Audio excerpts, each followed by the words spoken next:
And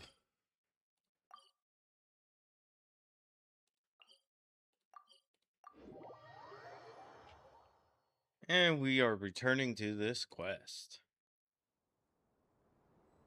Alright, kick is working.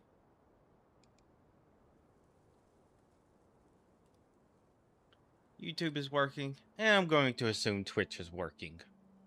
My parents always say, no matter how busy life gets, you should always sit down Back and to enjoy the it quest. properly.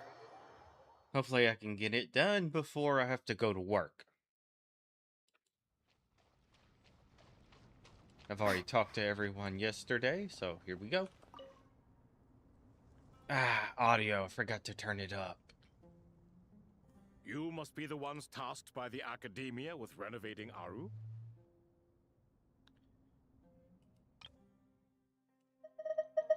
Thank you. I don't have to add a That's filter. right. Good afternoon. I'm Kaveh, and these two are Termezi and Naisaburi. Hey, I'll hate them. Come and introduce yourself. We've met before. This is Thoth, the Ibis King, and everyone knows these two. Afternoon, gentlemen. I've only ever seen these two in murals. Ah, the paintings in the temple. They show us chatting, playing cards, playing chess. Precisely the activities we most enjoy, funnily enough. No, only you enjoy playing chess. We were just humoring you. I wouldn't go that far. Back to the matter at hand. A preliminary assessment by three the are Academia entertaining. indicates that this project requires expertise in various disciplines, including the deciphering of ancient texts, mechanical engineering, the restoration of ancient ruins, and elemental theory. The most capable minds in their respective fields are here before you. If there are no objections, we'd like to begin our work. The artisans who built Aru for Al-Ahmar gave their very lives to create this splendid work. Follow their example by giving your utmost devotion to this project. I didn't know that. We'll do our best, of course, but we certainly won't be sacrificing our lives. Such brazen words. Humans these days are a far cry from their ancestors. What little respect you show for King Deshret. That's just Al-Haytham being Al-Haytham. No, that's not what he meant. Please don't mind him. He shares your sentiments, just not your, penchant for hyperbole. Assuming that's what you were going for? I just think it's important to manage expectations. And cut to the chase. Forgive my lack of courtesy, but we simply can't sacrifice our lives to the gods on completion of the project like people in the legends of old. Here's a first draft of the project proposal for your perusal. Please let us know if you have any requests. Normally, I'd have made it look a lot more visually appealing, but we were really pressed for time on this occasion. I hope you'll forgive me if it's a little rough around the edges. Naturally, naturally. I like the goat. If my fellow ministers deem this meager display of respect sufficient, I suppose I can consider agreeing to their Someone proposal. has an ego. Why are you so preoccupied with the ostentatious displays of respect to Al-Ahmar? We should be trying to make things easy for them. You never know. We might have to rely on these young people to look after us in our old age. I like those three more. Exactly. This is Aru's mainframe. Be reminded to use it with great caution. We certainly will. Thank you for your assistance. You may attempt to lay out punishment should you so desire, though I'm afraid it would be futile. You and I both know that certain components of Aru can only be operated by humans. King Deshret always believed in humanity. Still, the reason that Aru's modules are designed that way is not so much because he trusted them, but more because he was wary of you. Is that true? No wonder human artisans helped to build Aru then. He actually required human assistance to create his greatest work. Naturally. Have you noticed that the Goat King keeps giving superficial responses? It's like he's just going through the motions and leaving the real debate to his colleagues. He Ah. understands the art of perfunctory speech. That's what earned him his position as the Minister of Ministers. It seems the rumors about King Deshret being a poor judge of character are baseless after all. Excuse me for being blunt, but it sounds suspiciously like you're putting yourself on a pedestal and mocking me. You're mistaken. Exactly what I said. Cut to And the while there's chase. nothing strictly wrong with making every conversation about yourself, it's not exactly a positive tendency either. You? Ah, whatever. I knew it'd be like this working with you. All right, let me past. I need to look at this console. It's your job to activate it after all. Let's begin. Everyone, please proceed with the external checks and preparations as per the procedures outlined in the engineering plan. Uh,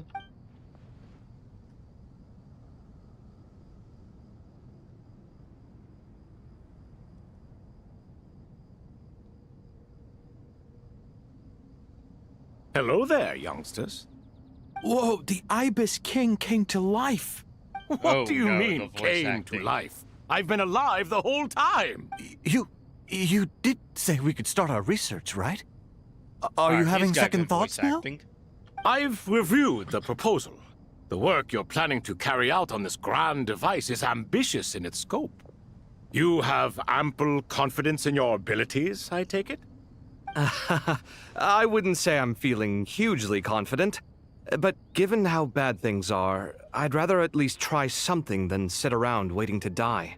You are the top scholars of your day. I trust you are aware that there are countless links between Aru and the Akasha. Aru and the Akasha? But I thought the Akasha was the Academia's greatest technological accomplishment, created years ago by the Dendro Archon to help her people access knowledge. Apparently not that And simple. you too? Do you not know either? You've read the instruction manual, right? You tell them. An instruction manual? The Akasha has an instruction manual? The Dendro Archon is a kind and thoughtful god indeed. It used to sit on a shelf in the corner at the House of Dana. Not the most popular read. If the manual is to be believed, Aru was in fact the original inspiration for the Akasha system. What? But there are so few records about Aru anywhere. And practically none of the scientific expeditions into the desert had anything to do with it. Ah, but this is something you could not possibly have known. You may have heard many stories about the desert, but what is the most important aspect of history? Consider this a quiz. Anyone from Vahumana present? I'm from Vahumana. It's, well, veracity. Precisely. And a large part of veracity is the chronological order in which events occur. I may as well tell you. In the beginning, Nabu Malikata, the goddess of flowers, descended upon Sumeru. The glory of the heaven was within her. She brought life, oases, and knowledge to this land. Then she created the Jinn, enlightened them, and ordered them to serve her. Two other gods also walked upon this land where wisdom flowed in abundance, and the three met beneath the great green trees. It was the first and greatest alliance. We should speak with reverence of this covenant between the three, which transcended both time and life. For they promised that in Sumeru, wisdom would be shared with all. All the great changes in Sumeru's history began with the goddess of flowers. For King Deshret's sake, she pried into the secrets of Celestia, and for this was burned to ashes by the flames of wrath. So grieved was King Deshret by her passing that he lost all interest in state affairs and devoted himself instead to the knowledge that she had brought back. It was after learning of the technology from that floating island in the sky that he first conceived of Aru. And Okay. so, the Akasha was inspired by Aru, while the basis for Aru itself came from Celestia's technology. Well, if the two share a common technological origin, then connecting one system to the other is an entirely feasible idea.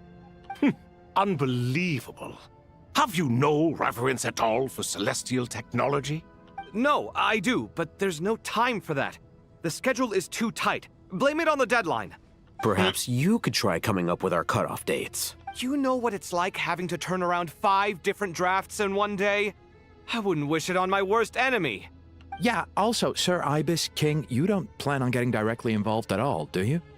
Yes, well, you strike us more as having come to give a popular science lecture. Or, wait, does this count as more of a first-hand witness statement? Neither. Anyway, this sounds like far too much work for me. Still, if Aru is so powerful, why didn't King Deshret use it for more ambitious ends? Because it was never fully completed. King Deshret had grand plans, but he perished before they could come to fruition. In the beginning, his wish was to create something that could rival the very world itself. The Lord of Flowers sacrificed everything for that ambition. What he desired, she bestowed, and thus was knowledge brought into the world. Her courage and sacrifice had to be honored with the most splendid of monuments, or King Deshret would surely have deemed it a grave injustice. And that monument, built from knowledge and technology, We're in for a 4-hour etched yap with a fest. sacrificial and courageous love. Even in its unfinished form, it deserves to be treasured. At that time, King Deshret said the following to the Lord of Dendro. Since we share an eternal covenant, I shall never be your enemy. Hence, the fruit of wisdom from the heavens is not to be devoured. Remember, it is not that I lack the power to become the enemy of wisdom. Yet you and she have taught me much and shown me kindness. For this, I cherish you both. In the end, Aru was only used to store a portion of the souls. It was but a primitive form of the masterwork the king had envisaged. His final hope for Aru was to return to the past, when she yet lived. So the point you're making is, King Deshret was both powerful and ambitious, and he only ceased his imperious ways out of affection for the Goddess of Flowers and the Dendro Archon. You could see this as an act of mercy, but you could also see it as the sentiments that lay between these three gods placing constraints on him. This was, after all, the foundation of the alliance between them. This explains why Aru was both a prison and a monument, and why the answer to the 3 questions was time.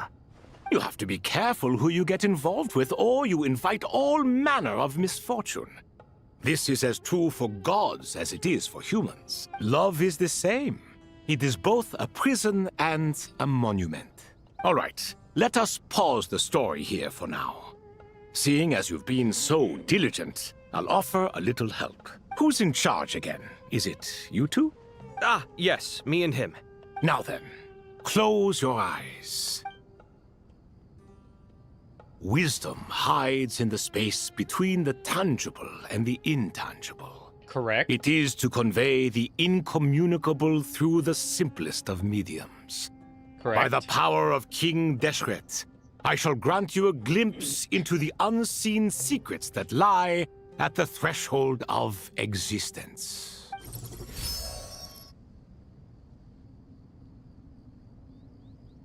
Where did this come from? Is it a new mechanism? It looks more like some form of externalized information. You've rendered it visible? Just as the Akasha allows you to access a greater range of knowledge, the power of our king permits one to perceive ingenuities that do not belong to this world. This is no ordinary mechanism. It reflects the internal structure of Aru. Puzzle Whether you solving? choose to increase or decrease, keep or discard. Come, use these to achieve the outcome you desire. Looks mechanical to me. Better let me handle it, just in case. But wait, how do I get up there? Turn around. So that's where the elevator is. Yep, still glitchy.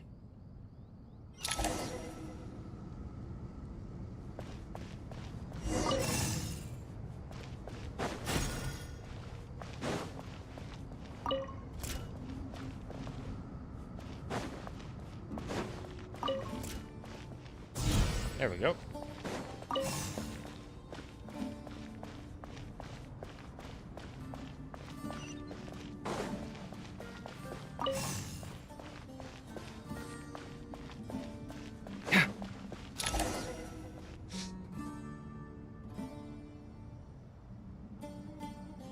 Obelisks were used to record important information in the ancient desert civilization. Hey, Alhaitham, there's some writing here I'll need you to decipher. I've sent it to your screen. Do you see it? Got it. It's a little blurry, but I should manage. Take a look and tell me what it says. Oh, and I'll send any other similar text directly to you from now on. Let's start with this one. It's a variant of an older script. Herein lie verses written for the Yellow Sands. Looks like cultural information from the age of King Deshret. If so, I suggest you delete it. Words thrown together merely for fun. I had no idea Aru kept a record of this. Oh, Thal. Well, No, as that was long as you're unwise certain of that you. this is strictly private information, that's fine. It is unimportant. All right, well, I guess I'll start now.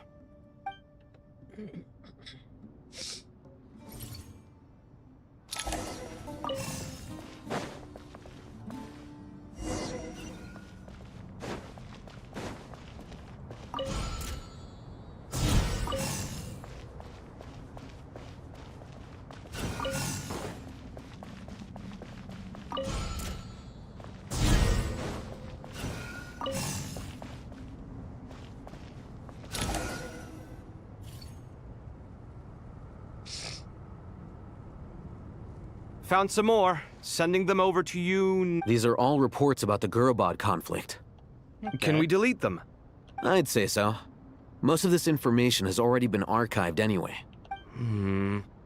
What if there are details in there that Vahumana missed? What are we supposed to do if they come after us in the future? They'll just have to live with it.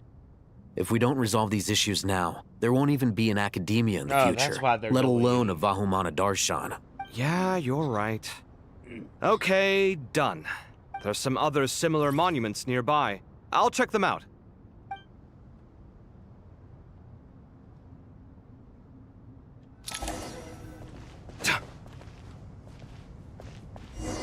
Oh, that one's done.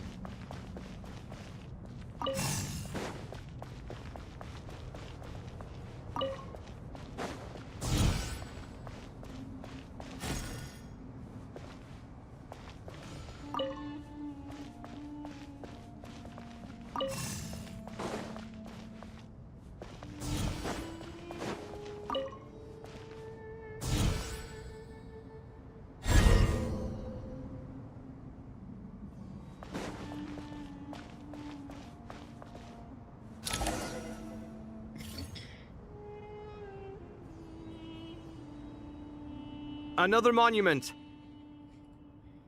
Hold on.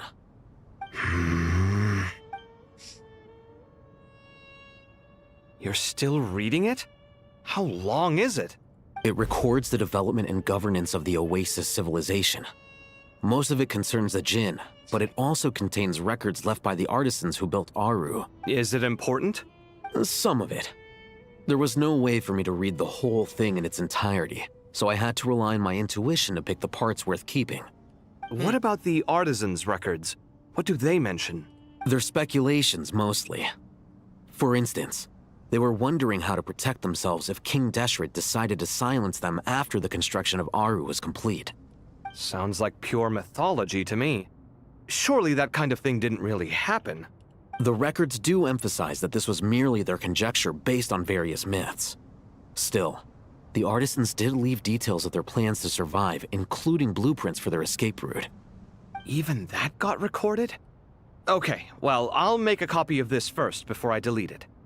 Is that truly necessary? You won't be needing those. No, the blueprints are important. I want to keep them as a memento.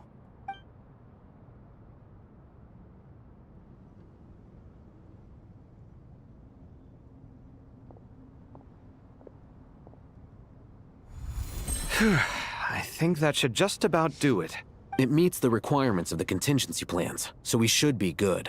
I gotta say, it's the strangest feeling. This cross between reality and the intangible. It's like drifting between life and death. Or in and out of a dream. Using my own hands to manipulate illusions that are forever out of reach. Chasing dreams in the most literal sense. Definitely a novel experience. What happens if my spirit just floats away? That won't happen. Anyway, I wouldn't celebrate just yet if I were you. There's likely to be a phase 2 of this project. All right. I'd better keep my wits about me then.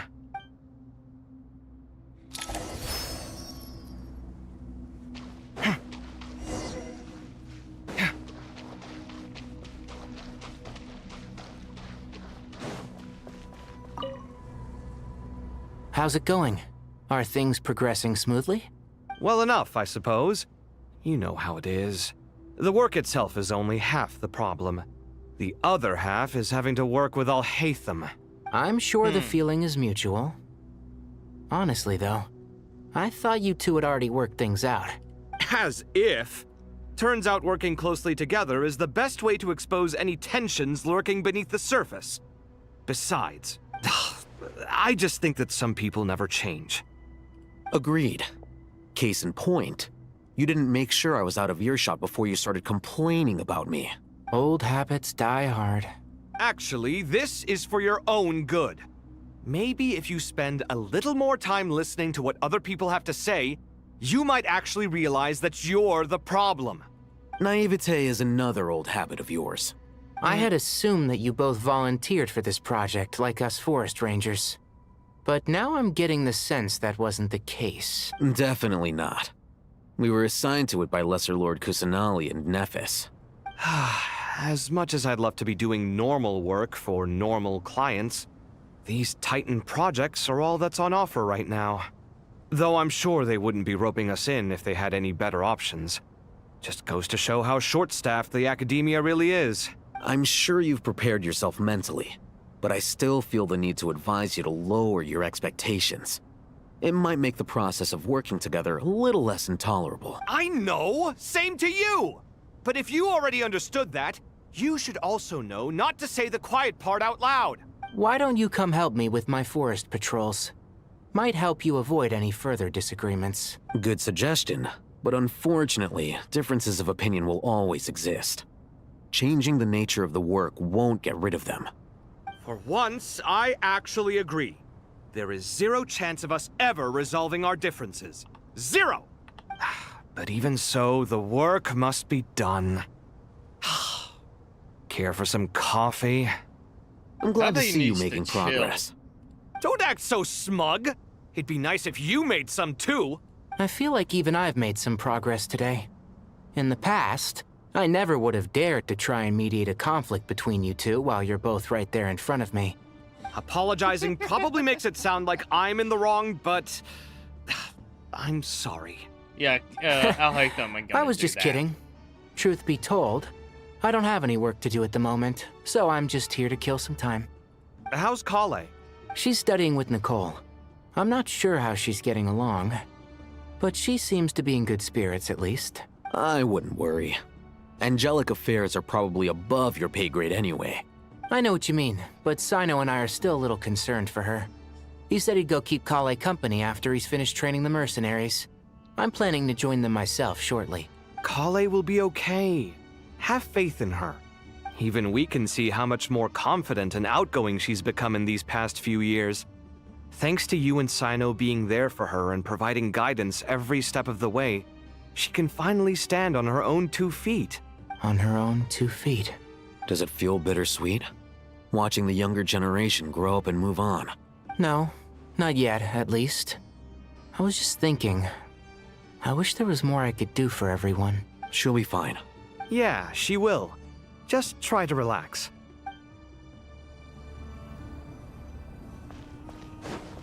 Alright, let's see what else these three have to say. They might have something new. And they're amusing. I expected that the outside world no longer respected the ancient gods, but even so, I do find the tone of these youngsters to be dreadfully impolite. It should hardly come as a surprise to you. I remember you saying the same thing last time. I assumed that was just a one-off. I did not realize it was the norm. Don't you think that young lad's matter-of-fact tone sounds familiar? It bears a rather uncanny resemblance to you, Goatee. Surely a sign that he is a man of rare intelligence. Oh. The rest of them, though, much better. The blonde-haired one, for instance. So sincere. That's the kind of kid I can respect. Oh, really? Well, what about your disciple, Nefer? She's about the furthest from sincerity that a person can get. And now you hit the crux of the issue. Thoth is spouting lies again. He cares nothing for sincerity. He likes Nefer simply because her personality is just like his. Thus, in giving his approval to Nefer, Thoth is simply validating himself. The rest is but smoke and mirrors. Ooh. You have some nerve saying that. There really is no helping you two. Shut up, chess rookie. What nonsense is this? How dare you tell me to shut up? How can you engage in such banal chitter-chatter at a time like this? Aru has been opened. The glory and splendor of a bygone age is about to sweep over the earth like a flood. And you're here squabbling like petulant children. All three of you are insufferable. King Deshret was merciful, indeed, giving you a chance to be released from prison. I say, you should have been locked up for good. Ah, but Bennu, look on the bright side. Had they not been released, we would not have been awoken. Oh, you've been here this whole time. You should be scolding them along with me. I miss Hermanubis. It's not a real reunion without him here. And now you're avoiding the topic and talking to yourself. Why King Deshret designed your personality like this, I will never understand. Isn't this simply proof that our king supports my free will? Oh, look at those two rust buckets. Suddenly, you two do not seem so bad after all. Here, here. If being stuck together for thousands of years fosters no friendship, I cannot say what would. Naturally.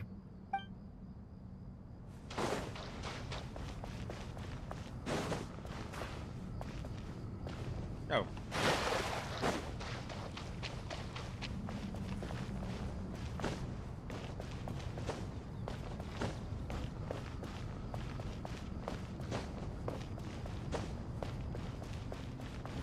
Okay, that's all who's here.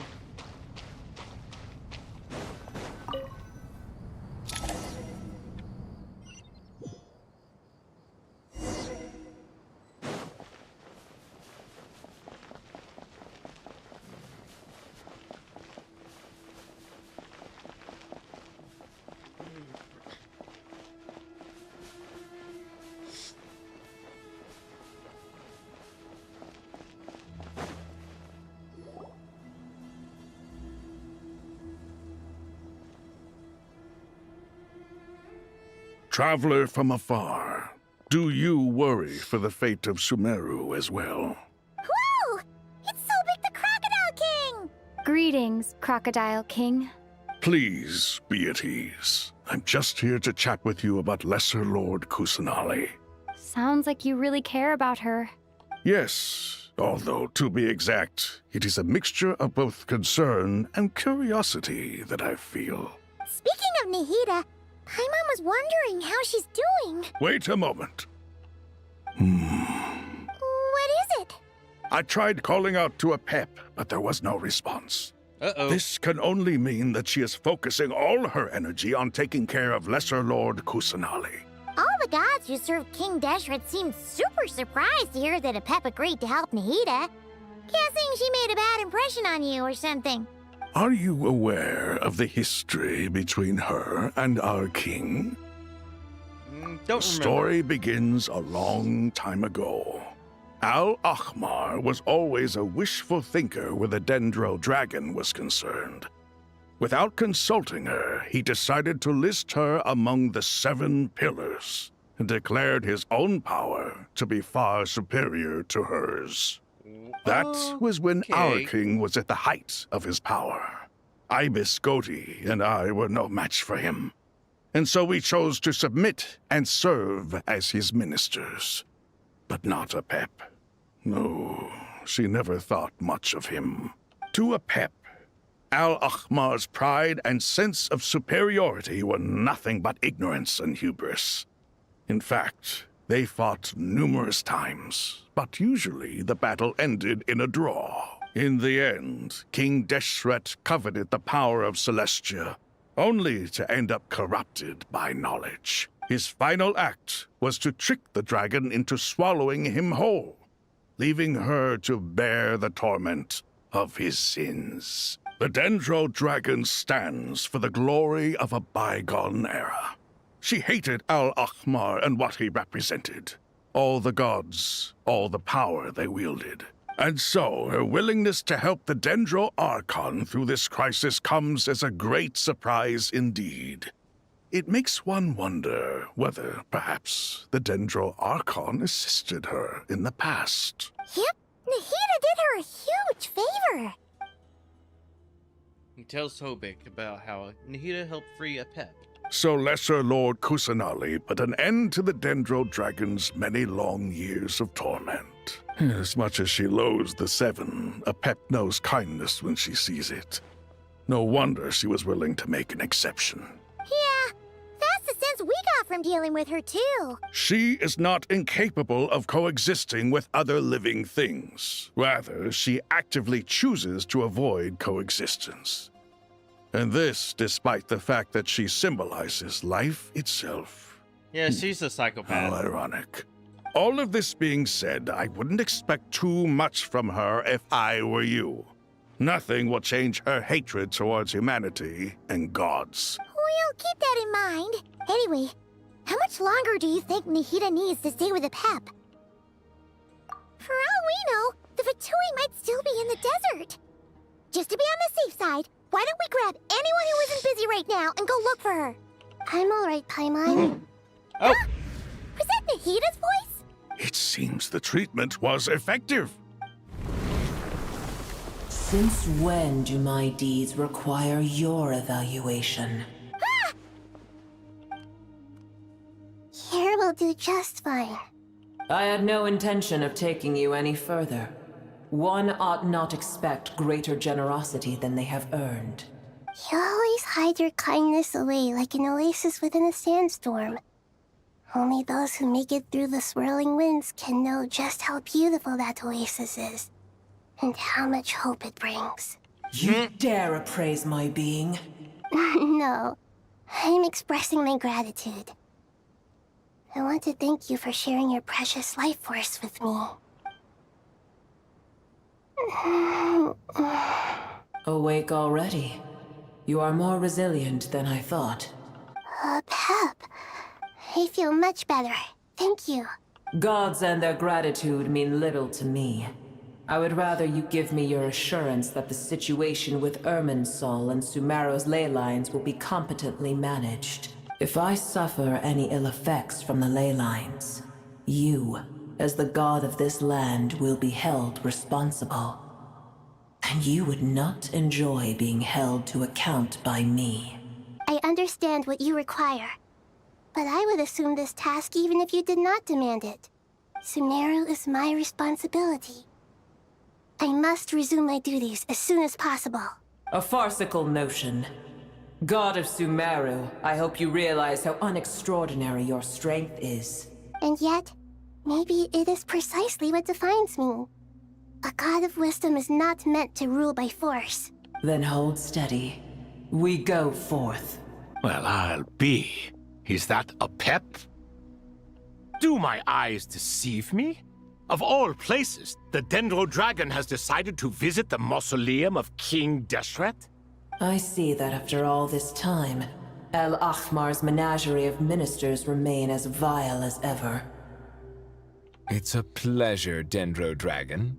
Had you arrived but a little sooner, you might have attended a meeting of the Seven Pillars. What a nauseating thought. You are not the first insects I have had the displeasure of dealing with today. A swarm of them tugged on my tail on my way over. Goodness knows what hovels they crawled from. Why do all the creatures of this world remain so lowly after all this time? What did you do with them? I cast them away. What would you have me do? Keep them as trinkets? Boer, this is where we shall part ways. To be clear, I do not wish to see you or anyone else here ever again, unless absolutely necessary. Then I wish you peace as you return to your dwelling place. It matters not to thank me. you. Simply refrain from bothering me again. Ooh, she has attitude A issues. force to be reckoned with. At times like this, I feel glad that she has no interest in any of this. Hold on, just hold on, okay? Oh! We're almost there. We made it. Huh? Wait, that voice! It's... Uh-oh, I'm gonna fall.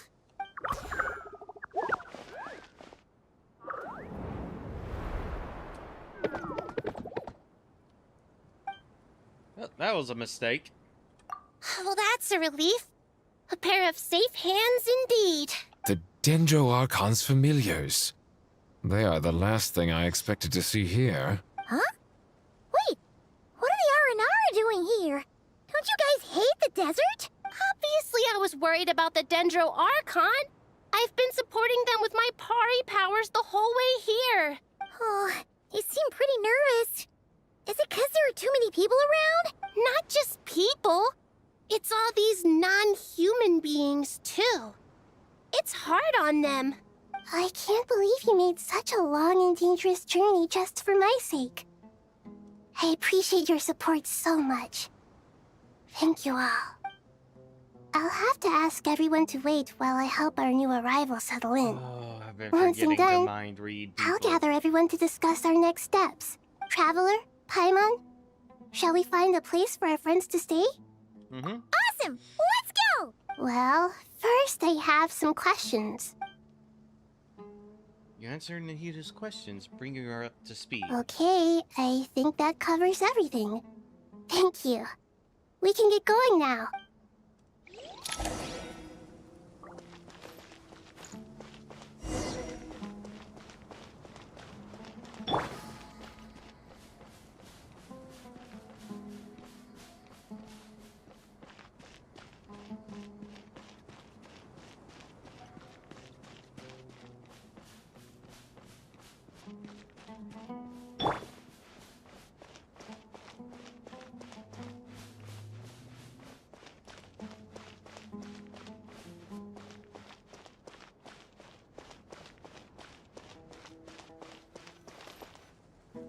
Well, that wasted time.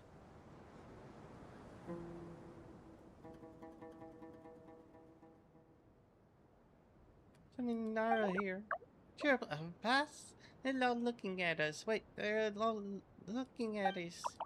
Surely all those Nara can't see us. They're always so busy walking here and there. Hey, don't let Nara catch us. They can have the pot. Wait, no, Nara can't take the pot. My sister said I had to look for it. The Nara coming. Hello, everyone. It's only us. Oh, Lord Dendro, Nara, Cindy 2, and White Floaty. Lord Dendro, Nara, Paimon, been a long It must be time. very tough for you coming all the way out here. Especially since you don't like the Voluka. Is everyone back in Vanarana doing well? Anja is a Varasatri. Varasatri protect Varanana. So that means Araja is protecting Vanarana. Don't worry, everyone who stays behind will do their best to protect their home. We'll do our part. Ah, everyone's here. Good. Are you okay? You look like you were about to pass out back there. Then you're forgetting who I am. Don't underestimate me. Rouge, the mighty red floaty. Oh, excuse me! Are you comparing me to Paimon? Arcan, the I Kesotso. suppose everyone is gathered here because of me. As we can see, the situation is critical. And everyone is very busy with their various tasks, so... Need help? Little Archetypes can help. We all help. Archetypes buy a pot and make soup. Very delicious. All of us are here to help. Arlekan, Arlepas, Arstan, Arita, Arsata, and Arsha. Well, Arsaha. We'll all help. I can't thank you enough. Right now, we're focused on restructuring Aru, processing excess information, and helping restore everyone's confidence. I'm sure you'll find it all very straightforward. I can help too! Just let me know where I'm needed. Together! Lodendro, Arbalaka has something important. On our way out of Varana, we saw some Nara talking in secret. Mel Nara, up to no good. Up to no good? Yeah, through Nara, sneaking around at Kara. Helvan Rebot. That definitely sounds suspicious. Traveler, Paimon, I have other work to attend to here that needs to take priority. Could I trouble you to investigate the situation Arabalika spoke of? No problem. Leave it to us! Thank you. I'm counting on you.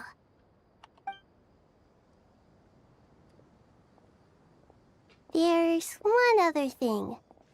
If you are to work alongside the people of Sumeru, you will need to make yourselves visible to them. Is that acceptable to everyone? If we really have to. I guess we have no choice.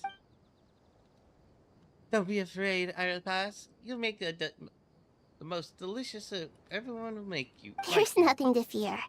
No one here will hurt you. But if you do feel afraid, don't worry. Just call my name and I'll be there. Okay. Very well.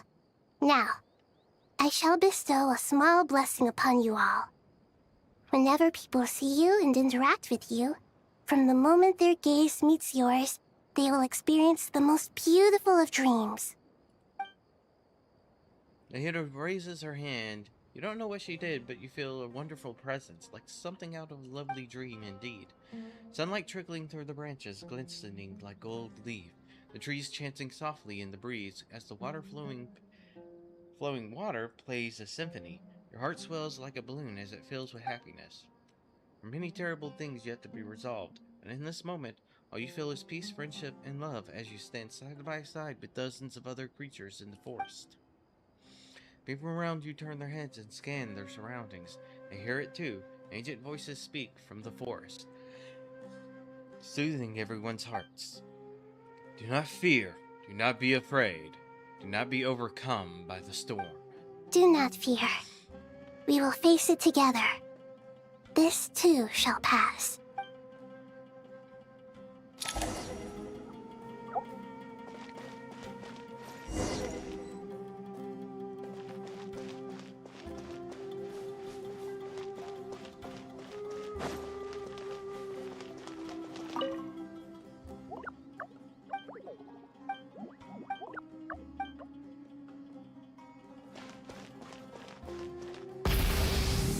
At least I can finally use my skills.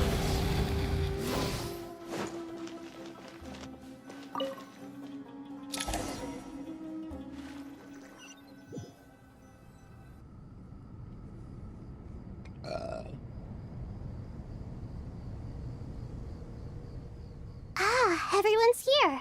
Wonderful. Dendro Archon, you're back. Are you recovering all right? You mustn't push yourself too hard. I'm doing very well.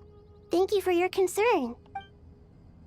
Scholars update Nahida on the progress. I see.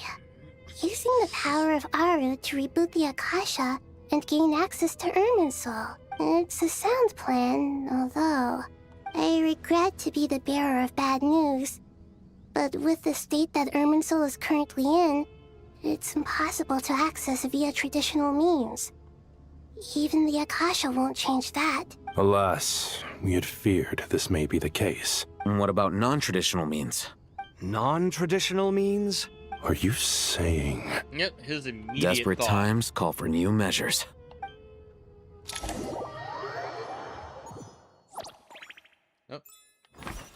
Caravan Rabat. Oh, that's a weird team. Not the best combat potential.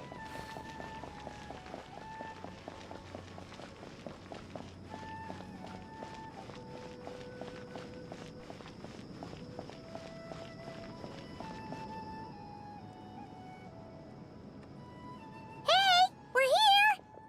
Ah, it's you. Is there a situation? The Aranara have good intuition when it comes to people. In other words, there may well be a traitor among us. Given everything that's going on, I'd be more surprised if there wasn't. Miss Nefer, as a professional intelligence broker, I trust you have a solution? Oh, hello, Not Noah. one that I'm willing to volunteer. What's in it for me? Theodore? Let's say I'll treat this as a pilot project aimed at expanding your intelligence operations. Whatever business you're in, an avenue to demonstrate your abilities could never hurt. I like the sound of that. Glad we're on the same page. Given that you rarely set foot in Sumeru, practically no one at Caravan Rebot knows who you are. I take it you've read the files on everyone in the area? Yes. I also skimmed the list of evacuees, and am more or less up to date on where everyone stands. Any initial suspects? Limiting the scopes to males whose recent activity could be viewed as suspicious.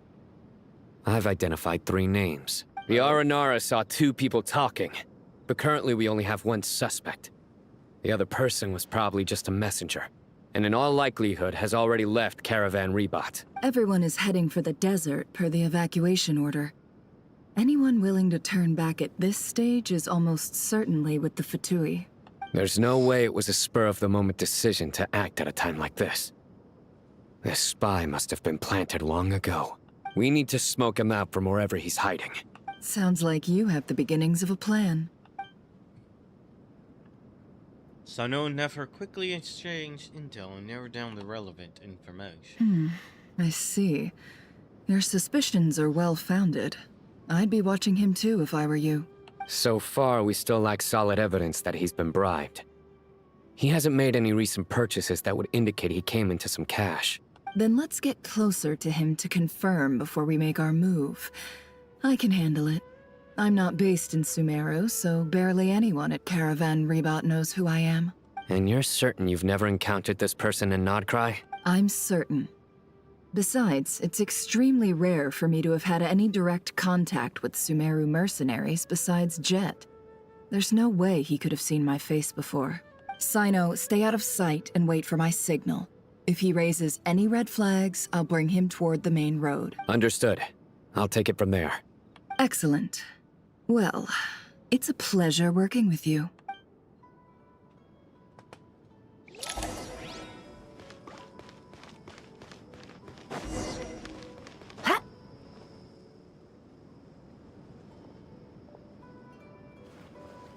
Darker skin, scars, frequents the desert and has ample combat experience. Nothing unusual about how he dresses or acts. What's that he's looking at? A coin. Interesting. Could that be how his contact paid him? Conveniently discreet for someone trying to hide any unexplained income. And yet it could be highly valuable. Sorry to bother you. Has everyone here already left? I don't suppose you happen to see a lady wearing a hat? Ma'am, what are you doing in Caravan Rebot all by yourself? The main group evacuated some time ago. Didn't you pass them on the road?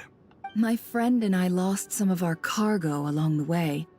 I didn't want to miss out on potential business, so I told her to go on ahead and meet the client while I retraced our steps. She is acting I so didn't think meek. it would be so late by the time I found it. Listen to that And voice then acting. there was a terrible sandstorm. I guess I must have taken a wrong turn, because I didn't see any large groups on my way here. That voice acting, she sounds so meek. Fucking hell. Forgive me for asking, but just to be on the safe side, could you describe this friend of yours? Sure. She has blonde hair, And she was wearing a hat and a white dress. You'd definitely know if you'd seen her. Yes, I think that does ring a bell. Ah, my apologies. During this exceptional time, the Core of 30 are under orders to be extra cautious when dealing with unknown people, whoever they might be. I understand. Well, sir, is there anything else you need to know? If not, I'd better try and catch up with them. Alright, Theodore, my engagement's going to be pretty low because I'm trying to get this done before the next 3 hours are up. Hey, and wait! I think there's 3 hours of quest left. They left a good while ago now. You'll never catch up with them on your own. Why don't I give you a ride? I'm here to collect the last few people anyway. We have plenty of carts, so one more won't be a problem. That would be amazing. Traveling with a group will be much safer. I'll have to pay you for your trouble. Hey, let's not worry about the money for now. Wait here a moment. Once I'm done packing up, I'll take you to join the rest of the group. All right, thanks. Let me know if you need a hand carrying anything. No need for that. I'm strong enough for both of us. Okay. Well, I wish there was some way I could repay you. Guess it's my lucky day, running into someone who knows what they're doing here. Oh my god, you might have just saved my life, you know? You're not wrong there. I mean, what kind of cargo is so important that it's worth risking your life to get back? I hope for your sake that it's priceless. Actually, I suppose I can tell you, since you've been such a big help. But be sure to keep it to yourself, or we could both be in big trouble. Uh-oh. Oh, really? Sounds mysterious. We're in the antiques business. Oh, her real voice is coming out. Some of our goods aren't acquired through the most legitimate means. We have to be very discreet when we're selling them. That's why I had to go looking for the missing cargo alone. Ah, no wonder. Well, ma'am, in that case, it turns out that maybe there is something you could do for me. I'm all ears. But to be clear, our commission isn't cheap. Think carefully before you ask. We don't want to ruin our relationship before we even hit the road. I'm sure that won't be a problem. My issue is, I have something that's a little difficult to sell on as well. Take a look at this. Mercy reveals an old coin. Next to her dealings, Nefer has seen plenty of antiques and recognizes it as very rare and high value. An ancient coin is used to pay off the mercenary. It's made of pure gold. First glance, it was hard to discern its origin. If sold to a collector, it would fetch a high price. Pure gold? That's quite something. How'd you come across it? Dig it out of some ancient tomb? If you look hard enough, there are many treasures to be found in the mausoleum of King Deshret. It has no distinct Snezhnayan markings. That'll be why he's going with that story. And he clearly doesn't want to arouse suspicion, so he's on the lookout for an opportunity to make a quiet trade. Surely you have an existing business partner. Won't they take it off your hands? I hope I won't be attracting the wrath of my competitors by helping you sell this. The shop I used to work with is having cash flow issues at the moment after losing some money. I'm under enough pressure as it is without having to deal with them. On the off chance anything went wrong, I'd never get my money back. I understand. Gold is the last thing that traders with cash flow problems want to see. Well, in that case, I think we can work something out. This guy is really stupid, since he seems to think he'll actually survive his allies and employers finishing their plan. As it happens, I'm just about done packing. Shall we make a move? Sure. Let's walk and talk. This evacuation was a huge operation. You should be hearing me fine. They needed a few people to stay behind and tie up loose ends. Unless you're and I doing ended up being something one else. of them. You're lucky you ran into us in time. I certainly am. I don't know how this happened. One thing led to another, and look how it ended up. I just hope our client doesn't get spooked and cancel their order. Fingers crossed. But either way, Life goes on, and we all have to make a living somehow.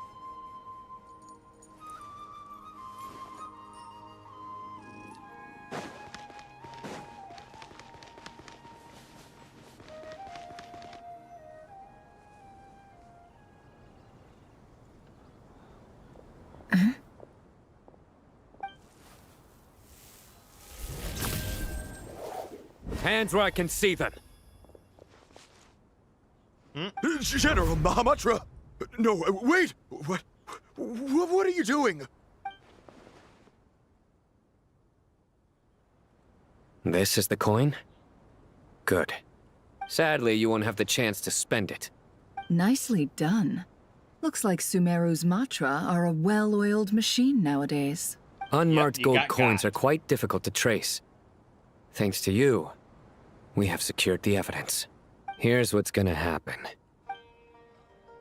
Sino nods to the group, then turns and leaves with the suspect.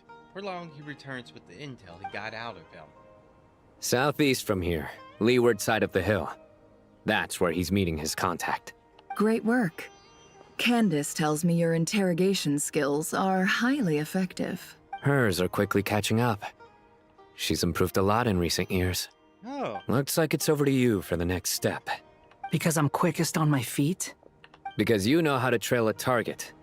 Plus, it'll be easier to monitor their activity from the air. Fine. I'll be quick. One more thing. The Traveler just brought a message from the Dendro Archon.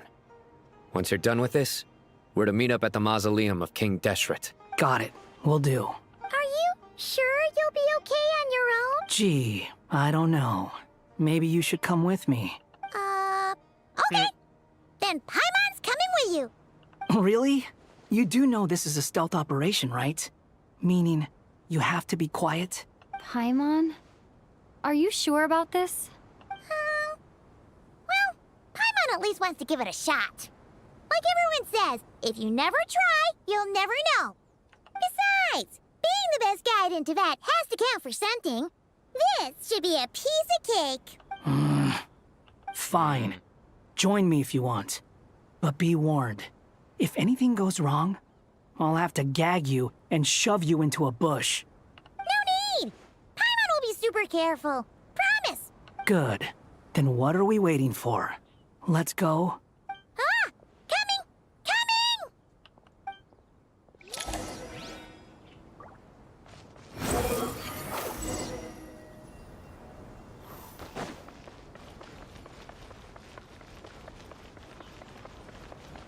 Squall and Fury.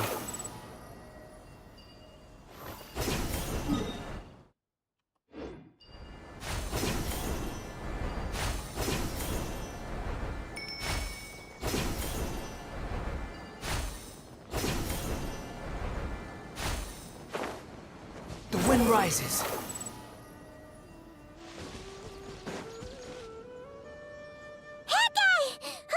Wait up! Hey, slow down, will ya? We're here. Now we wait. Okay, yeah, cool. What's on your mind, Paimon? Huh? This is an unexpected pairing. I thought all you cared about besides being a guide was food and sleep.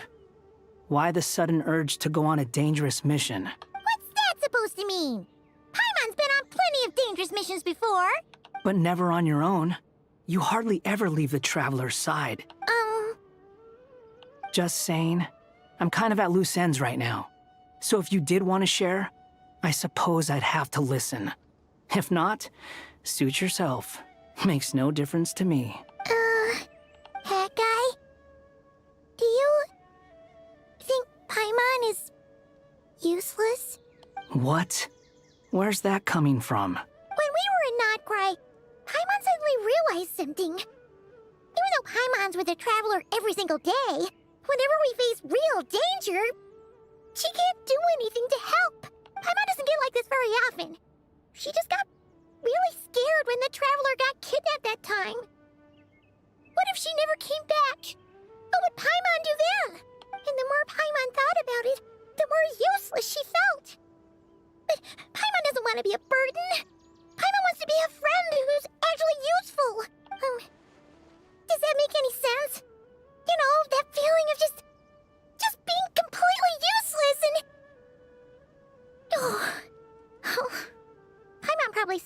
ridiculous right now. You asked the right person. Boy, do I know that feeling. Oh, that guy. I'm not gonna try and encourage you. What I will say is this. When you start doubting yourself, you have two choices. Give up or change. You have to make the decision to move forward. Otherwise, no amount of consultation from other people is gonna help you. So ask yourself, what do you want? To get stronger? To learn more? Whatever it is, go do it. You won't have any regrets if you can at least say that you tried. Oh. All right. Something's not right. Shouldn't they be here by now? Paimon, is it just me? Or is it a little too quiet around here? Should Paimon take a look? We'll give it another hour. If nothing happens, we head back. Okay. Time ticks by, and nothing happens. How strange. We've been here for ages. Where the heck are they? Have we been stood up? Or what detected. Is it? Did you think of something? Something feels off about this whole situation, but I can't quite explain why. We know for sure that the guy Sinocot had something set up, yet somehow his contact is a no-show. So, either the handler got caught, or, more likely, they decided to cut our guy loose. How would they know to do that? Wouldn't they at least send someone here to check things out? That's the problem. They couldn't possibly know what's happening here. Unless... This feels all too familiar. Come on, let's head back.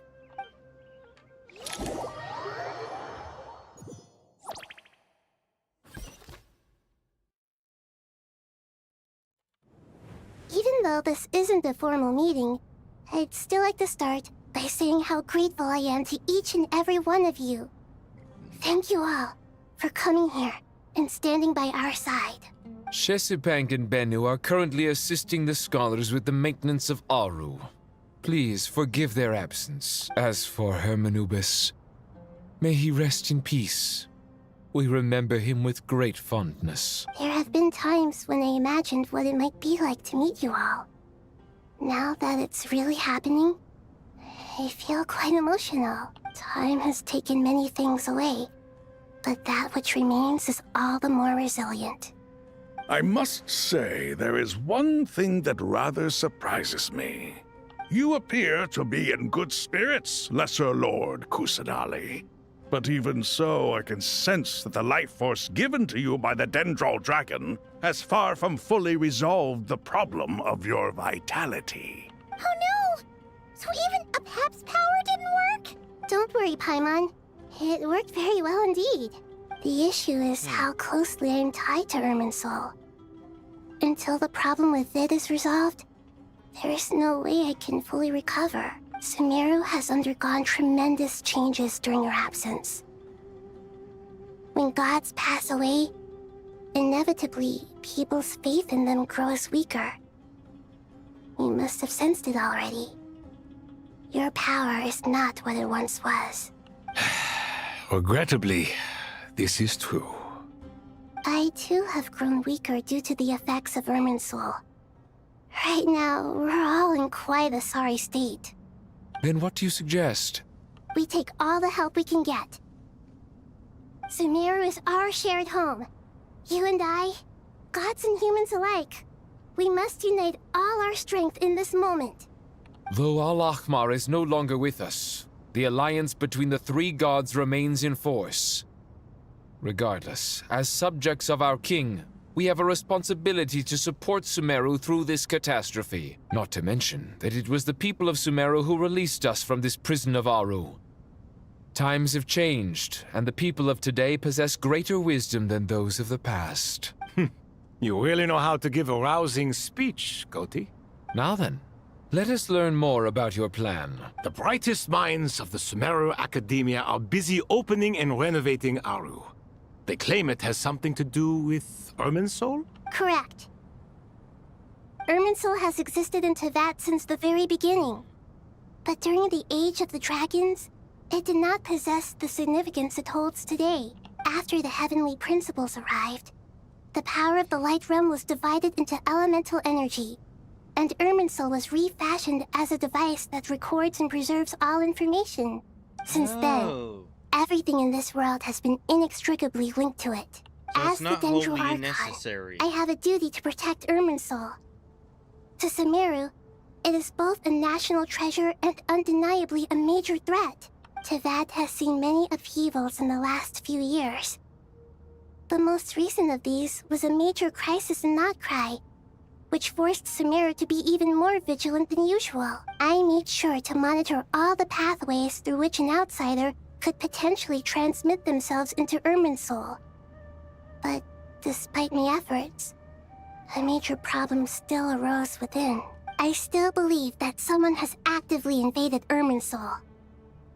But rather than taking any of the pathways I referred to, the intruder chose instead to utilize the most direct route, and the only one that cannot be protected against, by entering Irminsul through death.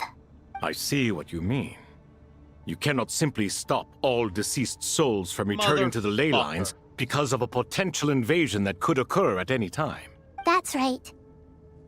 As important as it is to guard against external threats, I couldn't allow myself to stop the souls of the departed from finding peace. Please, understand how difficult this predicament was for the Dendro Archon. Defense has never been an easy task. After Irminsul was invaded, my authority was quickly restricted. Soon after that, the tree began denying access to any connections. I'm sure you feel responsible, but you are not to blame. No one can predict every possible disaster. There will always be trials and tribulations for the world to endure. But the people of Sumeru should not have to endure this. We must find a way to break through the lockdown and connect to Irminsul. And this is why you need Aru. Yes. The only thing in Sumeru capable of rivaling Irminsul in terms of overall function and performance is Al-Akhmar's legacy, Aru. All I managed to do before falling into a coma was make some minor adjustments to Irminsul. Using Aru is a last resort, and a move that comes with enormous risks.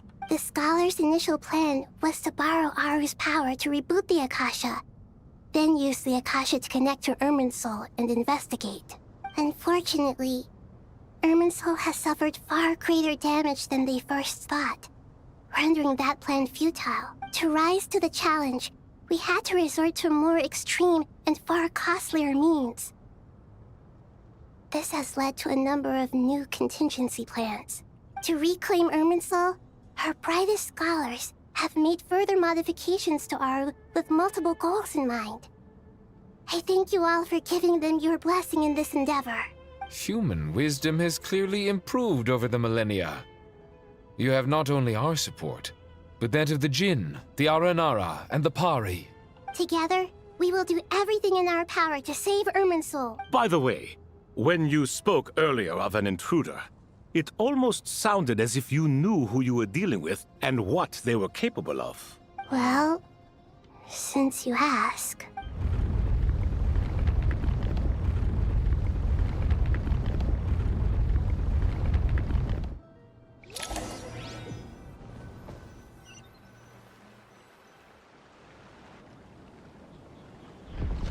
Cutscene.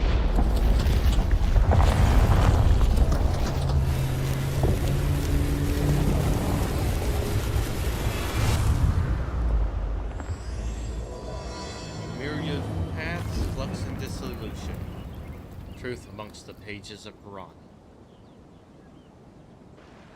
Ah.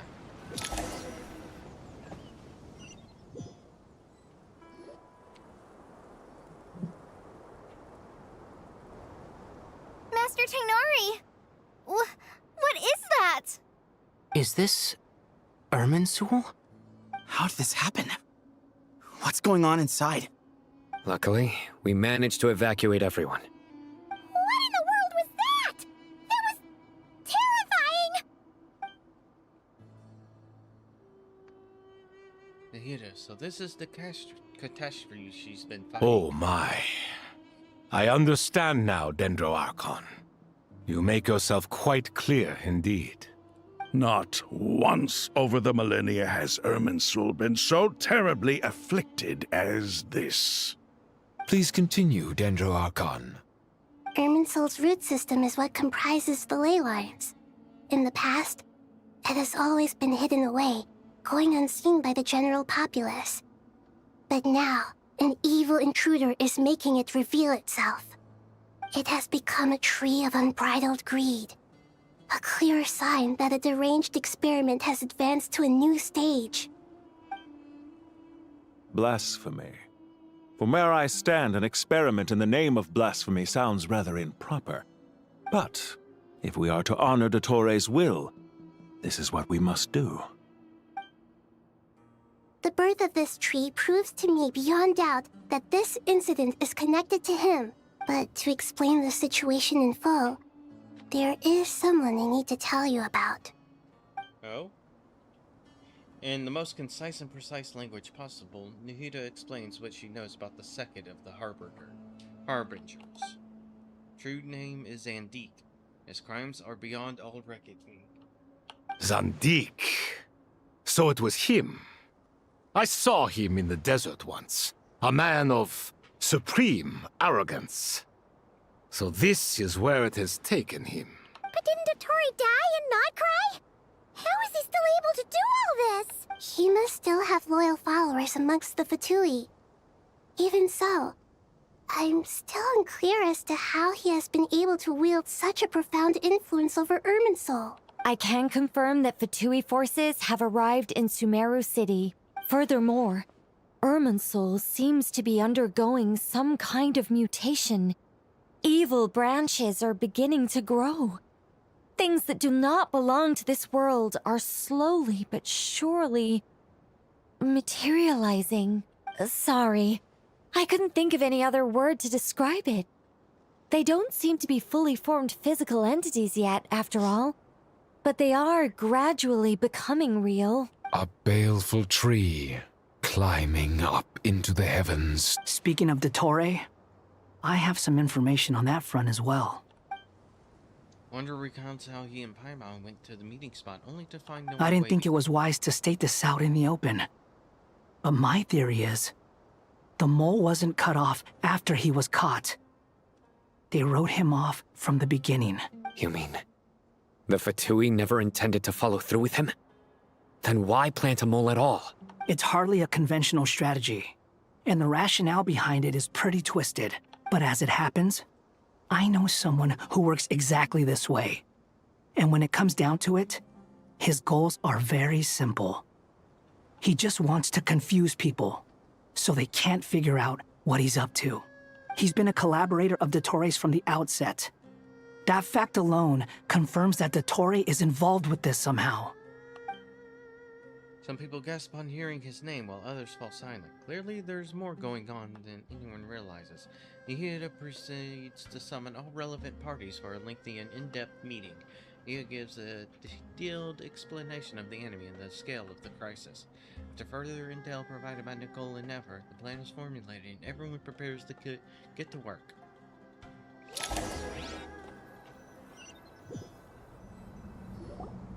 There is still much to be done. Everyone, please remember our core strategy. As per the discussions, the following groups must act immediately. Mr. Alhaitham and Mr. Kave, the next phase of the Aru renovation project must begin right away. Godspeed to you both. We'll give it everything we've got. The plan looks feasible, but the implementation will require certain resources. General Mahamatra Sino and his team will help to procure the materials required for modifying the terminal. No problem. I've already spoken with Sethos and Hat Guy, and they've agreed to assist me. This kind of thing is best left to the fleet-footed, right? Hat Guy? If it's efficiency you're after, we're the right people for the job. Following up on the elemental energy amplifier we discussed, Ms. Dory, I assume you're the one most familiar with the status of this project. Aside from the Dendro Archon, of course. Yep, that's right. Leave it to Lord Sangama Bay. Got it. Well, I'd like Madame Farazan, Kale, and Nicole to support Dory on the technical side. You can count on us. Will do. Rest assured, I'll take good care of Kale. Dia, Candace, and Nefer, you'll be in charge of negotiating between the various parties. I trust you remember our goal. You bet. We can handle it. Good. I believe that covers everything. Tainari will provide ad hoc support as needed, if that's okay. Poor Tainari. Must be tough being Nephis' student. Getting bossed around all day. Hey, don't try and drive a wedge between us, you old rascal. All it says to me is that Master Nephis has faith in everyone's abilities. While I'm nominally here as backup, I doubt there will be many situations where my help is needed. Exactly. Finally, Traveler, you and I will head to the border between Sumeru and Natlan. Once that task is complete, I'll be asking some of you to accompany me to the Eternal Oasis. The Eternal Oasis? I thought that was just a legend. Shouldn't it be unfrozen? So it does exist after all. Regarding your trip to Natlan, under normal circumstances, a meeting between our two nations would be a far more formal affair. Unfortunately, Sumeru is all but completely cut off from the outside world at present, so regretfully, we won't be able to give the Pyro Archon Mawika the grand reception that she deserves. My apologies for the inconvenience. Not a problem. No point putting too much pressure on yourselves. That goes for everyone. Right. Especially you, Dendro Archon. I'm sure you're still feeling quite weak. Don't worry about me. The Dendro Dragon's life force will sustain me. Plus, we'll be there every step of the way. Nahida will be just fine. Yes. I believe in myself. And I believe in every one of you. Well, time to get going.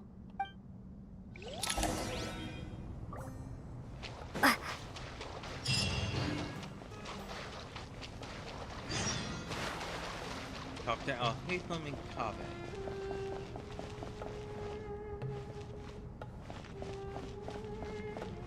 Any other potential combos happening?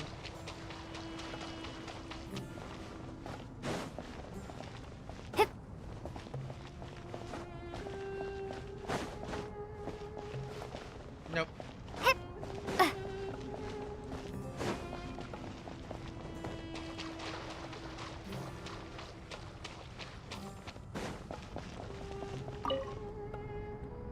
To what extent we can implement the final plan depends on how successfully the Akasha can be modified and configured.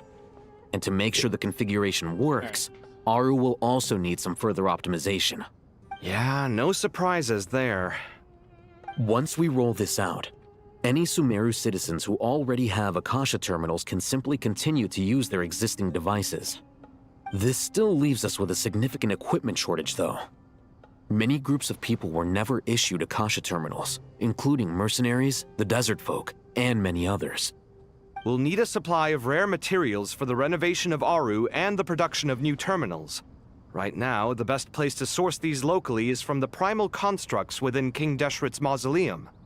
Time is not on our side here. It's gonna be a race against the clock. The Aru merge and renovation project will have to be carried out by you two. Everything's riding on this, so failure is not an option.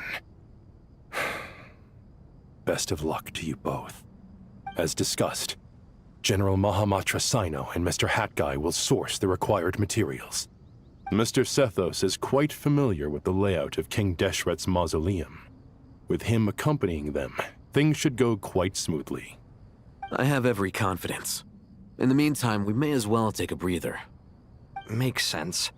There's not much we can do until the materials arrive. Get in formation and stay close. What is this, boot camp? Knock it off. It's just Sino being Sino. You know what he's like. Everyone clear on our mission objective. Look at the excess primal constructs, dismantle them, and extract the required materials. And King Deshret's 7 pillars agreed to this? If they're just sitting there doing nothing, we might as well put them to use. Thoth's words, not mine.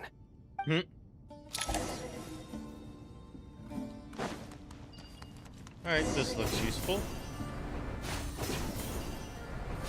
And useful as in a useful team. Though I have no idea how to use Sethos.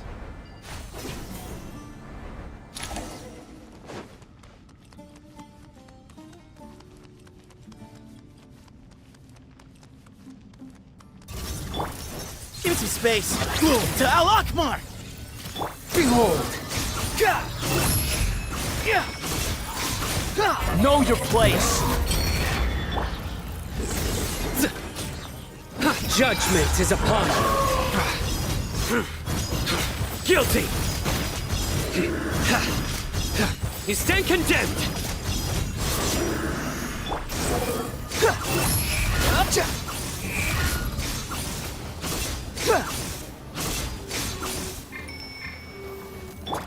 Nowhere to run!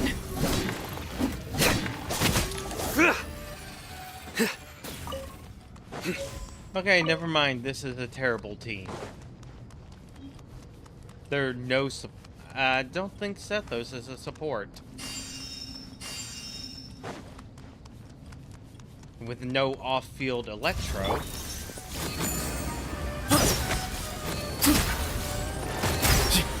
Excuse me? Squall Fury! Oh, this is much better.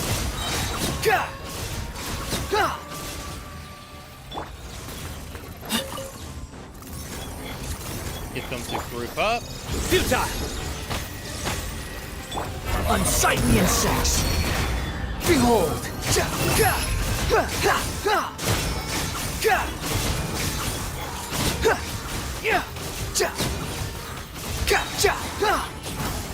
Surrender!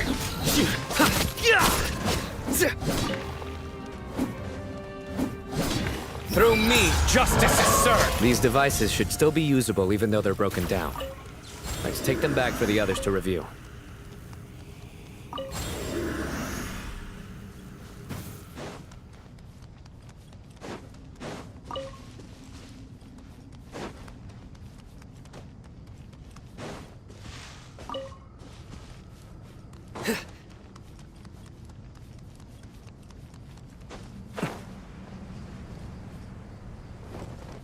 The wind rises.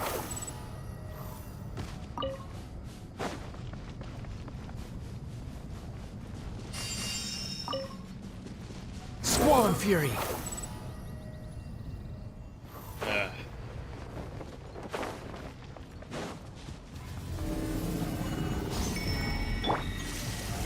Way ahead of you! Move or be moved!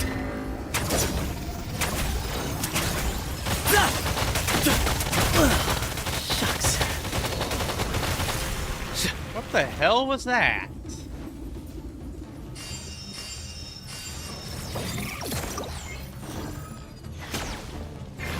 Futile!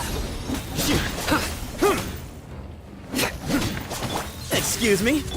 Behold!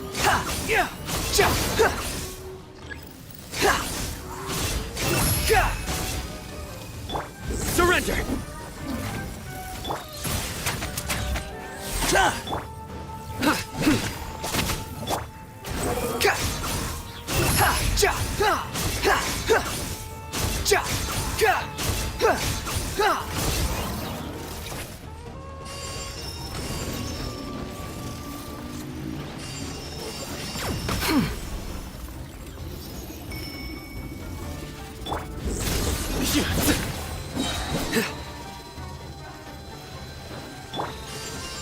I'm okay.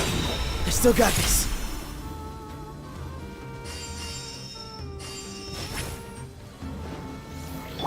Nowhere to run! Your sins weigh upon your soul!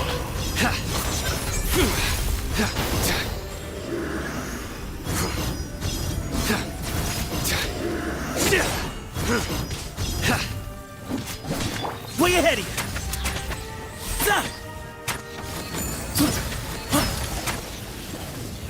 There we go. How many do we need again? Yeah, 3 Enough to make an DPSs Akasha in the terminal same for everyone who team. doesn't own one.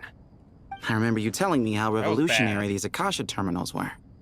You've used one before, right? The Academia declared the Akasha to be the most powerful and comprehensive wisdom dissemination system in history. That should give you an idea of how powerful it is. Certainly sounds impressive. Neither Hat Guy nor I have ever had an Akasha terminal. Well, if it all goes to plan, that's about to change.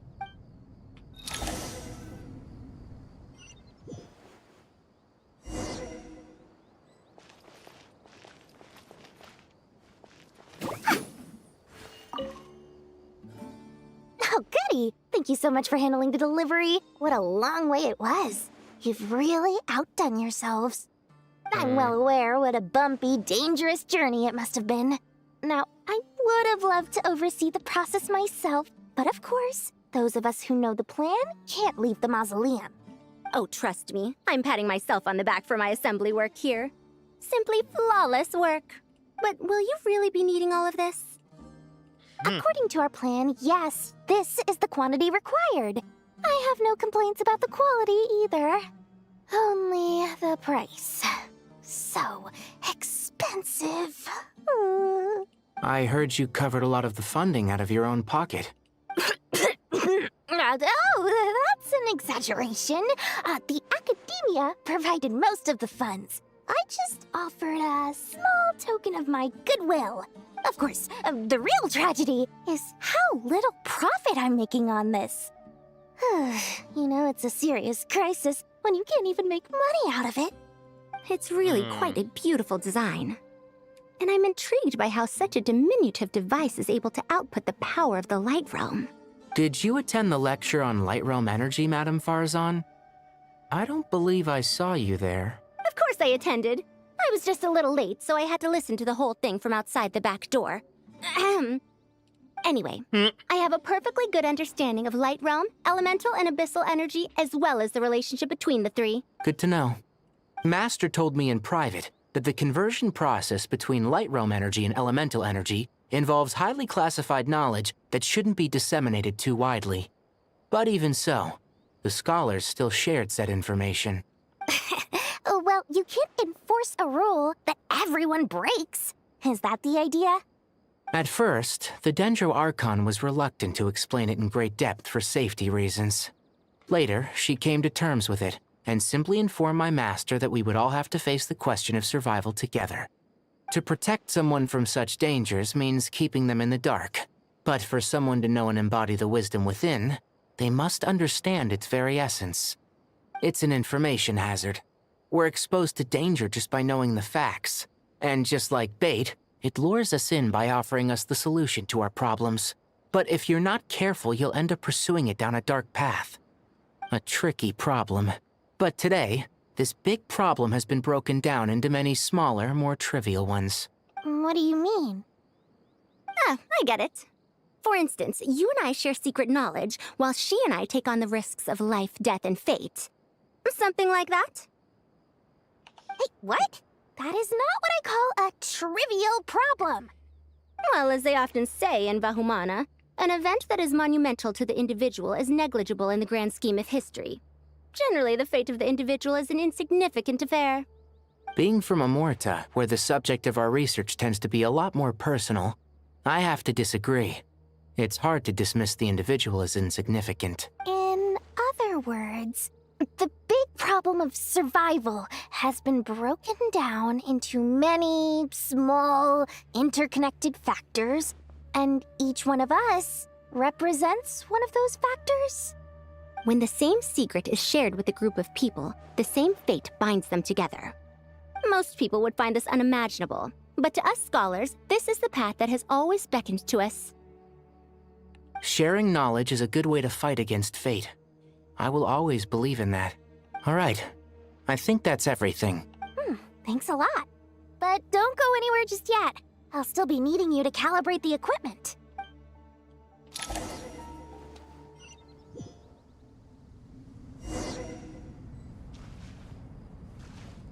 Oh, there these three are again. Oh, no compo. Straight to it then.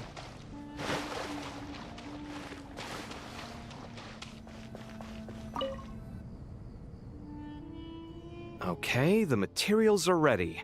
We can proceed with the next phase. Alhaitham, how are you getting along? Most of the information in Aru is written in ancient desert scripts. Some of this is written in a tribal language, while other parts seem to be a variant of an Oasis script, based on the glyph forms. Oh. Not lost to history, I hope. Some are. All we can do is infer the meaning based on the rules of related languages. Although, this section actually fills in some of the missing historical record. I'm transcribing it so we can bring it back to the academia. After Aru started up, 2 more lines of text appeared here. Can you read them? Humans may not read what is written by the gods, except by not reading. Victory should not be easy to attain, for it symbolizes divine wisdom. Knowledge must not waver, for it has external borders. Is this a clue to solving a puzzle? Or is it being symbolic? You can't read it unless you don't read it. Victory is wisdom. Knowledge is confined by borders. Is new Wait, to me. I think I've got it. It's a metaphor, isn't it? It's talking about... a chessboard. Okay. You were right. The youth of today are skilled at solving riddles. Have the secrets buried in the desert not been unearthed over the years all the same? Since Aru is a place reachable through wisdom, this day was bound to come sooner or later. Oh, I've always been against overly cryptic sentences. Don't you get tired of reading and writing all that? Ah, it's you 3. Just in time. We've been delving deep into Aru, and now this board has appeared. I've heard this was how you'd while away your free hours. You must be quite the experts by now in that case. 2 of them are. It is true. King Deshret's chess games are some of the most well-loved of all his wonderful creations. If you have ever been to Safhe Shatranj, you may well be familiar with the chess pieces you see here. Is this chessboard supposed to be another visualization of the interior of Aru, then? Naturally. Visitors, everything is ready. Only by completing the challenge on the board in accordance with the rules will you be permitted to overwrite Aru. 1 second. It's not dangerous, is it? Dangerous? Why, yes, of course. I should be the one to go, then. Wait for me here. Sounds like the self-confidence of our present company has rubbed off on you. Don't be ridiculous. I'm your upperclassman, and that means I have to look out for you. I appreciate the sentiment, but a game of chess typically requires 2 players.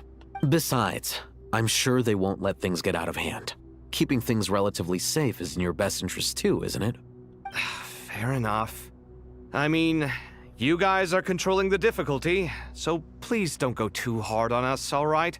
Ah, but Bennu said he wanted to put some respect into these whippersnappers.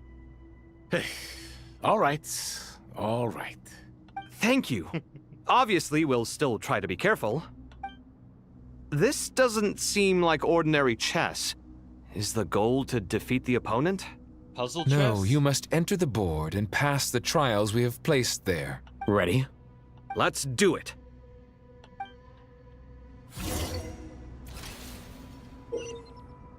Okay.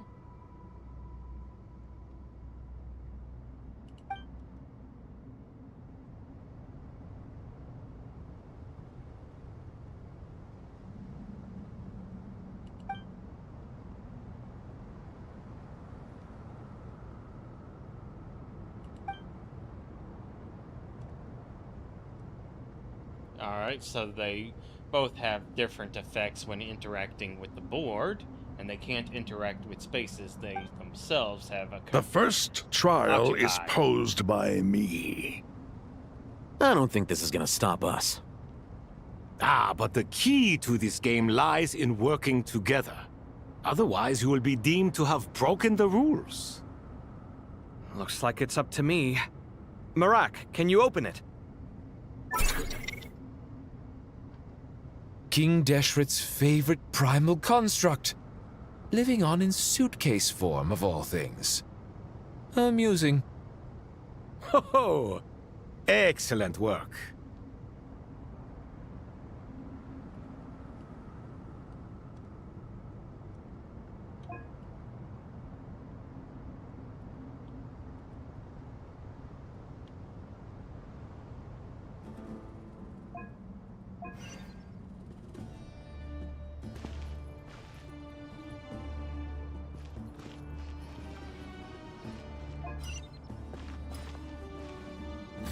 Okay, I get it.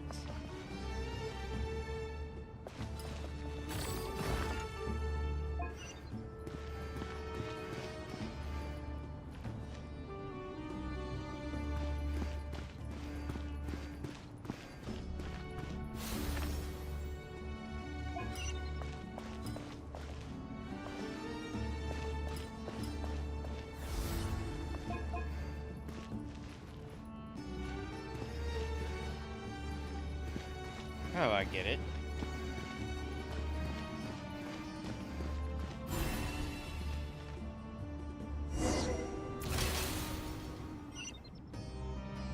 Now is the time for my trial. Now, don't be nervous. I'll make it nice and easy for you. Really? Thanks in advance. We appreciate it.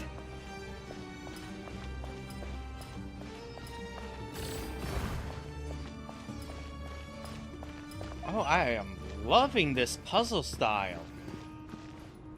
We need a whole game made out of this.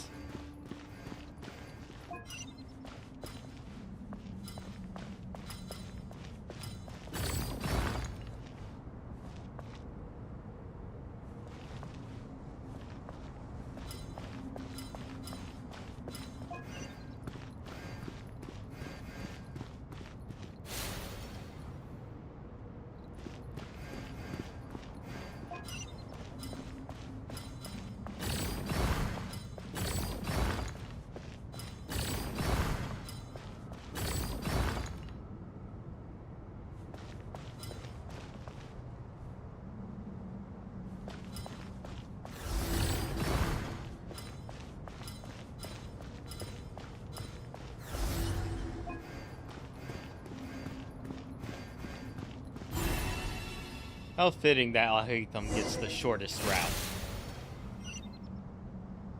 Ibis King, don't you think this all rather inappropriate? You may as well be handing them victory on a silver platter. Do not expect me to follow your lead. Ha! Suit yourself.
Oh, this was a fun puzzle.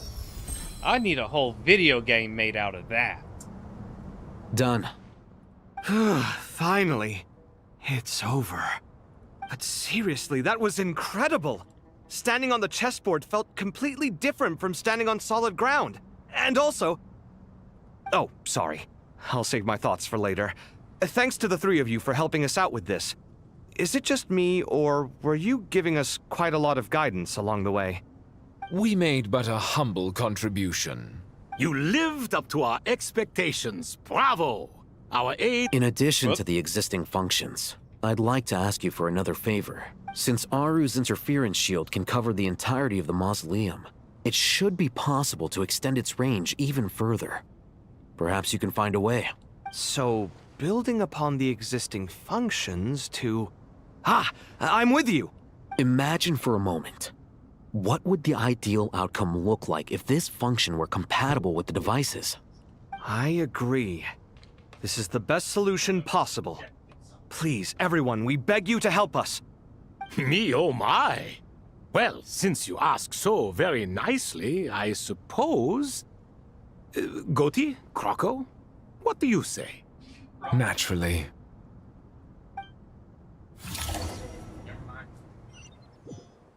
Time to go! Let's go find Nahida! Thought that cutscene will last longer. With how much yapping has been in this quest, I thought there was more to it. And since this is a main character Here you Yap are. Fest, Miss Nicole gotta truly stick is an around. angel. She shows great wisdom in guiding others, and she has already sent word to Natlan on our behalf. She said that while the other members of the Hexen Circle are busy with important work, she is quite free, and she's more than willing to accompany the people of Sumeru for the entire journey. Oh, yes, Nicole, all right. Always super patient and loves to help everyone out. She's the best. She is. So kind and enthusiastic. Well, time for us to get going. Let's head out.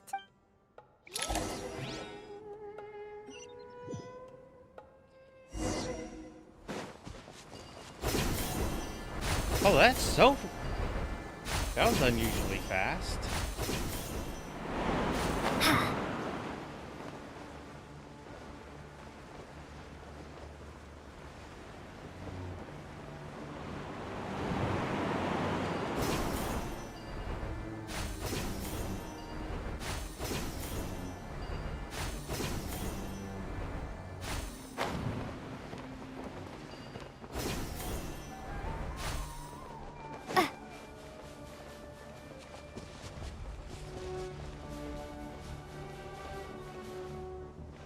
There's Natlan.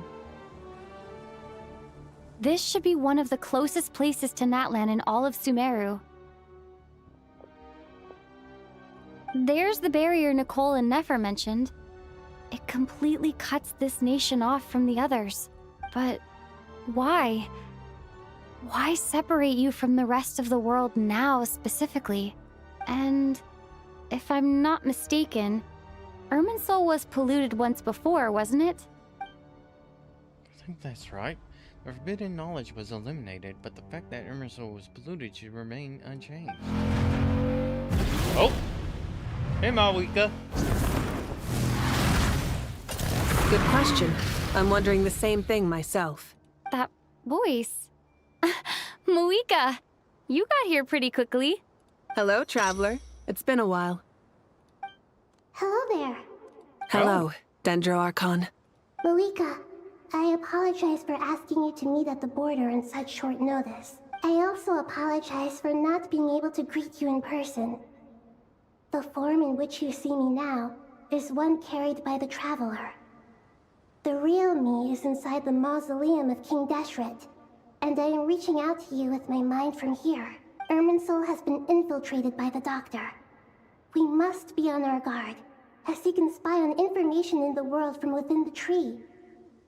Fortunately, there is no record of the Traveler in Irminsul, and you are still within Natlan's borders. My records will be preserved in the Night Kingdom, rather than the ley lines. As long as the Night Kingdom remains disconnected from the ley line cycle, the Doctor has no way of knowing my movements. Exactly. So by meeting each other in this way, the meeting essentially never happened. No wonder Paimon didn't come. You were concerned that her activity would be recorded by Irminsul. The Natlanese have heard about the situation in Sumeru. With the borders sealed off, merchants have been forced to stop their shipments. It's pretty serious, and you're the ones bearing the brunt of it. I'd like to address the question you raised at the beginning. I can offer a brief explanation, although it will sound rather cruel. I don't reach this conclusion gladly, but Irminsul predates the Heavenly Principles. It existed long ago, when the dragons of Natlan were at the height of their power. So even when the people of Sumeru became ill because of pollution, it was not a critical issue from the perspective of Irminsul itself. As long as it continues to function normally, the barrier will not be activated. But this time, the Doctor's invasion has directly affected the tree. That is what caused the barrier to deploy. The Heavenly Principles established a rule that when Irminsul is plunged into grave danger, a portion of power will be reserved to isolate Sumeru. Malwika once punched a hole through the sky, revealing the world beyond. Will she punch a hole through this barrier? That way, even if Sumeru is destroyed, the outside world at least has some time to catch its breath. We'd certainly need it. The heavenly principles created almost everything that exists in Teyvat today. To them, preserving the existence of the world and its inhabitants takes priority over protecting Sumeru. Meaning, protecting Sumeru now falls to you. Yes. My own power may be limited, especially compared to yours. But that doesn't mean that we're just gonna sit around and wait for the end. If necessary, I will utilize any and every means at my disposal. Nicole of the Hexen Circle didn't say exactly what this meeting was about. But after hearing everything you've said so far, I think I can guess where this is going. That's right. Nahida and I discussed it at length. We both know how presumptuous this is, but... You need the Pyronosis, don't you? Oh. Yes. You guessed correctly. Originally, I only intended to borrow it, but the situation is far graver than I And foresaw. this is how the Pyronosis gets into So circulation. instead, what I ask of you is to please give the Pyronosis to Sumeru. Why do you sound so nervous? There's no need to be shy. Surely a gnosis is pretty important to a god. I guess, but it's not as if losing it would suddenly render us powerless. But I'm sure you don't need me to tell you that. With all the nations you've traveled to, and all the gods you've met, you must have realized that by now. As far as I'm concerned, a gnosis is basically an elemental energy enhancer. But I don't usually use it. You know me. I like to think I'm pretty strong without it. Yeah. Not about to dispute that. So you see, you don't need to sweat it. Here, take the Pyronosis. Uh-huh? Just like that? Uh-huh, just like that. To tell the truth, I've always toyed with the idea of giving it to someone who needs it more than I do. I know you accompanied Nahida here to try and increase the chance of success. It's a good thing you did, because your involvement is one of the main reasons you've managed to persuade me. Are you sure about this? Handing over your gnosis just because of me? I won't try to quantify it, but trust me. Handing over the gnosis to Tumaini is far from the craziest idea I could think of. Besides, even if you hadn't come here personally, I think I still would have agreed to Nahida's request. Irminsul doesn't just affect Sumeru. It impacts all of Teyvat. I know all too well how difficult it can be to protect the things you care about. So logically, morally, or however you want to cut it, helping you is the right thing to do. You don't need to tell me the specifics of your plan. Where the gnosis is involved, the tighter the secrecy, the higher your chances of success. Moika, my heartfelt thanks go to you and the people of Natlan. Don't mention it.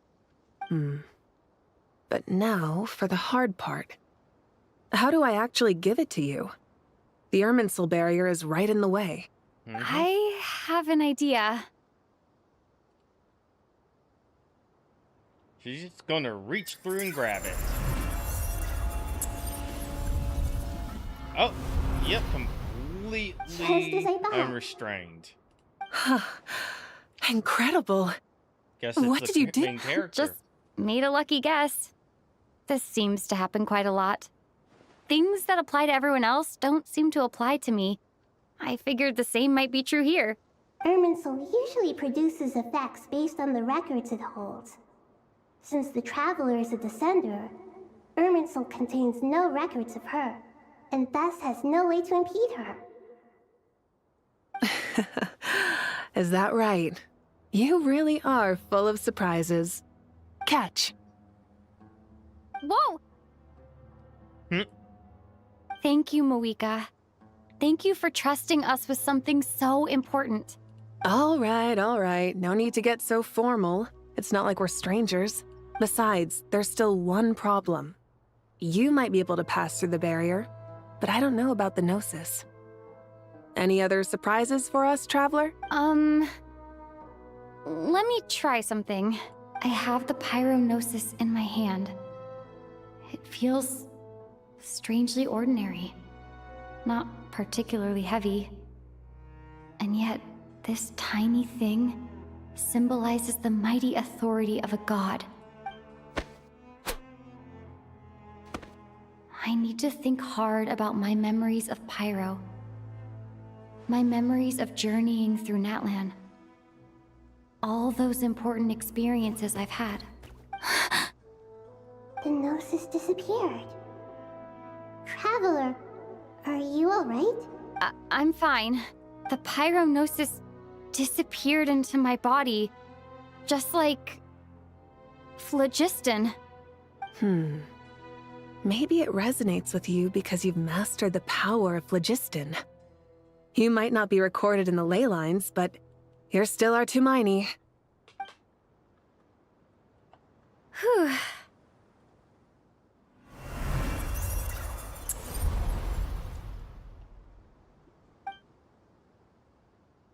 Please allow me to express my gratitude once again, Malika. Pleasure. Well, I've given you all the help I can. The rest is up to you. Good luck. We won't let you down. Yeah, we aren't about to lose.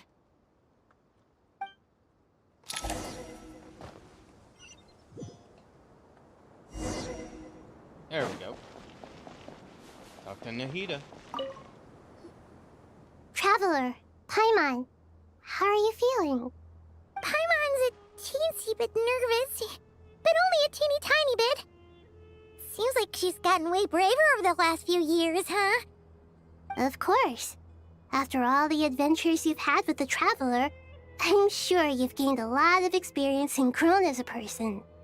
I'm doing all right. What about you, Nahida? How are you holding up? With the negative effects of Irminsul, I'm a bit like a piece of fruit that's been burrowed into by hungry insects and left to rot.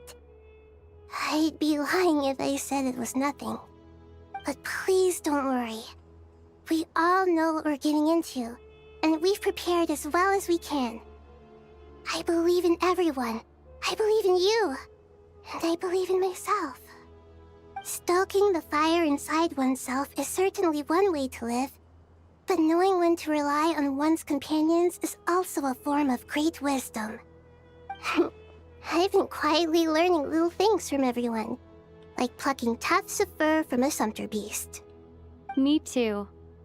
With the constant traveling, I'm always learning and growing. That's the journey of life. I think there's someone else here who would share that sentiment. Don't worry about what I think.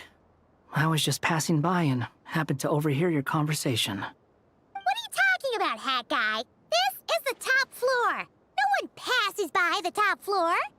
Says who? You can fly just like I can. I would have thought it makes sense to you of all people. I don't know why, but I feel a little more relaxed now. It shows that you feel comfortable laying down your burdens in our presence. It means that Sumeru is a place you can trust, where you know we have your back. And we feel exactly the same way around you. That's what it means to be friends.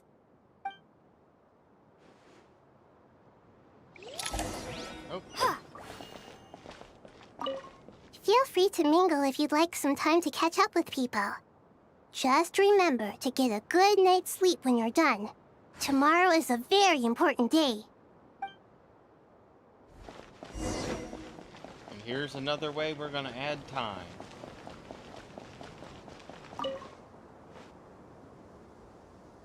Ah, it's finally done. Ugh, but I have a nagging feeling that there's something I've forgotten. Oh, there you are. Everything wrapped up on your end?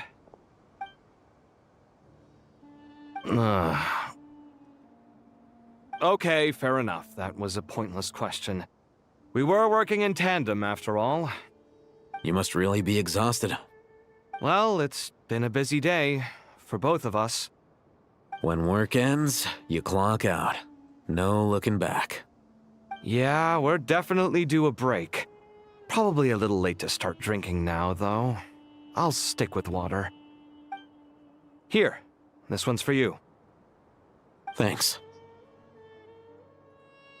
You want a bite to eat? I can grab us something. Or wait, I think there's a stove nearby. Let me take a look. Are you nervous?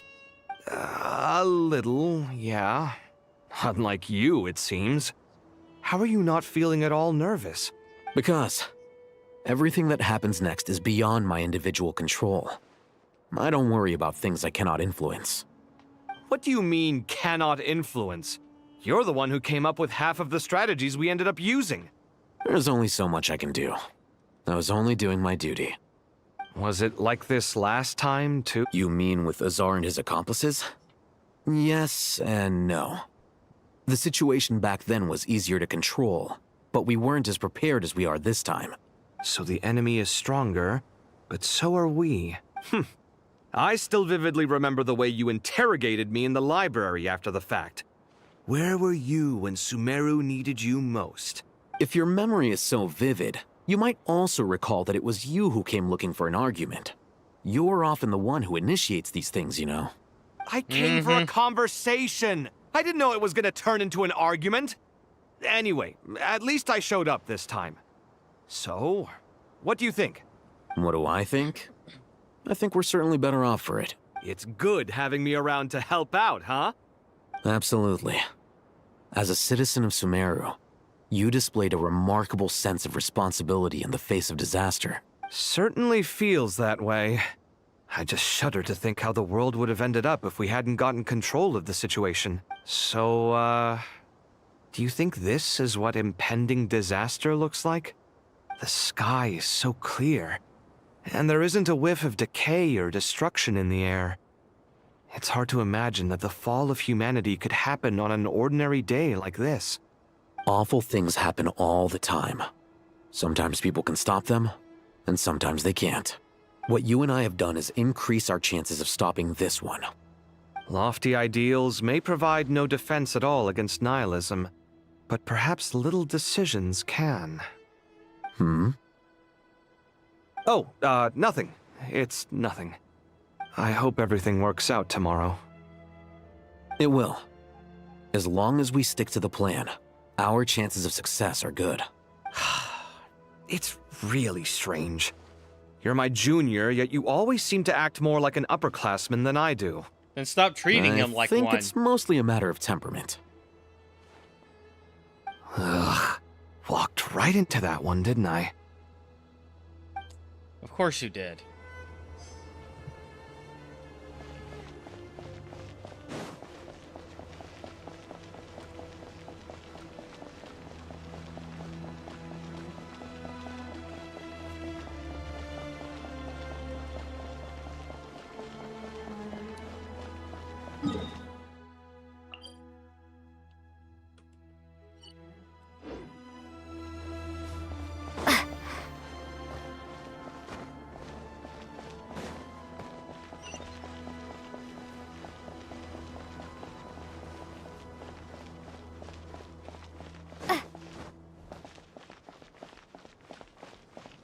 The heck?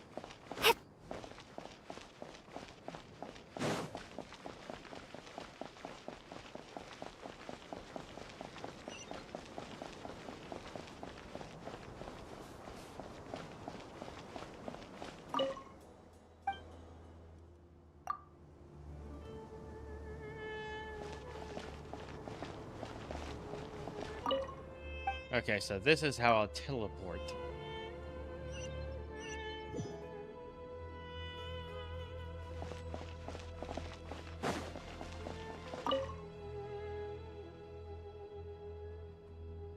We'll make our move after sunrise tomorrow.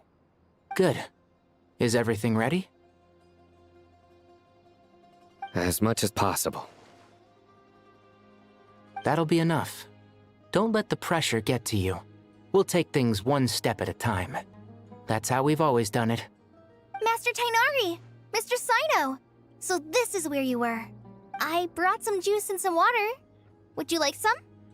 I know how easily you get dehydrated in the desert, so you should definitely have some water. In which case, I'll have the juice. I gotta ask, though. Who's on juice-making duty at a time like this? Madam Farazan said she was feeling a little nervous, so I told her about the automatic juicer my friend invented. She took it right off me and started making carton after carton of juice. A juicer? Did Sucrose send that to you? Yeah, I hadn't had the chance to try it out before this incident occurred, but I couldn't bear to leave it behind in Gandharvaville. The juice is very sweet. I think so too. Kale, how are you feeling? Physically, I'm okay, but it just still feels strange to me. Why would a great power like this come to someone like me? I know the feeling well. That same question ran through my mind every day as a kid. At least now, you have someone who can relate to you. All the more reason that you should apply for Spontamod. Tighnari fiercely opposes the idea, though. Those two things are completely unrelated. What are we all chatting about, Would anyone like any juice? Oh, you have some already. I had some earlier, ma'am. Maybe give the extra to someone else? Very well, very well. I shall be off then. There's this enormous power, and then there's little old you. You feel like there's no connection between the two. And that sense of dissonance is difficult to get used to. Yeah. But after all this time, I can't believe this stuff still gets to me sometimes. Makes me feel a little childish. Kale, just because we normally keep the conversation light doesn't mean we can't discuss deeper issues. I don't think it's childish at all. You were the victim of a terrible crime. It's normal to struggle with the fallout from it. You have absolutely nothing to be ashamed of. My professor once told me that no incident can be considered truly resolved until the victim says it's over. Your rage and your pain are completely justified. Thanks. Miss Nicole said that the same god remains which were once used to inflict so much pain upon me have now become a weapon with which I can protect everyone. It's like my own personal kind of evolution. Every innocent person who's been hurt needs time to realize that it wasn't their fault. I was the same. But it's all about to be over. Tomorrow, it ends for good. I don't know if you've noticed, but you rarely stumble over your words anymore, and your outlook has become much more positive. It's a big change from how you used to be. And since this isn't over, you can settle the matter on your own terms. It's time you seized back control. I believe in you. Yeah. Sumeru is my home. And it's so important to me. I have to protect it. No. I will protect it. And once you're done, how about you come back and apply for Spontamod? Stop it with the sales pitch, would you? Hey, excuse me. There are still 3 unclaimed cups of juice here. Why don't you take one each? Ugh, my arms are getting sore from carrying them around everywhere. Madame Farazan, why are you... Here, let me take them off your hands. Thank you, Madame Farazan. Drink up and enjoy my handiwork. I think I'm going to make something else now instead. Please, try to relax, Madame Farazan. Your nerves are starting to get the better of you. I know, I know.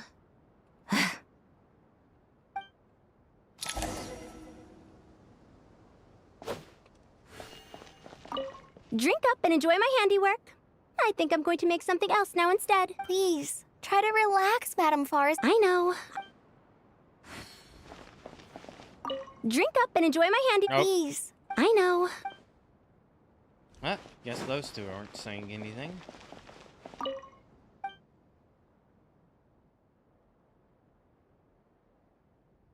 Lower level.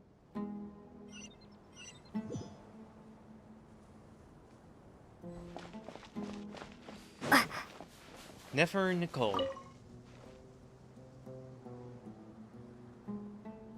Something on your mind, Miss Nefer? Nothing in particular. It's just... right now, the future feels strange and unfamiliar. But the future has not yet arrived. How can you say how it feels?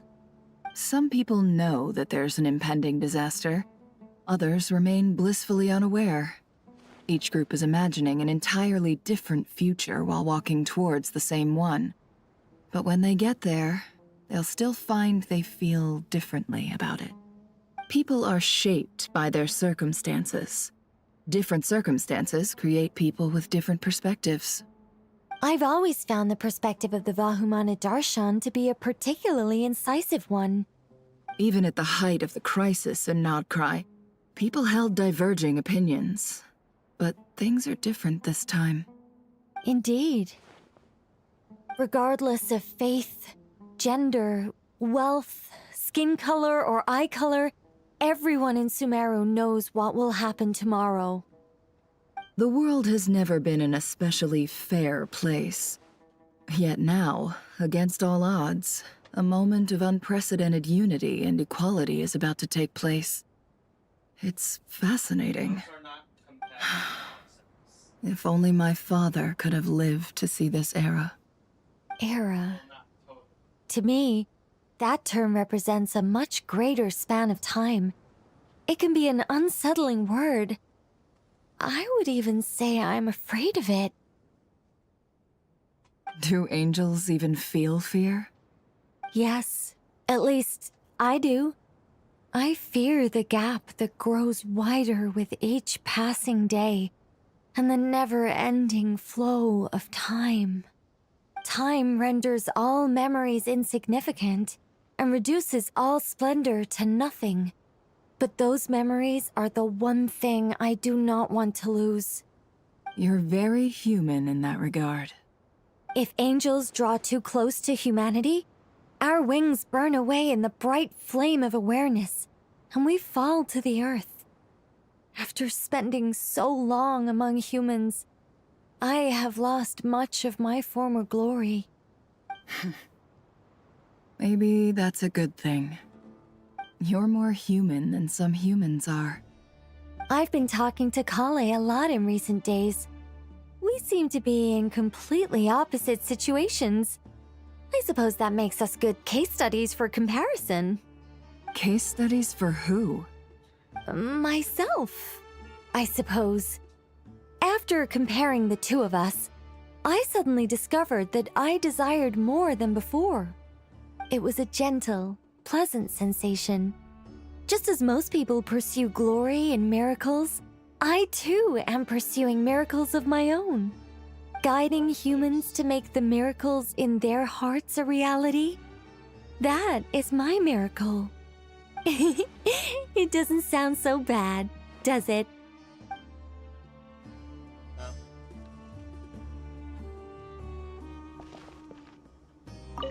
It was a gentle, pleasant sensation. Just as guiding Yeah, she's definitely baseline angel.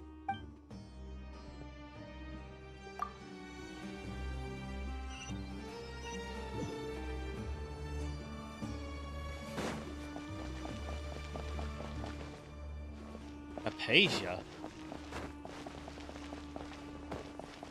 Oh, Candace. Too bad we've got a fight tomorrow. I could really do with a stiff drink. Let us pray instead. Prayer. How nostalgic. Lord Sangama Bay. Came to get some fresh air too, did ya? That's right. Actually, I was hoping I might run into you, Dia.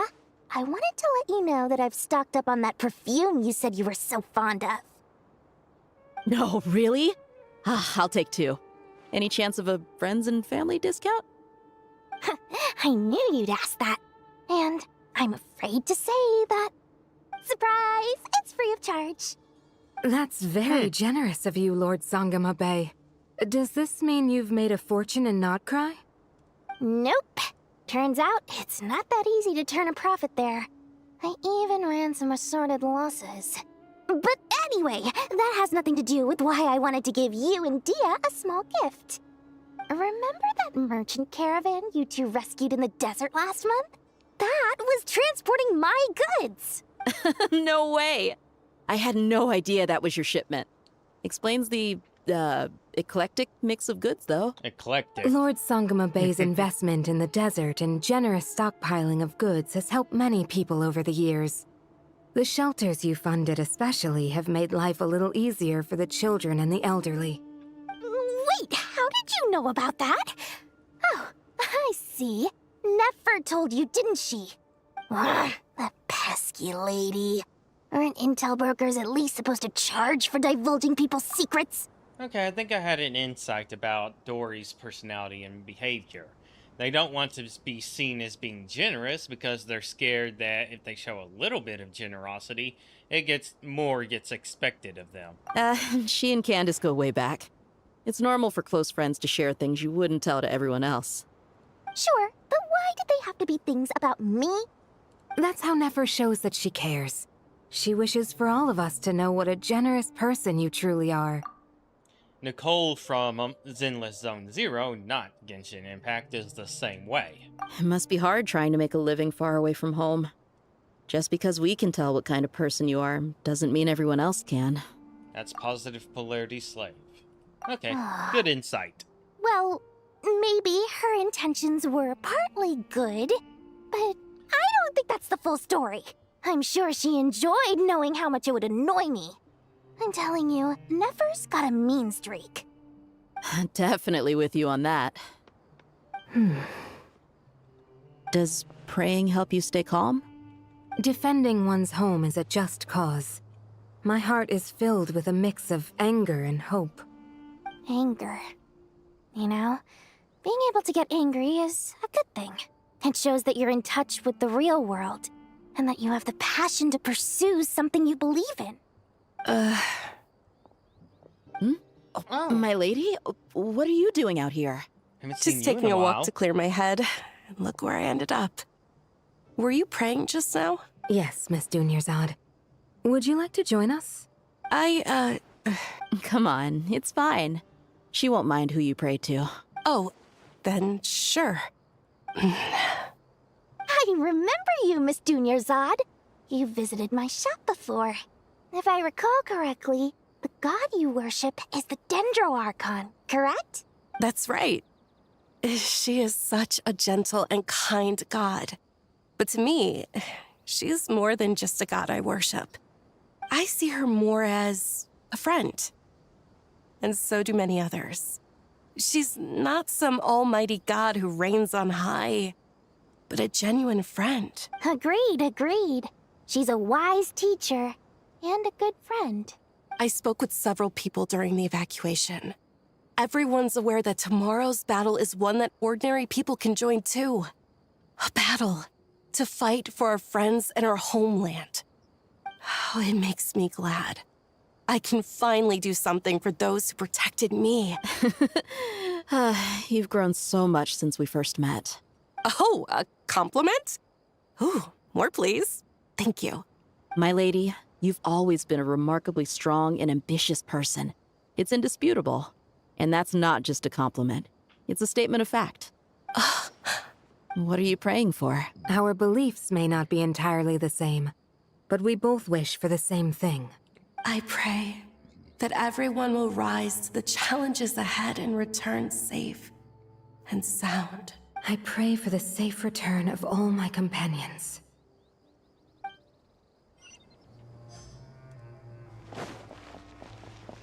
Alright, last one.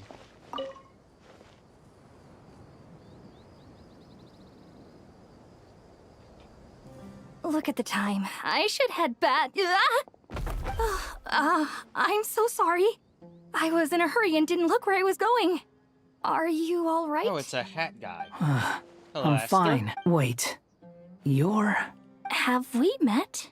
Not exactly. I think we may have crossed paths by the house of Dana before. Oh. You're Hat Guy! From Vahumana, right? You recognize me? The clue's in the name. Mr. Hat Guy. Fair point. It's getting pretty late. What's keeping you up? I could ask you the same question. If I'm not mistaken, all the workload for the Ratawa Histarshan wrapped up a good while ago. Well, I have something of a background in Satyavada life. so I was helping the Dendro Archon make some preparations. But I must have lost track of time. Did you find the experience enlightening at all? Honestly, it was tedious and uneventful at first. But eventually, I think I did sense some profound truths. But they also brought a lot of suffering with them. I was told that I even shed tears while I was meditating, though I have no idea why. Sorry. I hope I'm not scaring you. Not at all. It just proves you're very accomplished in your research. Good night. I wish you all the best for tomorrow. Thank you, sir. You too.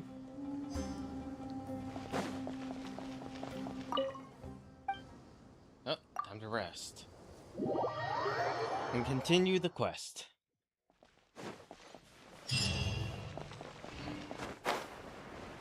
Time to go! Let's meet the others at the mausoleum of King Deshret.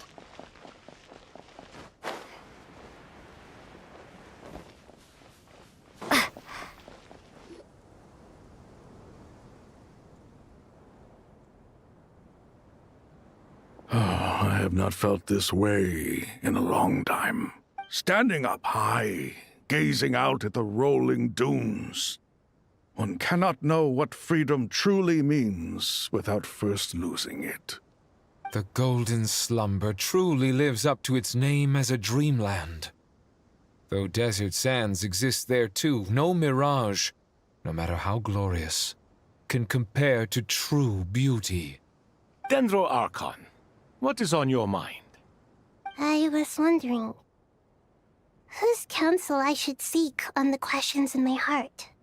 What kind of questions? So many. More than can be put into words. As I once said to a friend, we look, we see, and we comprehend. But the question still troubles us. What are the many disasters that this world faces but the sum of all irresolvable questions? The biggest question you should be asking is how to seize victory. Yes. Although, I would express it differently. I must not fail. And so the question I am most curious about now is whether the path to victory will be an arduous one.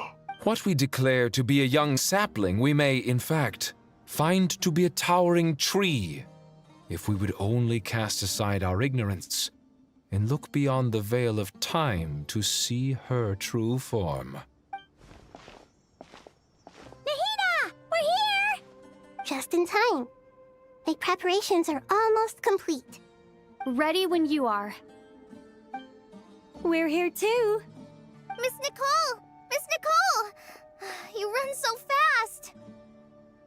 I thought I'd get a lot of exercise as a forest ranger, but I can barely keep up with you. Sorry, I got a little carried away. Lesser Lord Kusanali, the equipment is ready, and the modifications to Aru are all complete. As discussed during our meeting, Accessing Irminsul via the Akasha is no longer feasible at this stage. There are other options, it's just... they're a little more extreme, and more technologically demanding to implement. Maybe you should take it from here. The architecture and functionality of the Akasha terminals overlap considerably with Aru. There is reasonable evidence to suggest that one was developed based on the other, or that they both utilize technology of the same origin. As long as the transplant and merge operation succeeds, Aru should theoretically work on a scale greater than the Akasha and approximately equal to Irminsul. It will become the largest active computing device in all of Teyvat. A system this powerful is capable of a lot of different things. In the past, the Akasha was primarily used for one-way information transmission, but I suspect it could also serve as a central bridging hub.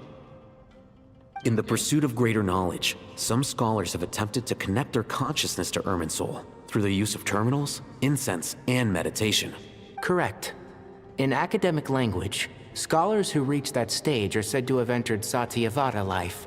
Hypatia has performed this practice many times in the past, and she was once under my care for a period of time. Right. And this at least proves that there is a zone within Irminsul that can be connected to. that's right. Providing wisdom to the people is one of the very reasons for Irminsol's existence. I think I understand where you're going. Please, continue. Interesting. It's a known scientific fact that the chemicals in your brain that cause or are released while dreaming are released at the highest quantities during your death. In that case, I'll skip to the conclusion then. We need to further modify Aru, merge it with the Akasha, manufacture terminals, and distribute them to every single person we can reach. Every person? Even the desert folk? But looks like they're going a different route. Everyone. I've already calculated the amount of raw materials we need. So you mean we're going to get new Akasha terminals? Yes, but this time the people of Sumeru won't be using them to acquire knowledge, just to connect to Irminsul. That's the key. When we evacuated the city, we brought all the important assets from the House of Dana, in case we ended up needing them. We've checked all the relevant records, and one thing is certain. Nothing like this has ever been done on this scale before, so... When we evacuated the city, we brought all the important assets from the House of Dana. Everyone in Sumeru is part of the plan. Whoever controls the people controls the situation. Since this function of Irminsul was introduced, it has only ever been made available to scholars, who don't constitute a particularly large group of people. But by expanding the scale to include all the people of Sumeru, all the individual connections will stack up to create a significant load on the system. Under normal circumstances, Irminsul would be able to cope with the additional load. But with it already being under strain from other activities, its remaining capacity is limited. Thus, it might be possible to shut it down completely by overloading it.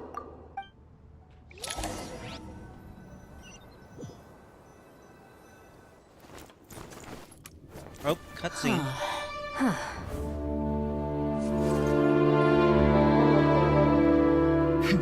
Counting down. 3, 2, 1. Are you ready? Ready!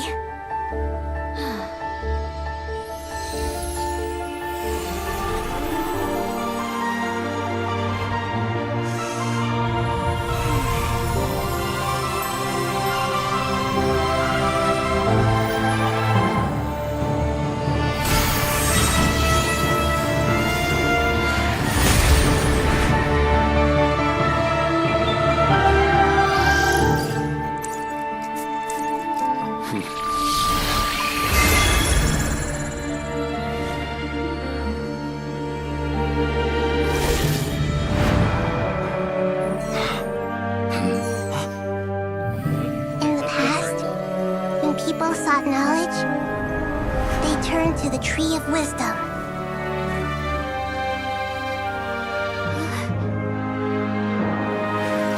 Today, we use it to save Sumeru and the whole world. These boughs that nurtured learning must not become tools for destroying the world.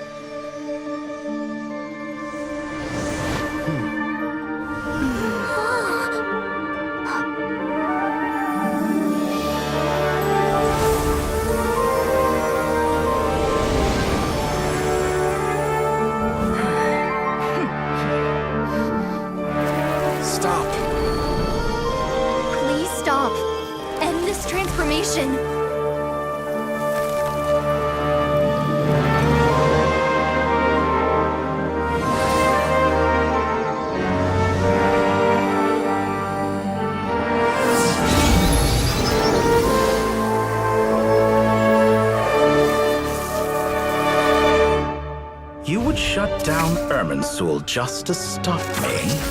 There you he fools. I have all the time in the world.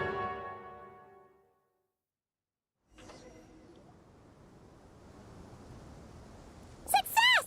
The evil Irminsul tree has stopped growing! Great! What a display of true courage! The courage to think and the courage to act. I never thought I would witness the shutdown of Irminsul with my own eyes. Perhaps this is human wisdom in action? Indeed, only humans could do such a thing. Gods are few and far between. What was once created for spreading knowledge is now used for another purpose. A rather ingenious plan. I am grateful to you three for your help. Only thanks to you were we able to extend Aru's interference capabilities to cover all terminals. Now, nobody who wears a terminal will have their activity accurately tracked by Irminsul. No matter how many eyes Dottore possesses, he will not be able to see us clearly. Now for the next step. I will need the help of your supreme powers once again. How might we be of service, Lord of Dendro? I need to reach the Eternal Oasis immediately. Yeah, right now? In that case, Ibis King, would you agree that this is a fine opportunity to dust off our old tricks? Never. I assume you have that chess set with you? You mean the one you gave to me as a gift? Asking for it back, are you? How could I? You misjudge me. I just wanted to show you another way you can use it. Connect to Safei Shatranj. Safei Shatranj? You mean that place in the desert? Thoth's chess set gains its power from the chessboard laid out in the desert by King Deshret and ourselves. All ceremonies conducted using the chess set must be activated via Safei Shatranj. In other words, the chess set is an extension of the chessboard. In the past, moving a chess piece was a sacred and momentous act. Transfer initiated. Entering live combat mode. I'm sorry, what?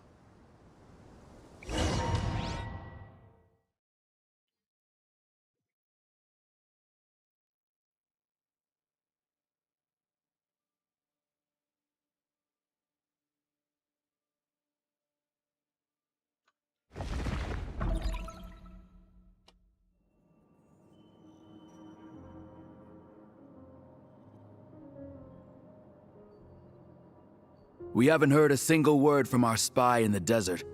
I'm afraid he might have been captured. Never mind. But we spent years turning him. And a lot of Mora. Nothing comes for free in this world, but the loss is not without its purpose. For a small price, we have wasted a precious amount of the limited time they have. Quite a bargain, if you ask me.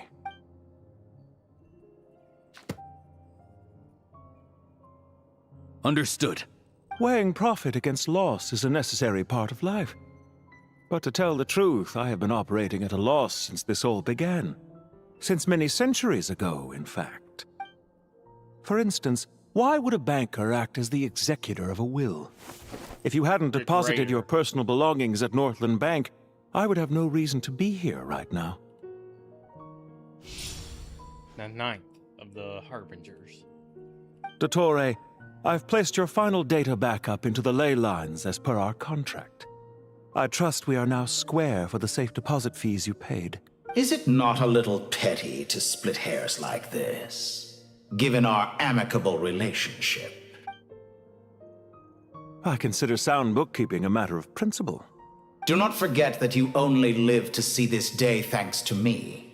In fact, every day of your life since you met me, you've been living on borrowed time. Why, that's hardly a fair assessment.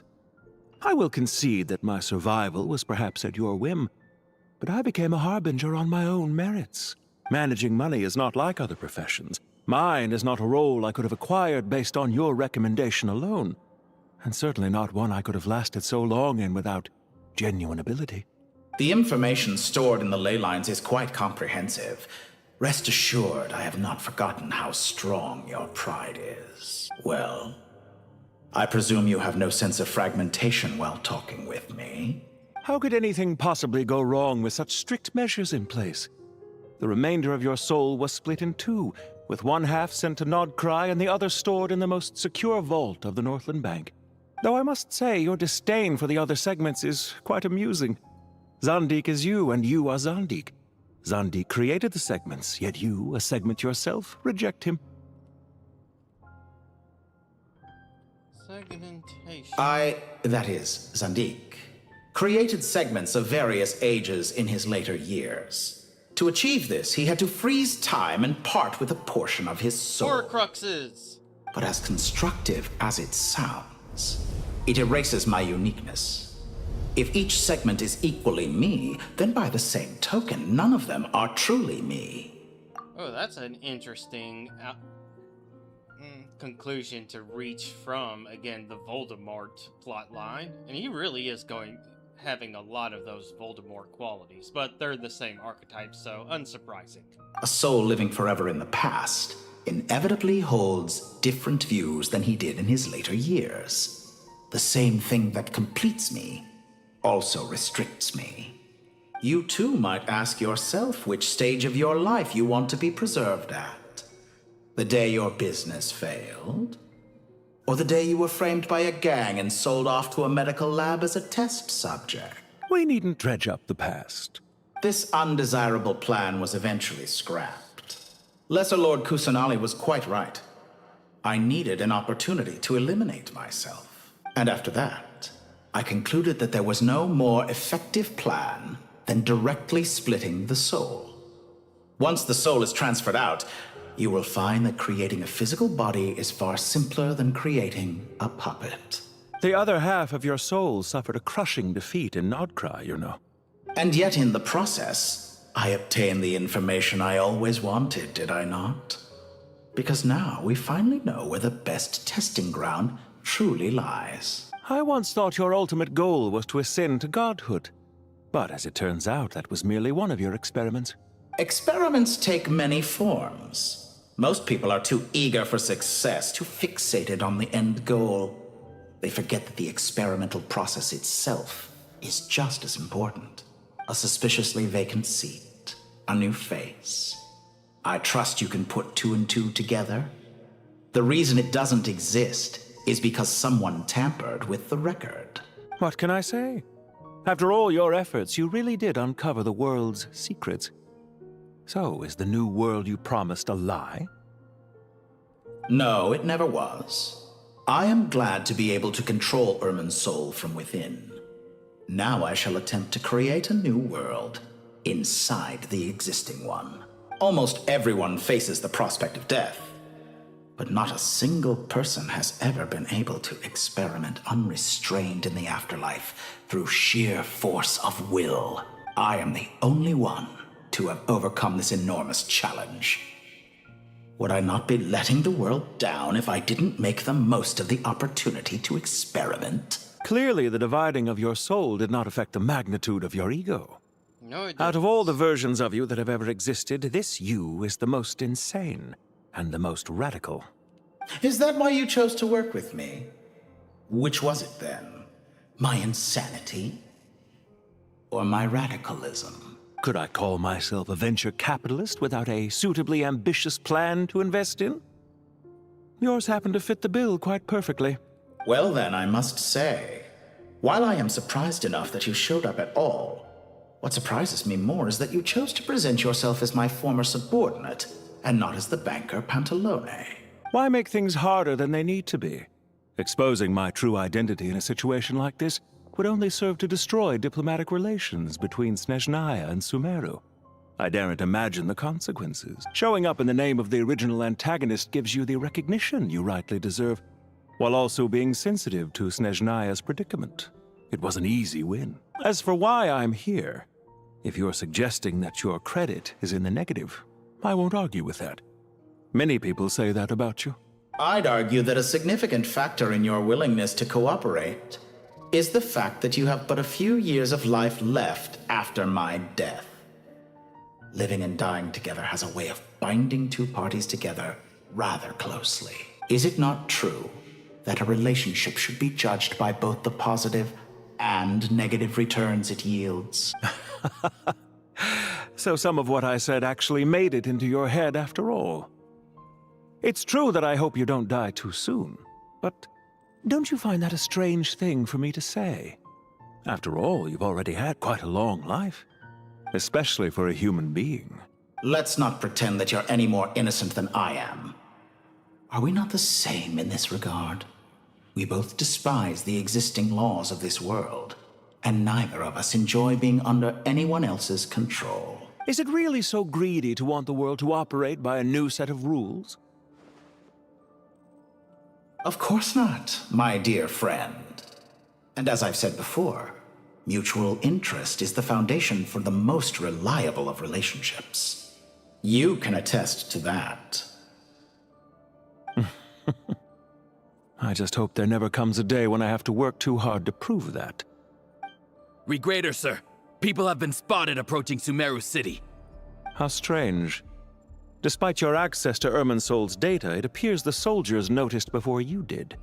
They must have found a workaround. Well, Dottore, I trust you know what this means. The fact is... They're coming. They'll breach the city gates any moment now. But even so, I would say Irminsol is a wonderfully convenient thing on the whole. If you do manage to create a new world, perhaps you could plant one outside my office, too. I'll consider it. What do you need me to do? Stall them? The experiment will take time. Stall them for as long as possible. Very well. But you're really asking for the moon here. Have you heard this story? There was once a guilty man, kneeling in the center of a church while an angry mob outside waited to bring him to justice. He pleaded with the gods, begging them to grant him one final request, the chance to finish confessing his sins before he was sentenced. Many suns and moons passed, seasons changed, and still his confession continued, as if he intended to speak until the end of time. Are you suggesting I worship you as a god? Or were you hoping that I might confess my sins to you? Certainly not the latter. That would make my life miserable indeed.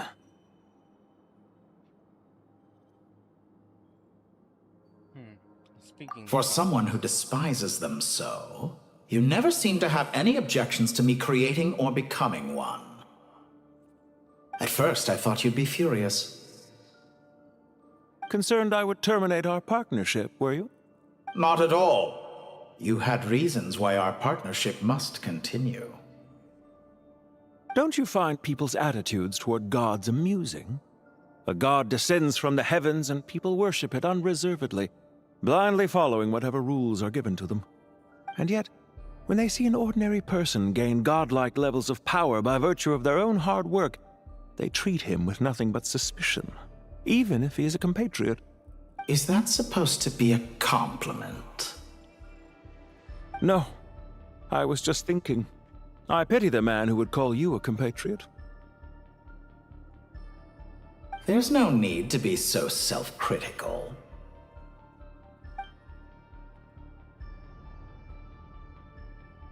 I know it's a little late in the day to be asking this, but how have you been keeping? I'm flattered that you would take the time out of your busy schedule to consider my well-being, Doctor. The part of your soul that went to Nodcry caused quite a stir, sending our organization back to the drawing board on numerous fronts. It was quite a headache for everyone involved. Dear me, I must have caused you no end of trouble. You certainly did. I had the rare honor of being summoned before the Tsaritsa with Pulcinella to answer for myself. A terrifying ordeal. Don't worry, I pulled through. At most, it's a public relations nightmare. I made sure of that. Now I'm curious. How did you explain yourself? Oh, it was quite simple. I just pinned the blame on someone who wasn't there to defend himself.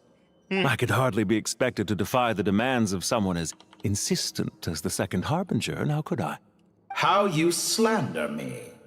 You know full well that I am perfectly amenable to reason. There's no question that you are partly to blame for the ruin of my reputation over the years.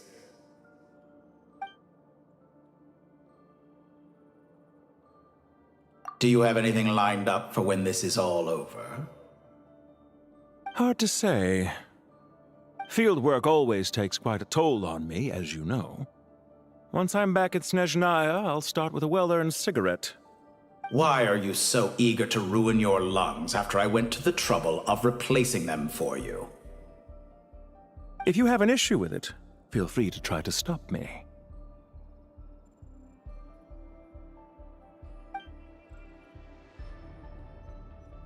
Nothing. What's on your mind? The limits of humanity. It's a pity. Despite running countless calculations, I find there is simply no way to reduce any further the amount of one's soul required to sustain an individual. It's rare to hear you admit to being unable to achieve something. I beg to differ.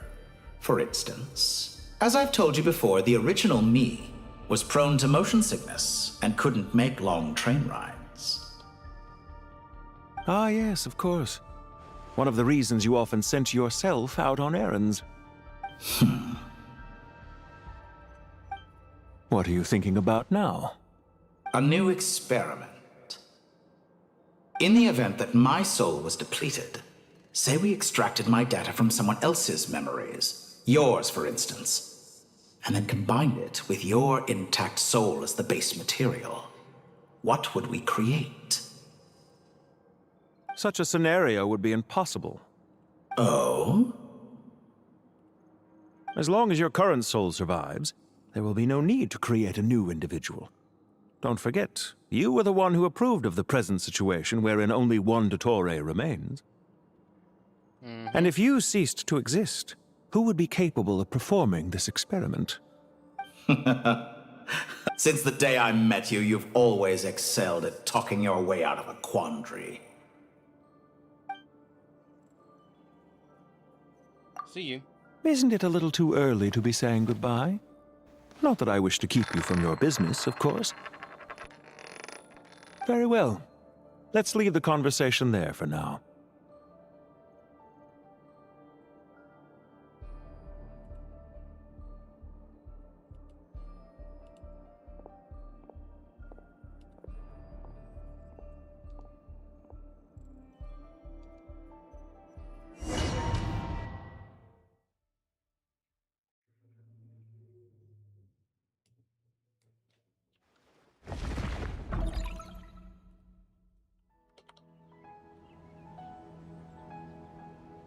The power of King Desheret's 7 pillars is truly remarkable.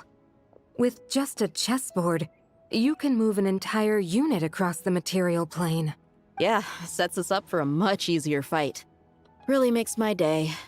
The last time we stormed the city, it involved a lot more running around. I wonder how many people can say they stormed a city twice in their lifetime. I was just thinking that. I've definitely had more than my fair share of unusual experiences in my life. This is my first time here, actually. We never usually leave Gandharvaville. I hope this will be my last time. From the mega Does everyone have to chime in? Can't we just fight? What an amusing comment, my dear lady. Yet humans often alleviate tension via small talk, do they not? Wow! Why is Candace's shield talking? Because the image on her shield is one of me.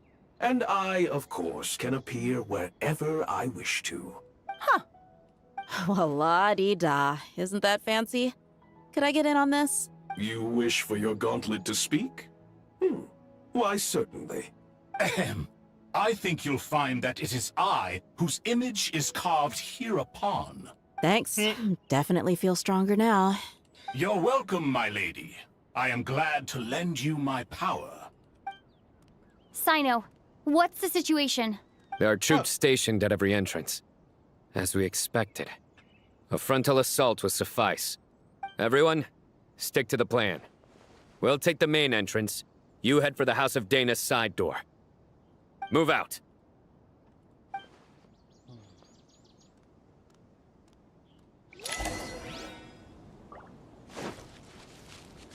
Alright, that's something I can work with.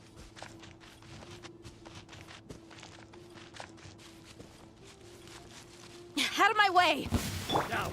Take this! Watch out! Get lost! Whew. Thank you, Jet. You gotta be more careful. If you're not ready to put your life on the line, You can't be certain of defeating your opponent. She's right. Keep your wits about you, Rana.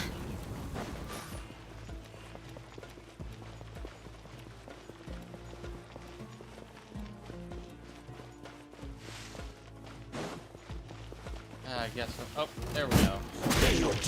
Wait! You asked for it.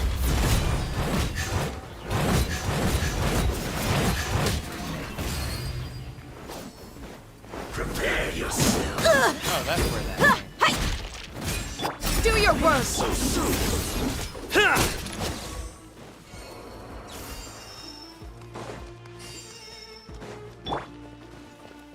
Take them out and secure the harbor. Reinforcements will arrive by water. Consider it done. Show no mercy.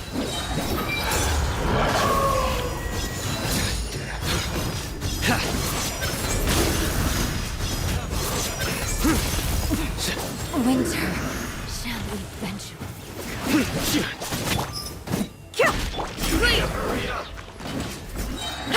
We shall prevail. Well done. Buckle up. Cha.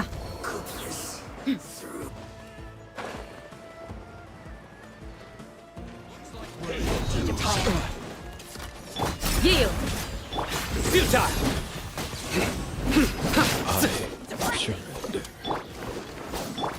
Do your work. Look alive. Ha. Gloves off.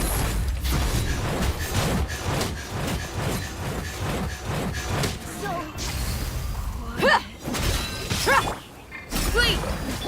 Nowhere to run. Through me, justice is served. Your penance is due. Resistance is futile. Save yourself. Do your work. Hear my prayer. Futile. Alright, I figured out how to use that team. Waterway secured. Brothers! Sisters! Perfect. Just in time. Welcome. Once we've linked up, we'll continue the advance. The team has arrived at the north entrance, as planned. Good. Press on.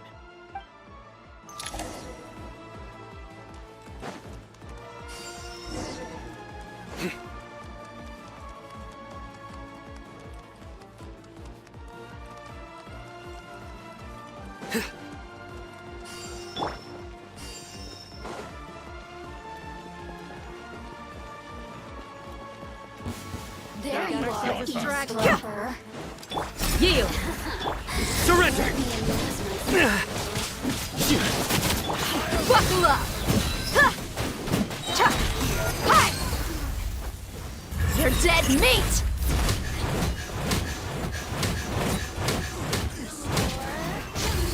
Ha. Hi. Flee. Futile. Over here. Cha. Let me amuse myself a little. Grant us your blessing. Surrender. Judgment is upon you. You stand condemned.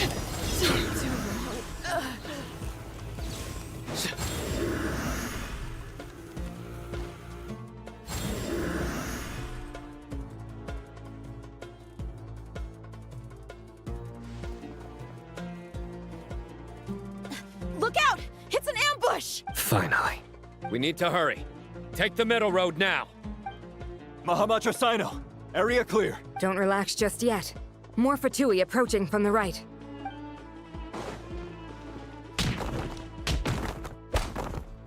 Irminsul cannot track our movements. If necessary, we could split up. Don't worry. We'll wipe them all out. As you can see, our people came raring to go. Good, good. How are things with the Traveler? Can Tainari keep her safe? Don't underestimate Tainari just because he's a Tainari? forest watcher. Why is He can keeping handle us it. Safe? All right. You know that's not what I meant.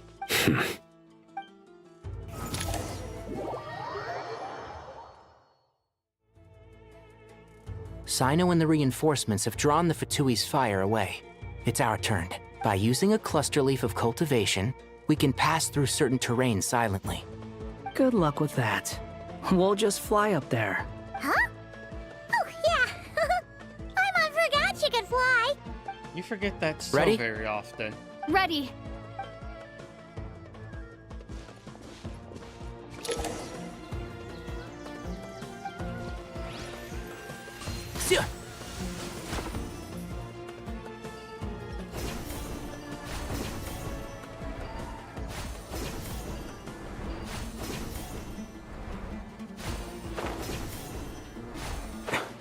Alright.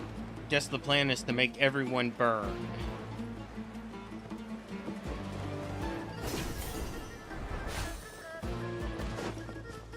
One with the forest.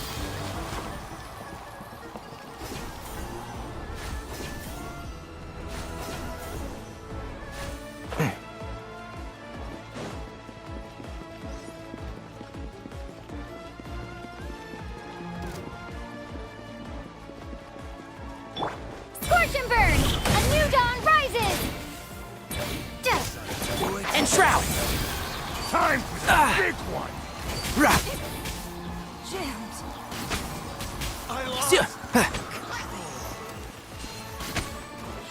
Squall Fury! Yeah!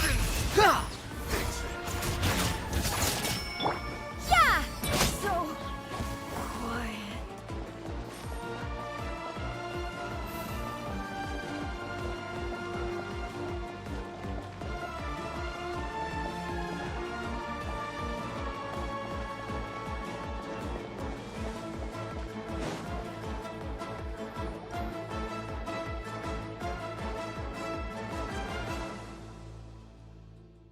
Fatui soldiers up ahead.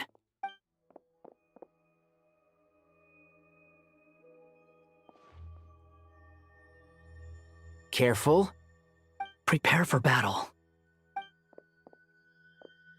Hey! There's people over there. You have some nerve showing your faces here in the center of Sumeru City.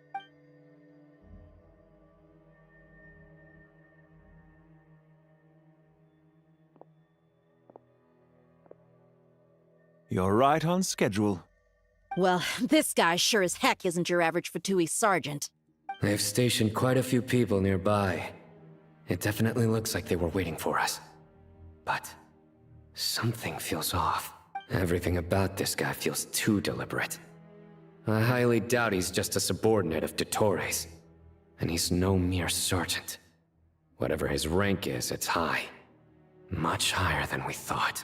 So you've been waiting for us. But it looks like you're geared up for a conversation, rather than a battle. Very clever, General Mahamatra Sino. I know you're the one in charge of this siege, and I look forward to making a deal with you. A siege? Sumeru City belongs to us! Historically, yes. But things can always change. We have quite a sizable force with us, you know. There's a Fatui ambush at the north gate. Can you handle him? We can for now. Yes, I'm quite sure both sides can hold their ground for the time being. The battle has not yet reached its climax. But what happens next? Do you enjoy watching bloodshed? Surely some of those here are people you count as friends. Once a war begins, some people must die.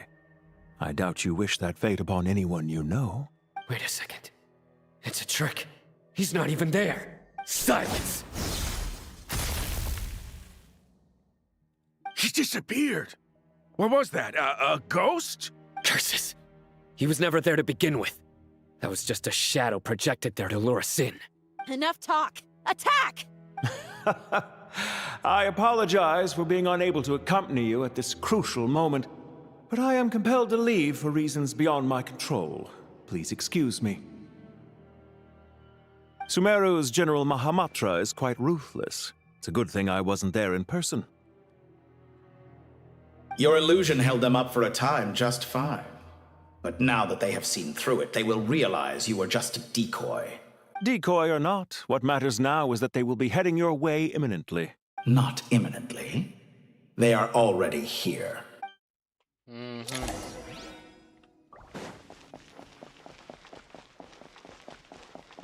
wind rises.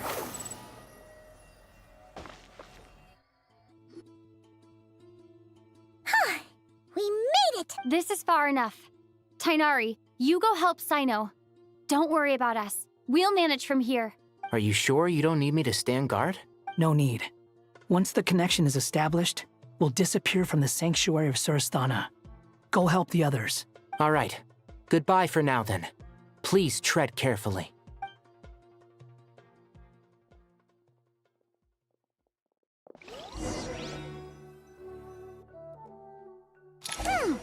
Now where's the interface Nahida mentioned? Come on, where's it hiding? Found it. It's over here. We can connect to the inside of Irminsul through the Sanctuary of Surasthana's built-in security system. You should be pretty familiar with the process. Is it the same route as last time? For the most part. We don't need to adjust any of the parameters. Then I should be fine. And Paimon? Once you're both ready, we'll set off. Wait! The stakes are way higher this time, right? Maybe Paimon should stay outside and help the others. Then, you can focus on the fight without having to worry about Paimon! Huh? Why are you staring at me like that? It's nothing. I just suddenly realized how much you've grown. Hey, you've grown quite a lot yourself. Don't you two start getting into it again. Well, anyway, Paimon thinks she's pretty knowledgeable. Who's the best guide in Tavatigan? And don't forget, Paimon's a college student now. If we say Alhatham's not a weirdo, it's hard to explain how he came up with the idea of you applying to the academia. But for all that he counts, you're doing surprisingly well in your studies. Just goes to show how important it is to have someone supporting you. And Paimon's not the only one. Let's not forget that you only became a student because of Nahida's personal recommendation. That's fair. I have learned a lot in Sumeru. Oh yeah. Did you ever come up with that ugly nickname you promised me? What? No way! We're friends now! Paimon gave up on giving you one ages ago. Anyway, isn't Hat Guy enough of a nickname for you? Fine. Suit yourself. We need to go. Paimon, if you're staying, look after yourself. Will do. Paimon's gonna link up with Tainari and Sino. You guys are the ones who need to be careful. We will be. Bye for now.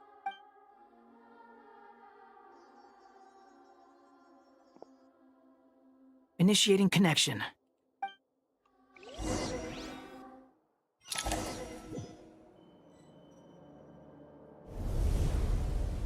Alright, we're in.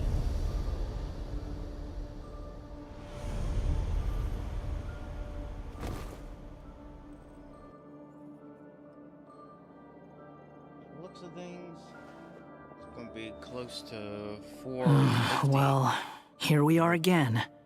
Come to think of it, I still don't even know where we're going. Thanks to our terminals, it should be impossible for Irminsul to read. I can... Don't tell me. Only you need to know. That way, whatever happens to me next, it won't affect your progress. Listen to me. Your safety is just as important as mine. Don't even think about sacrificing yourself for the greater good. We came here together, and we're leaving together. All right, if you insist. I won't argue with you. And we're back in the old outfits. Not happy with that.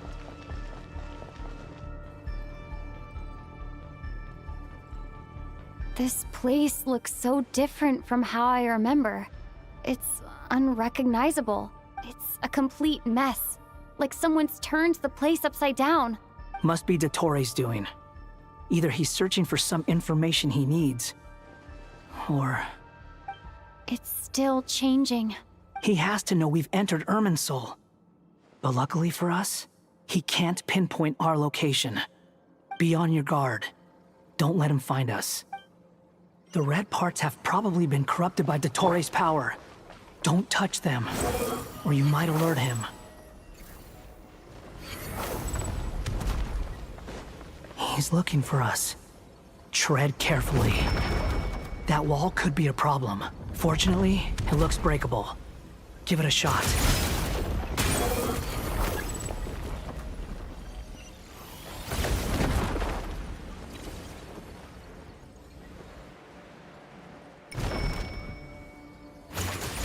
Swollen Fury!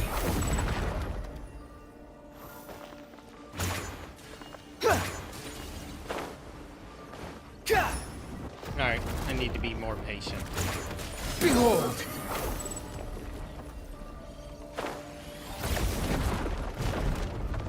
Okay, I need to be more patient than that.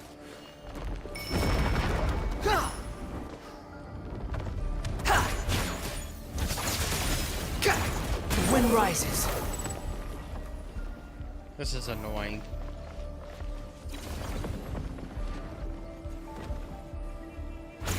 Swollen Fury!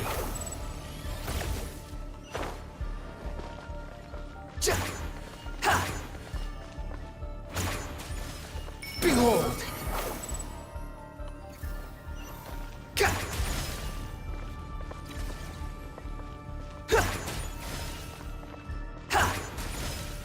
Swollen Fury!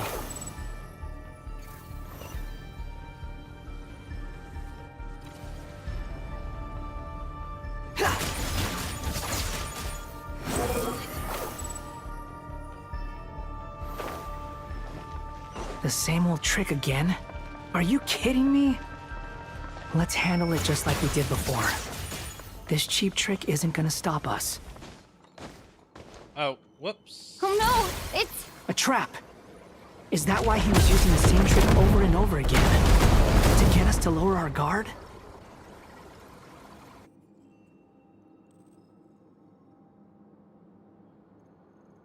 Was that unavoidable? I'm trapped!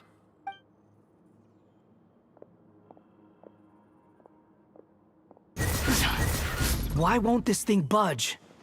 Hello? Hello? Can you hear me? Nicole? Nicole? Is that you? Yes, it's me. I'm monitoring your progress from inside the Eternal Oasis, and I have to say, this terminal is simply marvelous. It makes tracking you so much easier. I couldn't see anything at first, but now that you two are inside, I can use your location with support from the terminals to get a partial view of the situation inside Irminsul. It's not the clearest image, but it's better than not being able to help at all.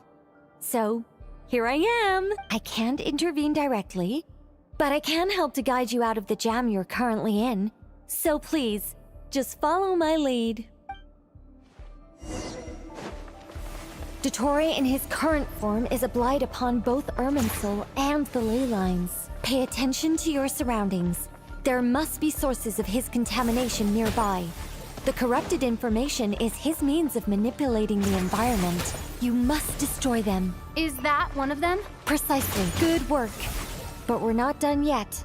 Stay close, and let's see if we can find any others like it nearby.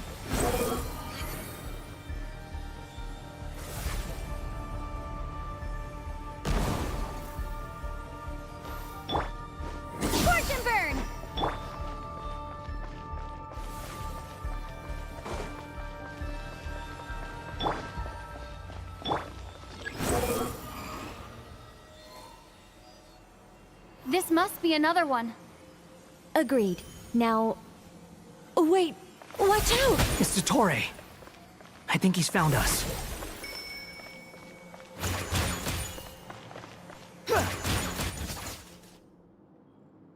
The seal is broken. Quick! Get out of there! Too slow. And where exactly do you think you can run to? Wait, what is that? Pursuers. That's gotta be it. Run! Don't let that thing touch you. Dodge that attack!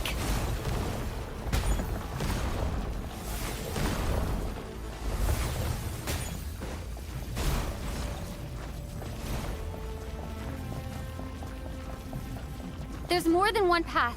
Which way do we go? To the left. Trust me.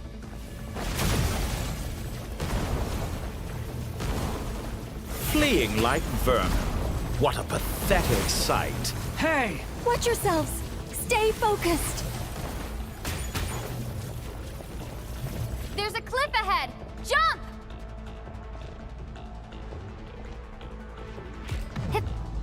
More of those corruption sources.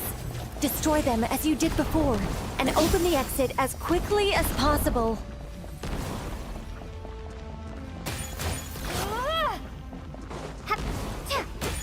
They're relentless.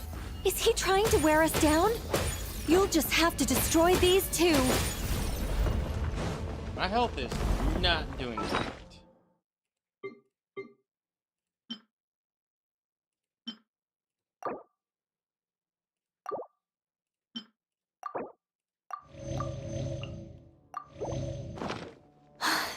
I think the pursuit is over. Hard to say. Stay alert.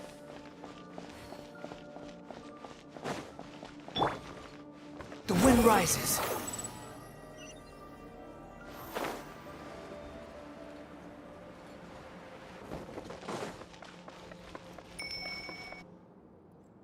Whew. I think we've made it to relative safety. Phew, goodness. That was tough. You doing okay? I'll be fine. Don't worry. Take a short rest, and then... Nicole? Nicole! The connection's been cut. But that means... Look at you supporting one another. How very touching.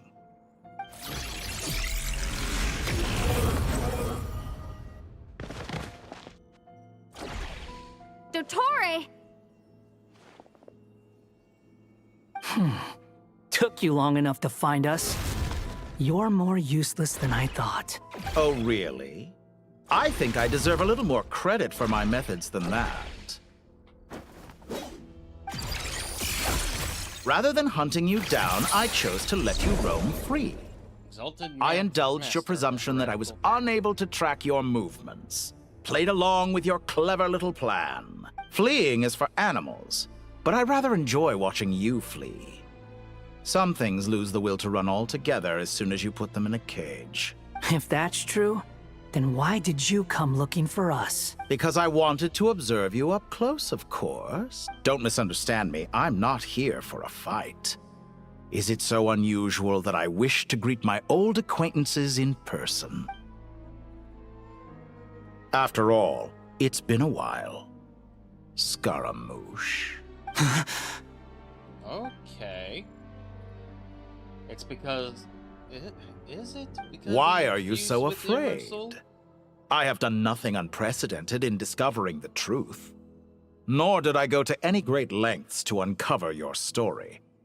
You made a bold series of moves in deciding to erase yourself.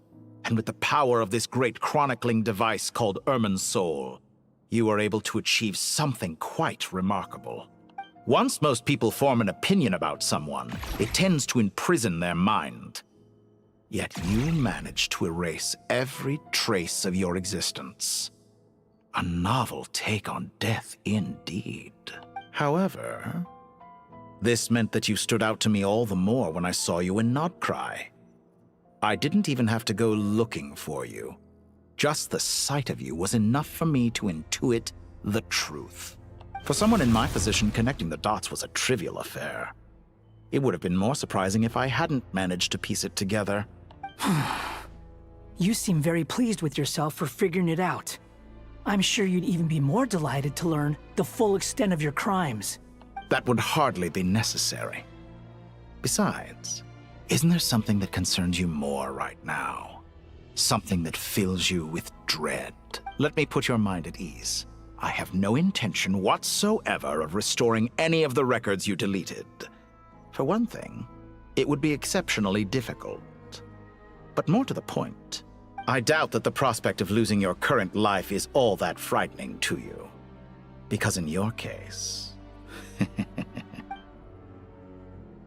The cruelest twist of fate is that you'll never again have the chance to make up for any of your mistakes. Isn't it? Dottore? I think that statement needed more growl. All here shall bend to my will.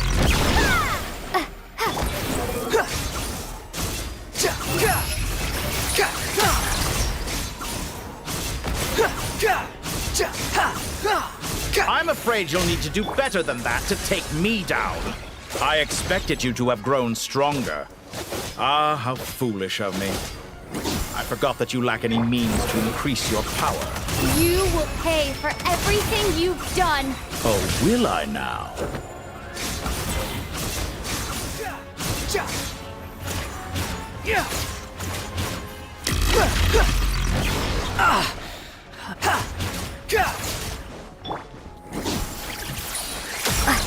Squall and Fury.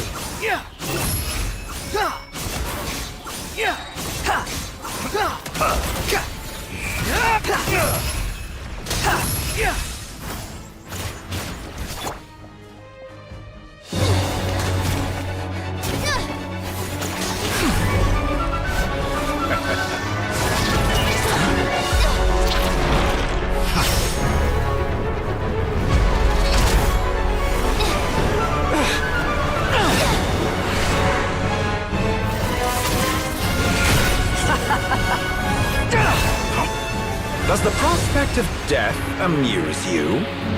I could ask you the same question! I'll distract Dottore. You focus on the mission. Got it.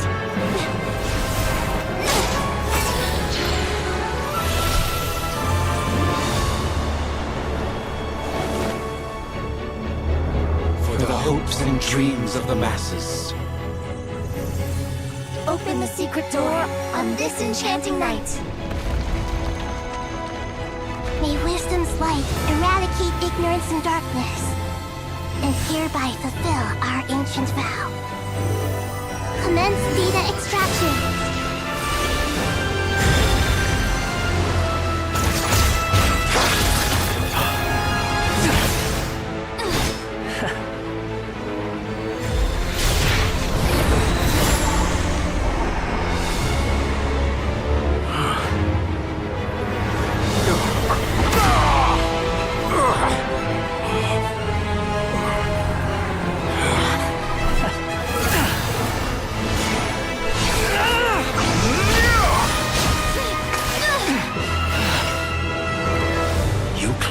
Outdated ideals and stand in the way of progress. You will pay for interfering with the grandest experiment of all time.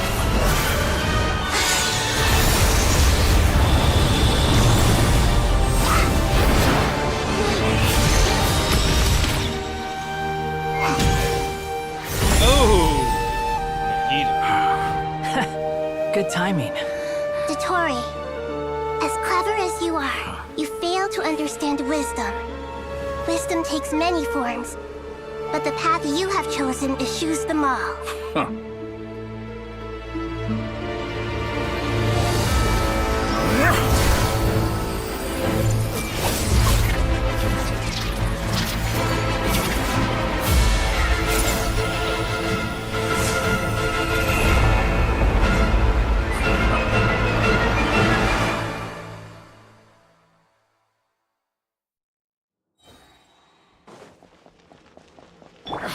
My strength is fading! Since you are within Irminsul, it stands to reason that any power you wield comes from it. You're extracting the information from Irminsul just to strip me of my power. I will find his weakness.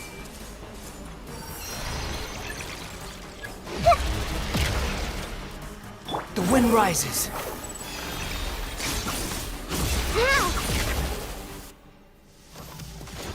I admire your attempt to introduce a new interesting. variable, but it's nowhere near enough.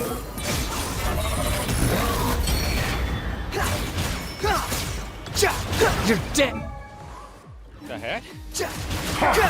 A petty trick.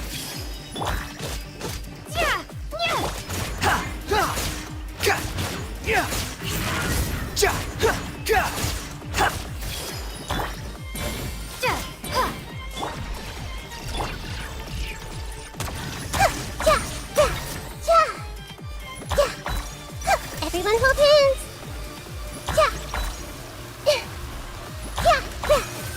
Burn all before The wind you. rises. Blade of the primal flame!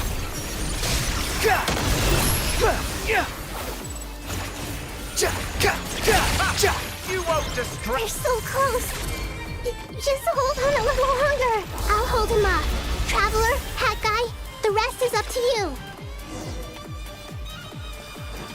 We certainly have a knack for surprising each other, don't we? I'm just getting started. Oh, that's new. It's time! Say your prayers! Stay on the offensive, but watch your back.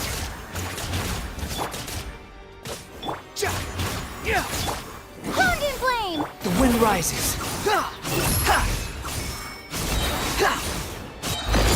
It's time! Say your prayers! No, Hitotati!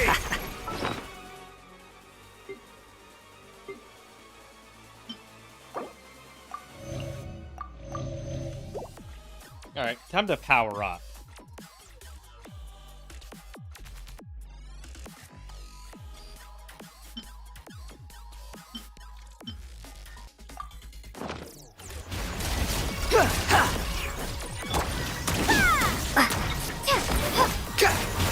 Squall and Fury.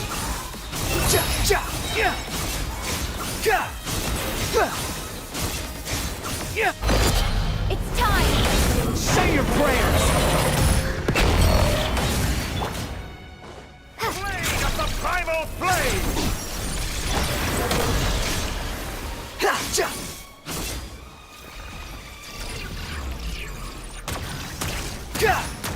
Whoop. There you are.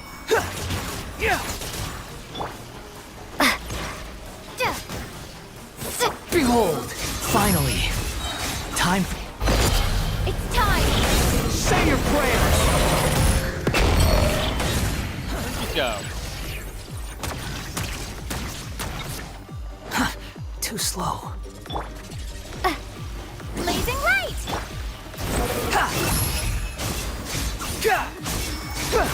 Burn all before you! Blade of the primal... It's time! Say your prayers! What the heck? Following me.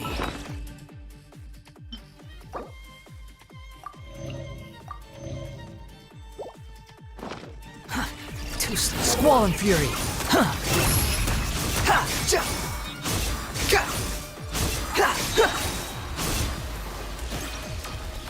Let's try this again. It's time! Say your prayers!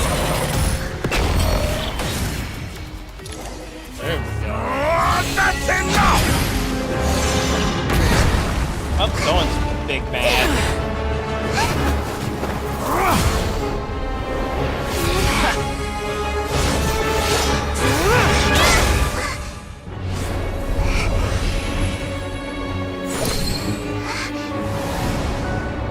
It's all yours. Do with it as you see fit.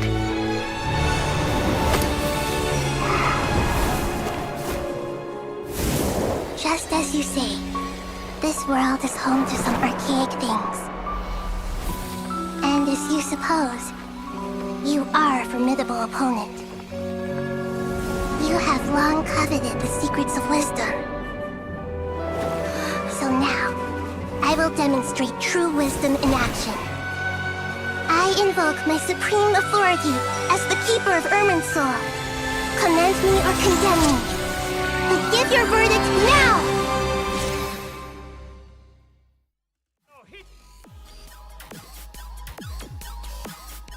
Blessed One of Wisdom, Mahakusaladhama, are you That's her certain name. that you wish to exercise your authority to destroy Irminsul? It represents both your roots and your finest accomplishments. You truly intend to abandon the very thing you have always fought for? This is my decision. Irminsul has been corrupted beyond redemption. Irminsul Sanitization. is the original tree of Teyvat. It is the means by which the heavenly principles maintains fate itself. The 7 Archons should honor and revere it, for their authority was bestowed upon them by the heavenly principles. It is precisely because I honor and revere it that I fight for the humanity it exists to protect. Wisdom is knowing how to weigh the options and make the right decision. If you truly care about the fortunes of this world, then it is me you should seek to preserve. Planting a seed begins the chain of cause and effect. Since you have become a great tree yourself, why should the loss of another tree be anything to fear? Till we meet again, Lord of Dendro.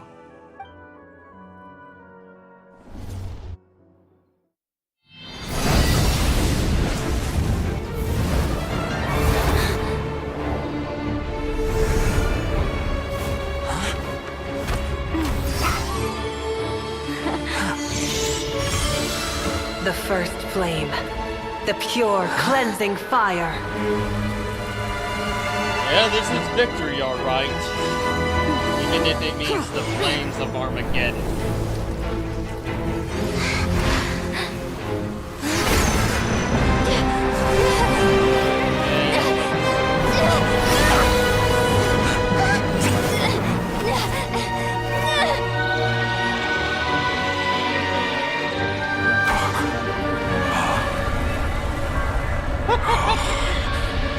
Eddie.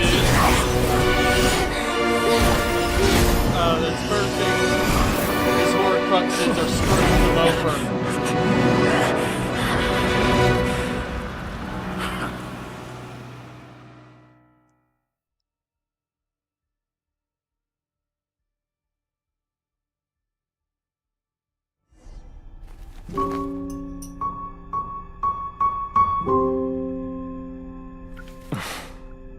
Shall we? Where were we? I was suggesting that you needn't perform when signing a contract. You're only sitting here because your bank demanded an evaluation of the trustee. So you told a story about a young scholar from a merchant family in Sumeru? I told a compelling tale, didn't I? The post-expulsion story is far more captivating. The human experiments or the elixir of immortality? The part where you die. Ah, yes. My favorite part. The 35-year-old Segment thought of himself as Dottore, reserving the name Zandik for the original specimen. Of all the Segments, he was the most selfish. After his expulsion, Dottore searched for a new direction. He joined the Fatui, studied Elazar in great depth, secured resources. He was rather fortunate in his career. Zandik turned to Conrian technology and successfully created his segments. But this was not immortality. Even with backup segments, his body would still age. Still, thanks to Snezhnaya, Zandik found the ideal base for his experiments. Then a perfect partnership materialized at a crucial moment. The year that both parties realized they needed more time. Fortunately, Zandik succeeded. In a miraculous turn of events, he gained the extra time he needed. I seem to recall it differently. All right, it's true. No matter how much elixir he took, Zandik remained human and continued to age. Then, on the morning he turned 85... Help me up! Call for help! Surely he would be rescued, Zandik thought. But to his surprise, no one helped him. Zandik was too selfish for that. Don't forget, you're one of us. Yes, and we're all waiting. Waiting for me to die. Pantalone arrived for a meeting and happened to witness what followed. He found it unsettling. I never said that. But the Zondiques were unfazed. It was a rare opportunity for self-dissection.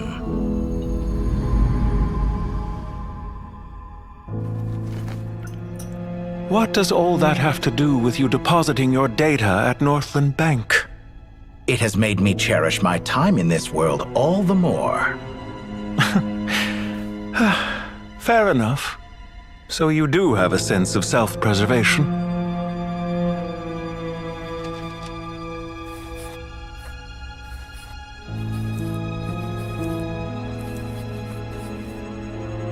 What do you mean?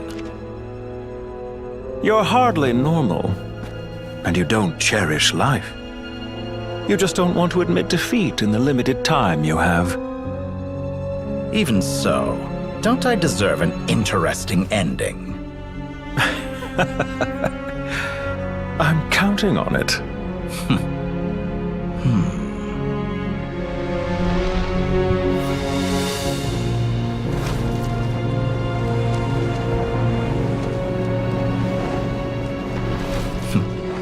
If nothing else, I expect my funeral will be a grand affair indeed. That doesn't sound good.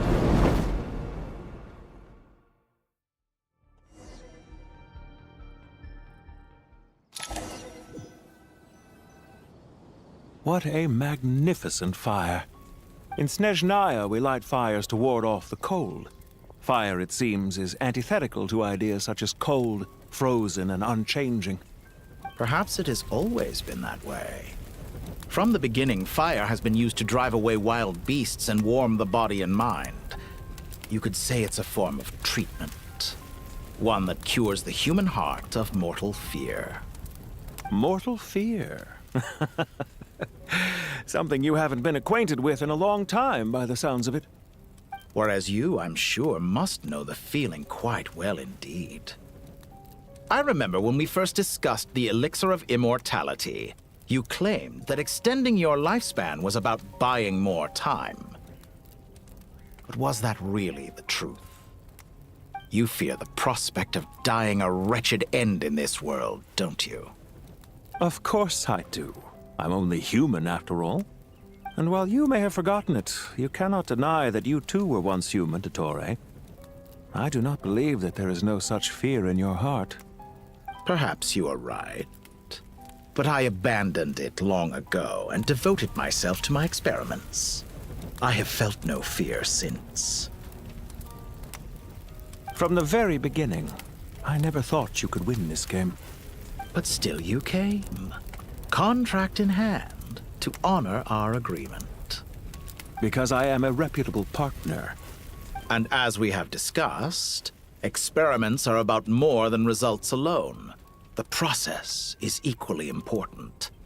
I have come here and completed my creation, and I do not regret my decision. I'm afraid your journey ends here.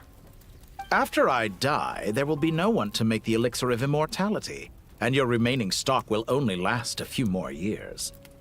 How then will you prove that you didn't perish in this incident alongside everyone else?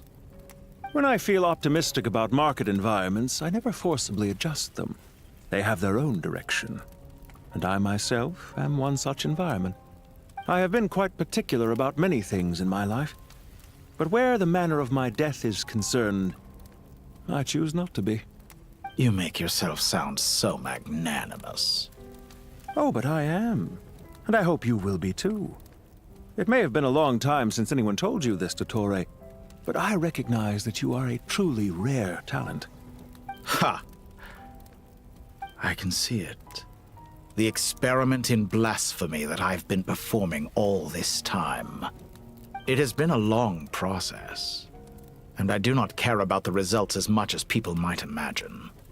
If the very goal of your experiment was to explore infinite possibilities, then there was never any reason for it to end. Indeed. Yet now, the experiment has officially drawn to a close. What should I call you? Zondik? Or do you prefer Dottore? Suit yourself. Goodbye, Feofan. This time, that's what it truly is.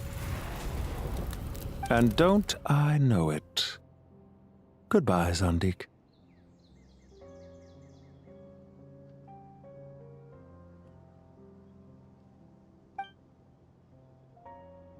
I could have carried out many more experiments. But to me, Lord of Dendro, this outcome is certainly not the worst. I believe you. But unfortunately, this is where it all ends for you. This experiment does not belong to you, nor do any of the results. Experiment. It sounds like you're trying to outdo me in my own field. Wisdom is conveying information in terms that people can clearly understand. You know exactly what I mean. Indeed. I can see no further outcomes. Ha. You have a formidable mind, and you are braver than I thought. Setting fire to the very thing your survival depends on. Your previous threat was empty, but this time, it is real. When necessary, wisdom can be as fierce as an inferno. Some of the flames that incinerate you come from within yourself. Perhaps you are right. You see what lies at the bottom of the human heart, and that is your wisdom. Here is where your journey comes to an end. All that is yet unknown belongs to those of us who will carry on living. It seems I have unwittingly been your arch-enemy all along. But now, it's all over. I do not deny your intelligence. But what you refer to as experiments, I would never describe in those terms. They are events that take place in the real world, and they are so much more than mere data. Goodbye. We will never meet again.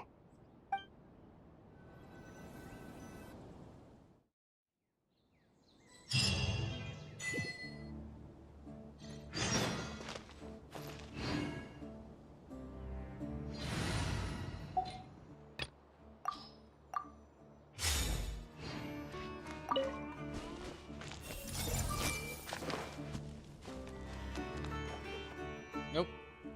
Well, that's the last of them. Everyone on the list is already back where they should be.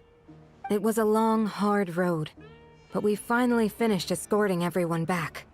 I just pray that we'll never need to leave again. I hope we can stay here forever in this peaceful paradise of our own choosing. Paradise. In the annals of the Temple of Silence, that word carries great significance. It represents the hopes and desires of the gods. Their longing for a place to rest. I wouldn't think gods need such a place. People always think they're the only ones who can lose their homes. They forget that gods too need a place to reside.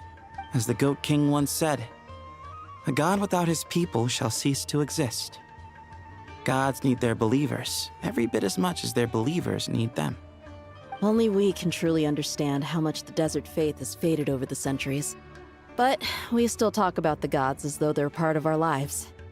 Given the myriad ways in which gods and humans interact, I'd say they really are. How else could Dunyarzad consider the Dendro Archon a friend? Well, that sounds about right to me. Describing them as friends sure makes us feel a whole lot closer. If you told me a few years back that I'd have this many friends, I'd have called you a liar. Belief is a choice, just like friendship. We've made our choices through battle. The right ones, wouldn't you say? I'll be heading back to the Temple of Silence. I heard the Goat King and the Ibis King decided to pay us a visit. How about you? It's back to Aru Village for us. Still plenty of supplies to distribute and people to help. Until next time, old friend. As long as you can find the time, you're always welcome to visit us in Aru Village. Right back at you.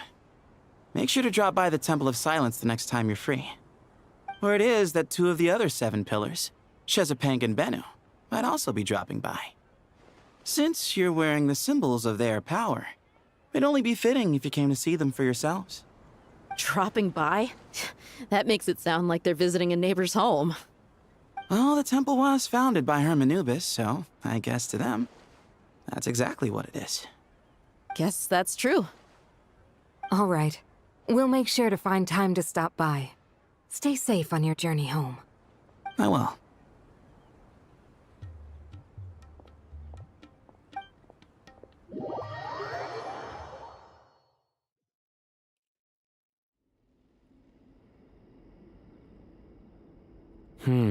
You do have a point. See? Retirement has always been a problem, especially for old-timers like us who've been locked away all these years. You finally step out into the light, and bam! You're face to face with a whole different world. Naturally. What do you think, Layla? Huh? Why would you think to ask me? How could I possibly be qualified to decide where the servants of King Deshret should live? Sorry if my question was unclear. Do you think their statues will stand out too much if we place them here? Hey, I never agreed to this. How could we possibly allow our statues to be left in Hermanubis' home? That would be like breaking into someone's house, then pretending it belonged to you in the first place. Different beliefs can coexist. We still need to respect one another. By which you mean, you two plan to stay at the Temple of Silence, for a while at least, but you have no intention of relocating your statues here. So, you see this as sort of a family visit? Is that correct? Family. You could say that. In a sense, Hermanubis would view this as his home. Just look at this place. Magnificent, is it not? The sad truth is, in the past, all three of us invested so much into misguided ventures. We failed to build what we should have, and wasted so much time instead. And what do you mean by that? I mean that for the most part, time spent associating with the likes of Sobek, and, let's say, Thoth, might reasonably be considered wasted. Why does that not surprise me? Go on. Anyway, given how much time we'll all be spending together, I'd say that the bonds we built will end up proving to have been a sound investment. Once Sethos, the current leader of the Temple of Silence, returns, you can discuss the matter of staying here with him. But judging by the expressions of everyone here, I imagine you'll receive a very warm welcome.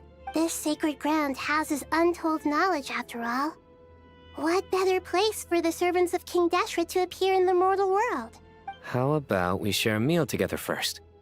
I imagine it's been many years since you last tasted fresh food. Oh, that sounds wonderful! After so many hundreds of years, I can only surmise that desert cuisine has become a lot more varied. Are we having a get-together? If you'd like, I can help prepare some food. After all, Lord Thoth, you helped me so much in the desert, and I still haven't properly thanked you. Oh, my, that would be wonderful. I'm touched that you still remember. How the times have changed! To the people of today, it seems the Ibis King has become a kind and passionate god. And you, Mr. Herreshoff? What kind of god do you wish to be? To be honest, I haven't given it much thought. How about you, Dendro Archon? Do you have any hopes for your future? Me? I'm very happy with my current life. Forgive my bluntness, but you do not seem to derive your authority from majesty and might, like Lord Al-Akhmar. Clearly your approach has its advantages, but also its dangers, don't you think? I do, but projecting a majestic front doesn't really suit me. Besides, my relationship with others isn't simply one of a god and her people. Not putting on airs might earn you more adoration. Exactly. Besides, I really like parties where everyone brings their own food, and we all come together to share. You should join us. I'm sure you'll find it fun. Last time when we got together for a picnic near the Avidia Forest, it was quite the occasion. Seeing as you're already here, how about we hold the next one in the desert? Can we do that? Wouldn't Tainari have to transport a ton of drinking water? Don't worry, I can help out. Layla, would you like to join us next time? Me? Sure. The more the merrier. That way we... Don't take this the wrong way. I just think you should know. When it comes to passing the time, chess is more our thing. In that case, Dendro Archon, what do you say? If I were to compete against you, I can't say with certainty I'd win, but I certainly wouldn't mind giving it a shot. Where's Sobek? I'm sure he'd be good for a few rounds. Cards, cards, cards! I'll always prefer chess.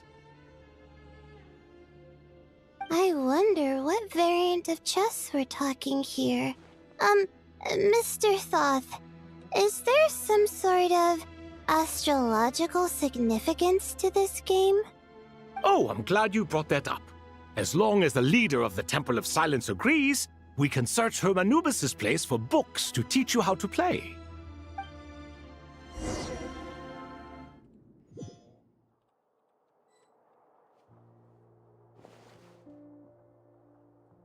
Such devastation visited on Sumeru City. So many houses destroyed or damaged in the fighting. Who could have foreseen this? Look at all of this. It's going to take me forever to tidy up. I suppose living below the academia doesn't always work out to your advantage.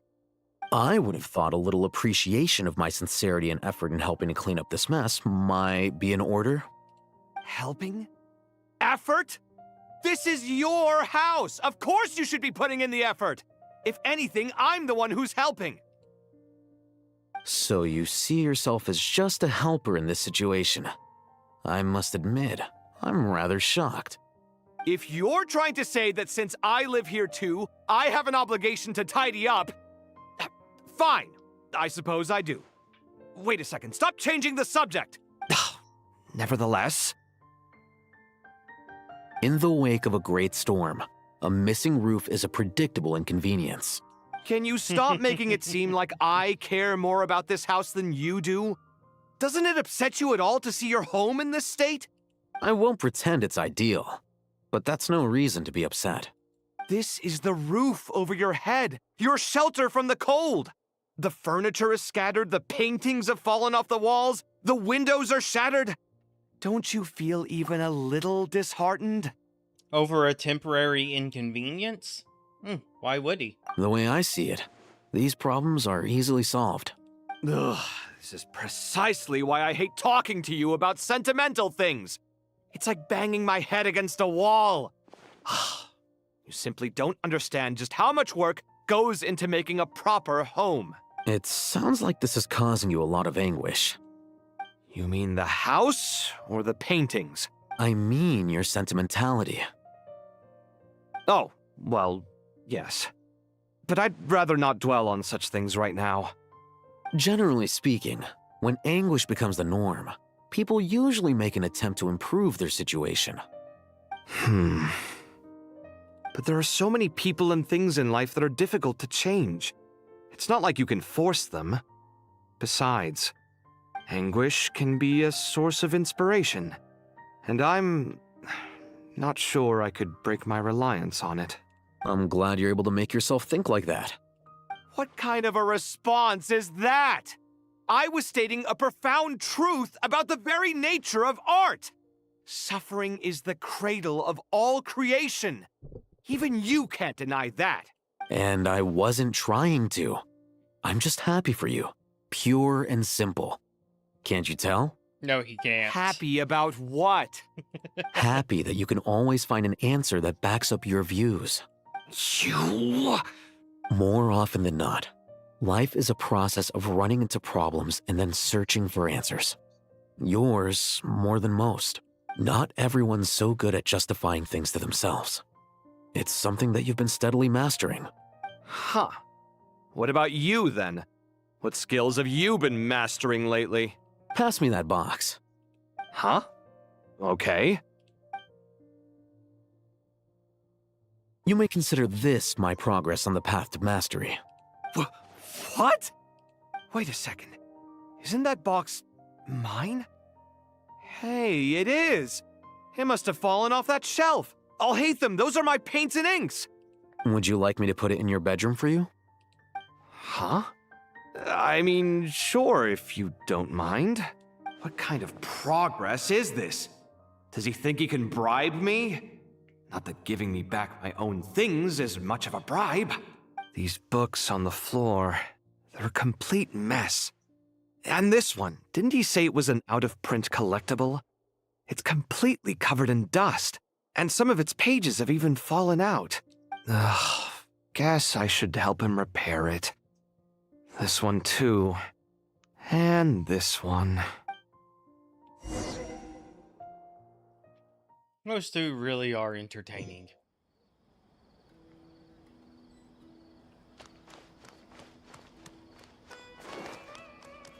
Hey! Is there really no future for alchemical Local sumter beasts, imported goods, such a bright future ahead. I can picture the Mora just rolling in. You do realize you sound like a choking cow? It's called being imposing. Can't you feel it? Are you not intimidated? No. Oh, I'm positively shaking in my sandals. What commands do you have for me, oh mighty Lord Sangamabe? You've got a lot of nerve, Nefer. You went and told Candace and the others everything, didn't you? Seriously, do you have any idea how differently they see me now? Surely that's a good thing. I presume they're more disposed to actually like you now, maybe even view you as a friend. You traded my secret for sympathy! Thanks to you, I've lost every last shred of my mercantile majesty. How am I supposed to make anyone think I'm a big, scary investor now? The dark days of Lord Sangamabe are behind you. Why not take this chance to make a few honest friends? Speaking of friends, since when did the notorious Lady Nefer gain such an admiration for holier-than-thou types? A moon chanter here, an angel there? Who'd have thought it? A coming together of fates, nothing more. No need to throw around accusations of admiration. Forget it.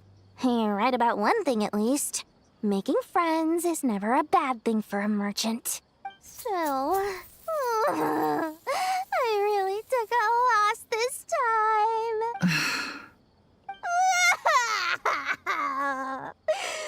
What are you looking at? I'm trying to see if you're really crying or if those are just crocodile tears. A little birdie told me that when Lord Sangamabe makes money, the tears flow from the center of her eyes. But when she loses it, they flow from the corners.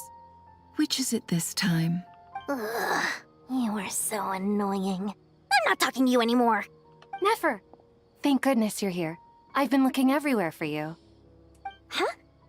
Well. If it isn't the House of Dana's very own librarian. What can I offer you today, Miss Katayun? Oh, no, I'm not here to buy. I'm here to bring Lady Nefer a book, and a fascinating one at that. We agreed to meet at the entrance to the mausoleum of King Deshret. One more thing, I bought this copy with my own money. It's not borrowed. Reasoning knows not time of day, but suspense always follows a blizzard. That's quite the mouthful. Huh? Isn't that the one that... It was all the rage for a while. People throughout the city were clamoring to get their hands on a copy. The names inside were all circled. Everyone thought it was a riddle. Don't bring up that book in my presence. I don't even want to hear its name. That thing was nothing but a scam. Surprisingly enough, I've actually heard of this book. though it doesn't seem I of much actually remember consequence. this book. So, what truth lies behind it? You're from the Vahumana and you're asking me what the truth is? I'd say the actual truth was about the least important part of the whole episode. I brought you this book because it probably has the most interesting backstory of any in the House of Dana's collection, at least in recent years. As for its quality, well, you can judge that for yourself. Don't tell me it's actually any good. You may not know this, Lord Sangamabe, but Lady Nefer has a fondness for books with... how should I put this? Mixed reviews? No eye for good literature, huh? Perhaps she feels that bad books hide interesting secrets? But I shouldn't put words in her mouth. It's probably fair to say she prefers the conversations that books can spark over the substance of the books themselves. Suits my style as an intel broker, wouldn't you say? Very interesting, thank you. I'll return it to you once I'm done reading. And as it happens, I have something for you, too. Incense? I imagine you've already used up the incense I gave you last time. Here's some more. This batch is from Nodcry, so the scent won't be quite the same. Well, actually, I've been saving the incense you gave me. I couldn't bring myself to waste it without a special occasion. But I'll gladly accept this, too. And I promise I'll use it this time. Katayun, you haven't changed a bit.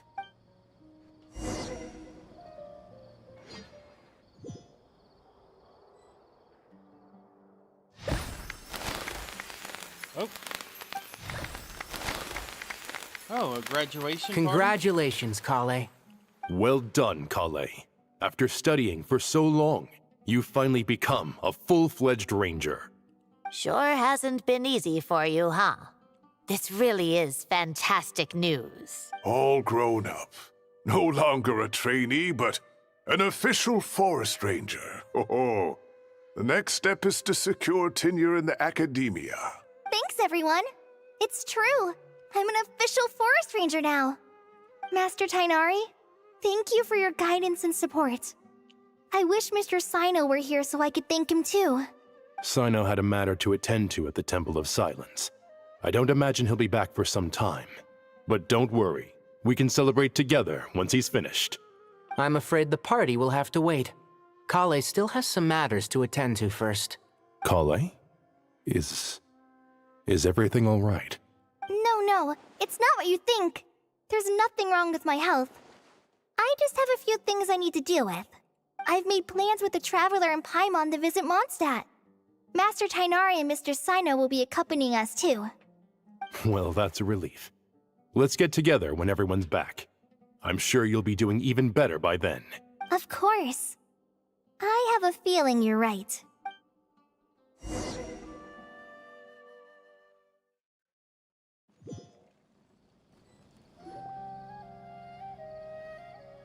Phew! After all that catching up on sleep and food, Paimon's feeling full of vim and vigor again. For someone who spends so much time resting, your recovery routine is surprisingly simple. Hey! Paimon's been working her butt off too, you know. She flew all over the city helping everyone out. Don't worry. I saw how hard you worked. All right. We all know you're the most hardworking person in Tavad. As long as you're rested and full, that's what really matters.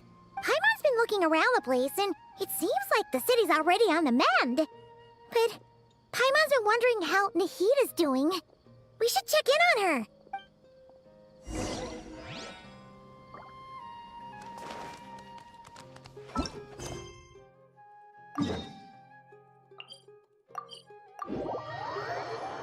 Oh my god, an actual opportunity to teleport.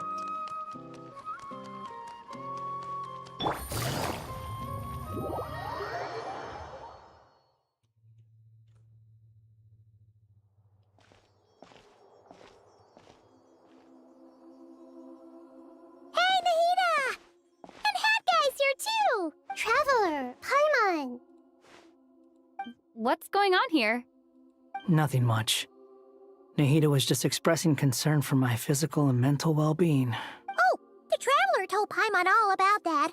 We've both been very worried about you. Are you feeling alright? You make it sound like I'm on the brink of some kind of breakdown.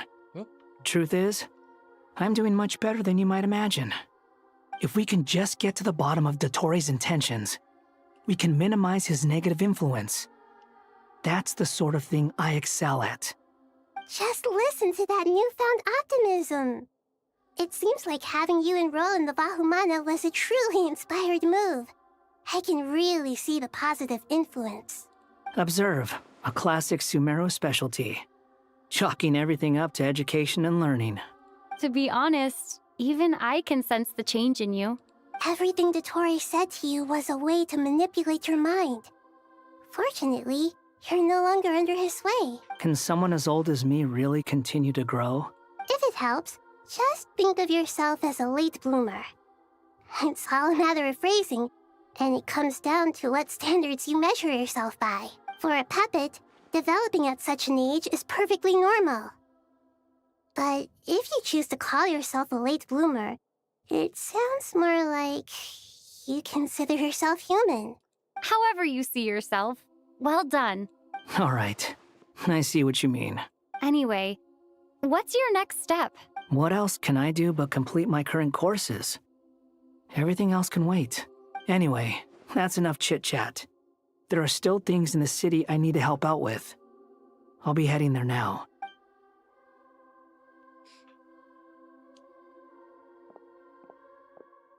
I'm so happy that Hat Guy is doing better than we thought. But what about you, Nahida? How are you holding up? The pyronosis burned down the corrupted Irminsul. The flames blazed for 7 days and 7 nights before they finally subsided. All that was left were the parts underground. Now, Aru shoulders the responsibilities that once belonged to Irminsul. The situation was contained before it got out of hand, so Tevat's most vital information has largely been preserved. Irminsul has a strong influence over you, doesn't it? How will you cope now that it's gone? There is no need to worry. Thanks to Nicole's extraordinary talents, my connection to Irminsul has been severed and transposed onto Aru. Angels can do things like that? They can. Such abilities are precisely what makes them so powerful. The goddess of flowers, Nabu Malikata, once claimed that she too could perform feats beyond the reach of mere mortals. In my eyes, much of what she went on to achieve reached such transcendent levels. Her and Nicole really are both fascinating and magnificent. So, does that mean your situation is stable now? Correct. Just imagine that Aru has become the new Irminsul, and the essence of my existence has been bound to it. The wisdom of Sumeru has ultimately converged into a single, unified entity. Should we ascribe this all to fate, or is it merely fortune? Whatever it is, the important thing is that you're okay, Nahida. Dendro Archon, Lesser Lord Kusanali. Oh, thank goodness you're here. Greetings, Traveler and Paimon. Sir Nevis, do you have something urgent to say? Yes, there's something I need to report. We've received a message from Snezhnaya. Oh?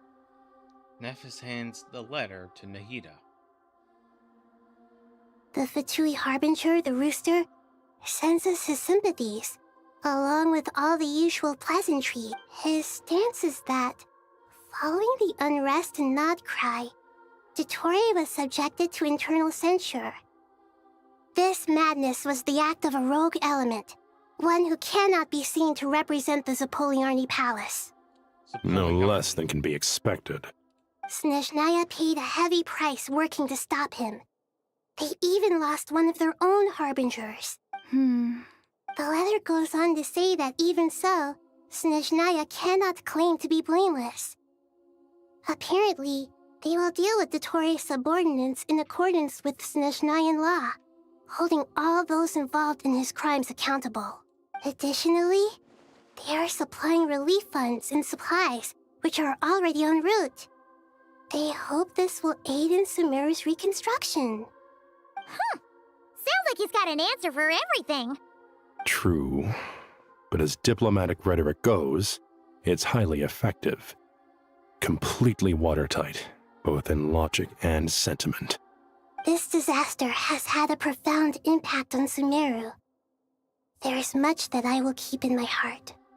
The matter of Dottore can be seen as settled for now.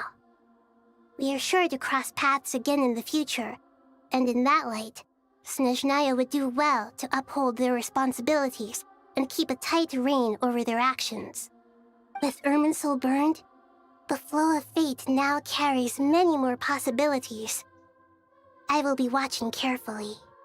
Perhaps we can move on to a less serious matter? Dendro Archon, will you eat with us once this matter is dealt with? Everyone wishes to celebrate together. Your presence would be most welcome. Of course! Junior Zod, Sino, and Hypatia all told me the same thing. If there isn't enough room for everyone, we can arrange back-to-back feasts. What a wonderful idea. That just leaves the question of what we should eat. Not more tomatoes, surely.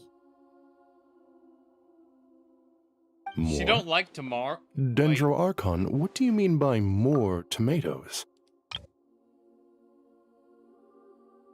She don't like tomatoes? Those good friends of yours are always talking about tomatoes.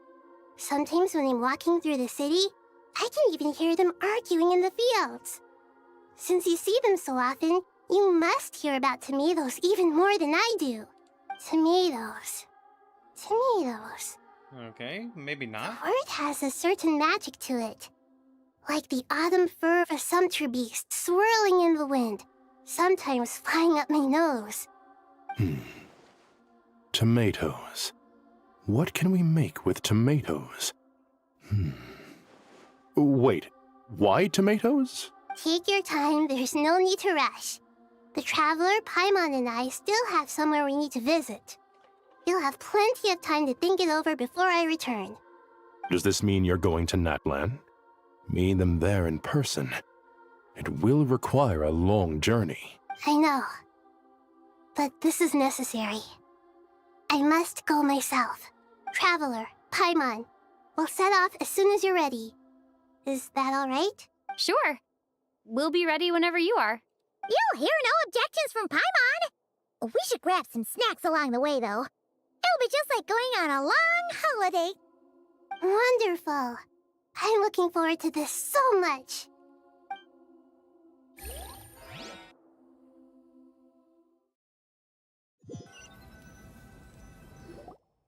Natlan is such a lively place. It's super cheerful and positive, too. I can see that. There are people outside exercising at all hours. Such a healthy way of life. You came. Welcome, welcome. You must be hungry from your journey. Would you like something to eat? Oh, thanks, but no thanks. We've been eating the whole way here. We had a mushroom platter, Sab's meat stew, butter braised chicken, hot asara pudding. Paimon's positively stuffed. All right. No need for all that detail. I'm starting to get hungry myself. Maybe later then. We can wait till everyone's got an appetite, then all head out for a meal together. Sounds like a plan. Let's find somewhere to sit down.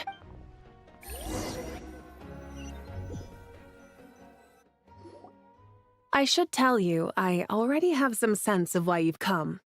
Why's that, Oh, hey, Yuka. To say thank you. Your senses are Haven't spot been on. seeing any new chats. But on top of that, we also feel guilty. Because the pyronosis has vanished? I sensed its loss. Despite scouring through the remnants of Irminsul, we couldn't find any sign of the pyronosis. Not even any trace of it burning to ash. That's certainly unusual. Still, the potential fallout from Irminsul's loss is significant, to say the least. Perhaps the pyronosis's disappearance is simply a knock-on effect of the impact it's had on a certain strand of fate. There's no need to feel guilty. We were clear that this time, there was to be no returning, only giving. Pure and simple. Thank you really is a fascinating phrase. We use it to express gratitude for the smallest of things. Yet, when faced with a kindness too immense to describe, We use exactly the same words. It's not that we lack other means of expression. It's that when we truly need to express our feelings, the simplest and purest words are always the most powerful. You're right. In Natlan, we prefer simple expressions too. Companionship, friendship, support. They might not sound fancy. That's wonderful to hear. Sincere feelings are often a vehicle for the deepest wisdom of all. Irminsul's destruction doesn't seem to have done you much harm. I'm glad to see you're doing well. There's still a lot of work to do, but before we begin, we felt it was important to come here and speak with you.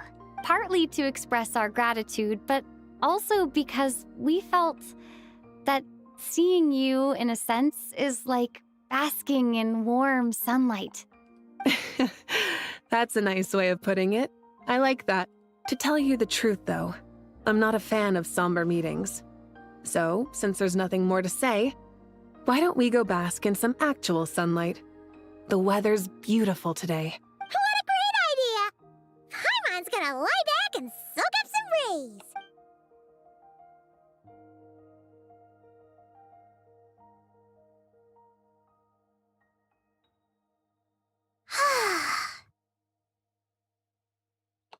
In that case, I think I'll lie down for a bit too before we head to our next stop. And where might that be? Mondstadt. Paimon and I are gonna head back there with Kale and the gang. Long ago, I sensed that the god remains inside Kale had come from the goddess of flowers, but I kept it a secret. Those remains weren't hurting Kale, not as she is now. They simply exist. Besides, I could sense a deep yearning within her. A yearning for an ordinary life. A yearning to hold on to the hard-won happiness she now enjoys. With someone like her, I have a responsibility to keep her secret. She should be ready to face the truth by now. Whenever people meet, there is always the potential to create warmth and kindness. Every child grows up, but even as adults, they are still children in the eyes of certain people. Oh, just like how Paimon sometimes sees Nahida as a little kid. Is that so? Well, anyone who's friends with a kid is probably a kid themselves. Of course! And there's nothing wrong with that. When we get back, we'll actually be hanging out with another of our friends who happens to be a kid. Or more like looking after, in her case. Anyway, we'll always be there to watch out for our friends. Dear Sucrose, when you receive this letter, I'll probably be as busy as always. But busy with wonderful things. That's because I'm no longer a trainee. I'm now an official forest ranger. Impressive, right? Sino said that official rangers sound much tougher than trainees. Though he did say it was already pretty tough to start out with. You probably heard that something big happened in Sumeru recently. Don't worry, it's all been taken care of. We're heading to Mondstadt soon, so if you're free, maybe we could meet up? Plus, it's not just me. A few of us are going. Hey, do you still remember that time we all got together? You know, when we all went to the Windbloom Festival? It'll be just like that.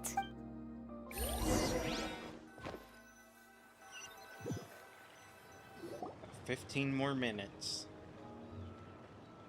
Dainari, is that... Don't you say it! Is that the great Vayu Vyastra? Behold, the great Vayu Vyastra, General Mahamatra. How times have changed. I wasn't expecting you to beat me to the punchline. You've changed. You've really upped the aggression in your battle against Sino's jokes. Kale, how did you know what I was going to say? For the love of...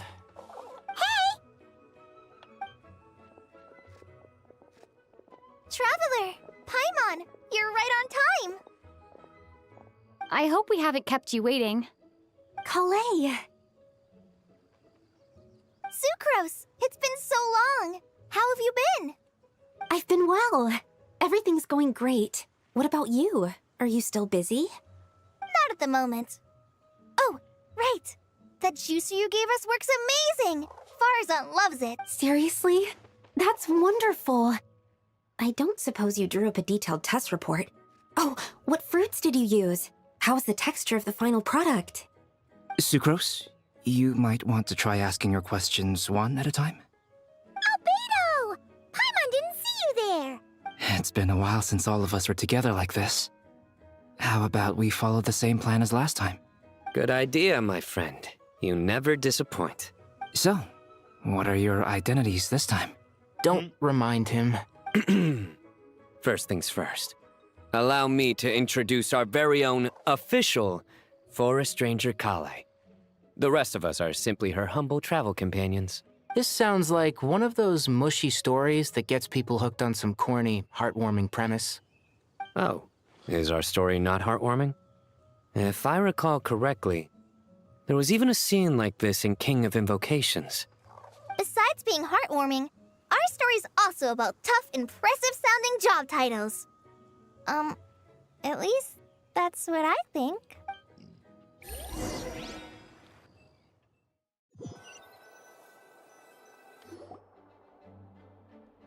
You and Kale and others meet with the Knights of Favonius after exchanging You're here already. warm greetings. and I'm head to still the giving library Dodeko where a you little run trim. into I won't be a Nicole. moment.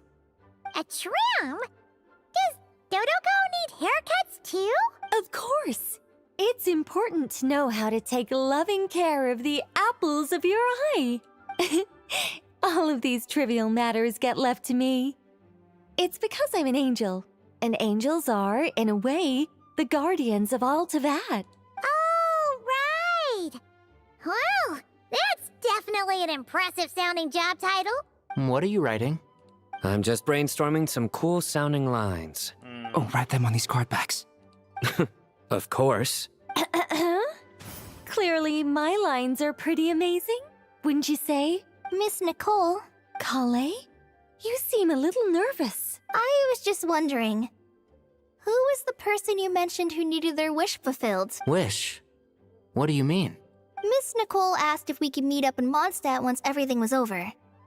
She said a friend of hers had a wish that needed my help to come true. Well, you never mentioned that before. All we knew was that you'd arranged to meet in Mondstadt. But we thought it had something to do with the god remains. To be fair, everything I told you was true. Anyway, my friend is waiting. Come on, let's pay her a visit.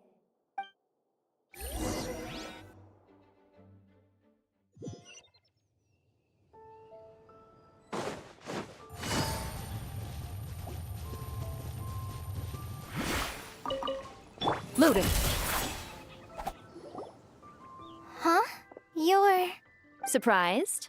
I bet you weren't expecting to meet a woman like me beneath this beautiful tree in a faraway land. An oasis will spring from the place where a djinn resides. That saying falls somewhat flat here in Mondstadt, given that everywhere is already so lush and green. Lillipar, what are you doing here? I made friends with Miss Nicole. I asked her to bring me here and then invite Kale to come. The prologue to this story is that I have a wish. It has stirred within my heart for centuries. Millennia, even. Originally, it was merely Al-Ahmar's lie, but now it has become reality. Could this be... related to the goddess of flowers? My dear young lady, my mistress left her final trace in this world upon you. I can't tell you how glad I am to see you here. And now I have seen you, and peered into your heart. You have experienced hardships and suffered setbacks. The torment an ordinary person might expect to face has befallen you threefold. This is the source of your resilience. But, beneath all this, I've witnessed the seeds of desire. You yearn to return to the simple life you once knew, do you not? I do. I want to throw away everything that isn't mine.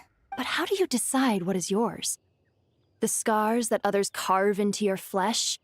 The kindness and love they inscribe? Are these things not yours as well? They are. This is something I've talked about with Miss Nicole. Miss Nicole said I should learn how to adjust my standards. I just want to live as an ordinary human. Anything beyond that isn't mine. Don't you want anything from the remains of the goddess of flowers? She gave me a revelation once. I think that's already more than enough. In the past, you would not have possessed such a rich heart. Your brief life has taught you to hold on to everything good, to home in on kindness. How fascinating. You're nothing like Nabu Malikata, and you're certainly not her. Of course not. I'm not some great and powerful being, Miss Lilopar. Yet I am a Djinn. We exist because of the Lord of Flowers. We revere and love her. My wish is to see her one last time, to give everything for her. Kale, can you do this for me? But her remains won't be easy to remove. Are you sure this is what you want? That's beside the point. First, I need to know. Are you willing to do something for the soul of this lonely, wandering woman? I'm willing. But look, you know nothing about me.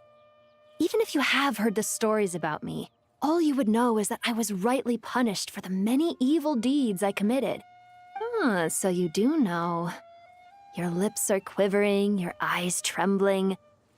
And still, you're willing to do something for me. Life has been cruel to you, and yet you've learned to be kind. My dear young lady, to repay your kindness, I too must play my part. Are you sure about this, Lilopar? I yearn to see my mistress. For this moment, the world can burn to ashes, the universe be engulfed in flame. I care about nothing else. And you, Kale, I can give you a gift. You'll become just another ordinary human. But Miss Lilopar, what will happen to you? My wish will be fulfilled, and I can die happy. Why would you wish for that? A long, unending life might seem desirable for one who has never possessed it, yet it brings torment to one who has. My remains are scattered across the yellow sands, but my soul can find no peace. Since you've promised to grant my wish, give me that release. Allow the dying to die, and let the dead rest in peace. You have my thanks. Kale, there's no pressure on you. What she said, it's all true. A wish is a genuine desire, after all. It's as if you want to use the last of your life to give me a better future. Nothing so selfless. We'll be using our futures to fulfill each other's wishes. This is a noble act, a beautiful and secret transaction between two women. I understand. Miss Lilopar, I'm ready. Close your eyes, Kale. Then open your soul. From there, I will embrace my mistress. The downpour of flowers is your touch. Like returning to the very beginning. Like surrendering to your grace, my mistress. People say that devotion is beautiful, yet filled with pain. How foolish of them. For me, devotion is beautiful, pure and painless. Devotion is my love. Thank you.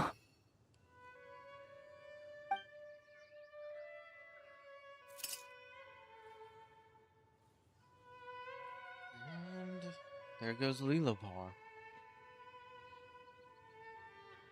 Lilopar! She disappeared?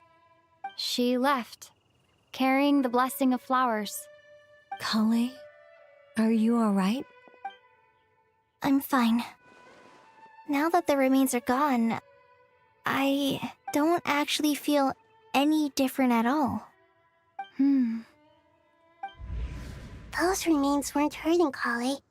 Not as she is now. They simply exist. Besides, I could sense a deep yearning within her. Kale must have already received what she was yearning for. I'm doing fine. I feel relaxed. There's really no need to worry. Then my wish has come true, too. To become ordinary?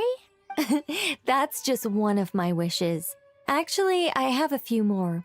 For instance, I want to protect the people I meet and help them find happiness.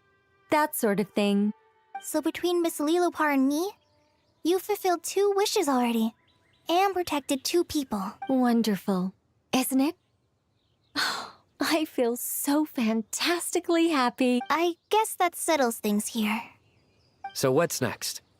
What do you want to do when we get back to town? Clay, look who I've brought to see you. Oh, there's her other friend. Hey, Kale! I heard you guys were holding some kind of secret event. How come you started without me? Huh? Oh no, it's nothing like that. We were just saying goodbye to an old friend. Really? Who? Me. The old me. So that's what this is all about. Did you come all the way to Mondstadt for that? Because we knew the old you so we could witness the change? Exactly. The old me is gone. I puffed her into the air, and she became a fluffy pink cloud, floating into the sky, before disappearing forever. Do you think maybe up in the sky, she has friends waiting for her with test tubes, flasks, and bows? Oh, when you put it like that, it doesn't sound so bad after all. What do you think, Miss Nicole? I think maybe that's right. At least, if it were up to me, I'd consider that a happy ending. Dear Sucrose, even though my childhood ended long ago, these past few days have really felt like growing up again. I've become stronger, and I feel like I can finally accomplish things by myself. Surely someone as mysterious as you will find a friend like this fascinating? Always growing, always thriving like a plant. I came to say goodbye to my old self. I know that after this, she'll be gone. Thinking about it makes me feel a little lonely. I know the weakness that kept me company will one day leave me too. But somewhere in my heart, I feel a great sense of joy. It feels like I've always wanted to take this step. To walk towards the new me. Okay.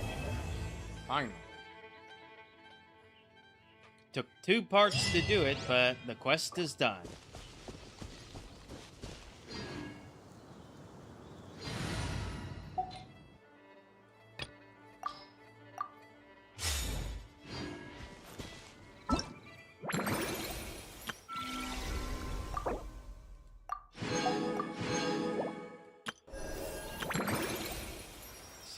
Days, so that has 2 weeks to go.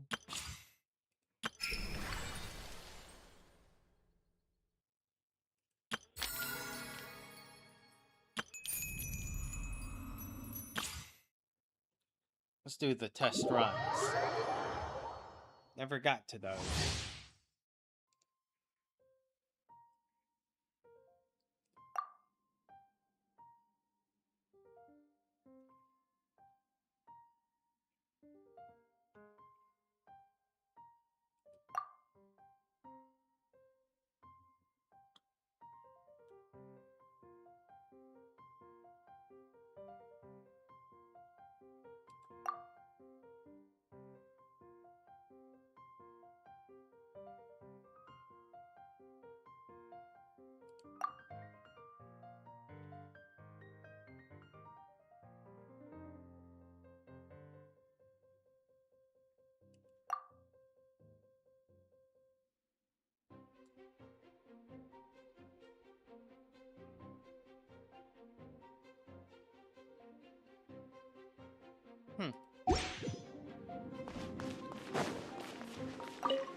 Such defiance!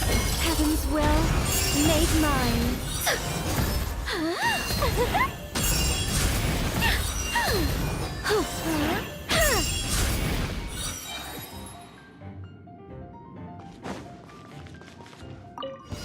Yeah. Begone! I live within you. Get back! Stay away from me! Absorption test! Stay clear!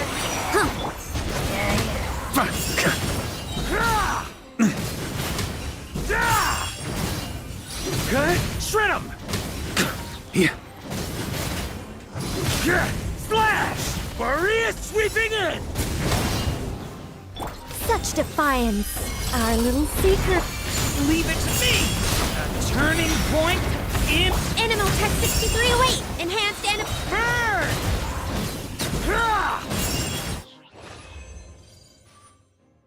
That certainly feels strong.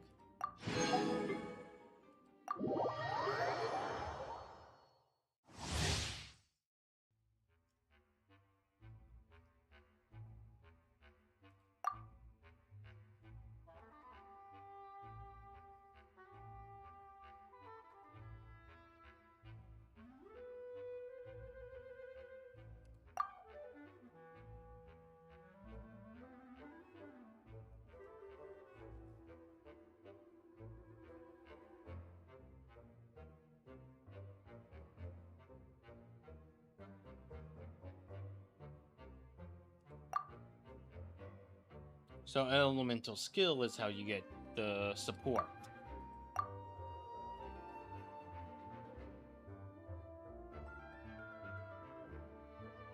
While using basic attack, denial of darkness.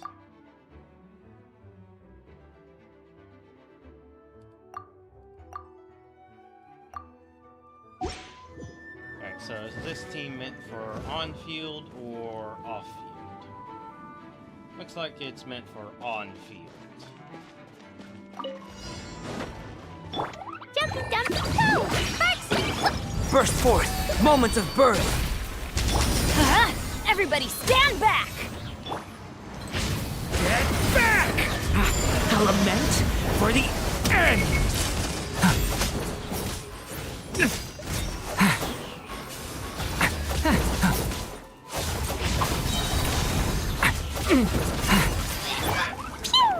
Blow them all up! Live! Witness my great undertaking! I'm going in! Turning point in... Jumpy dumpy go! Blazing delight! Coming to be! Moments of birth! Teamwork is dreamwork! Thunder!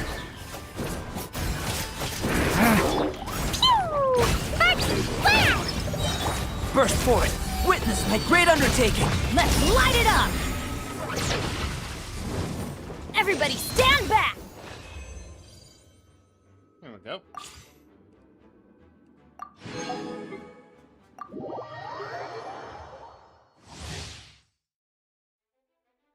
Okay, support.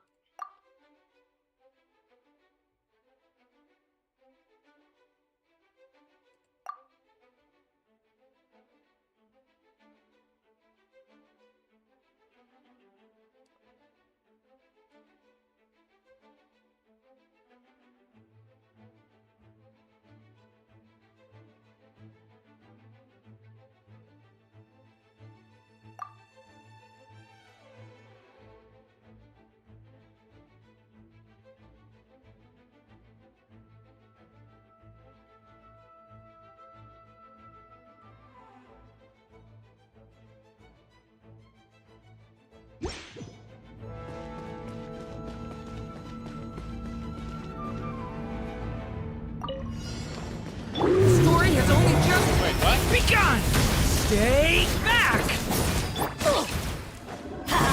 Teamwork is dreamwork, son! Ring-a-ling! Hammer time!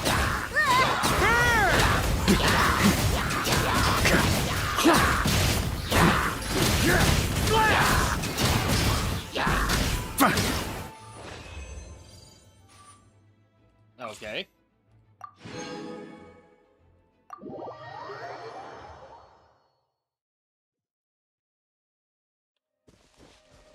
Alright, I think I'm done. End of stream. Goodbye.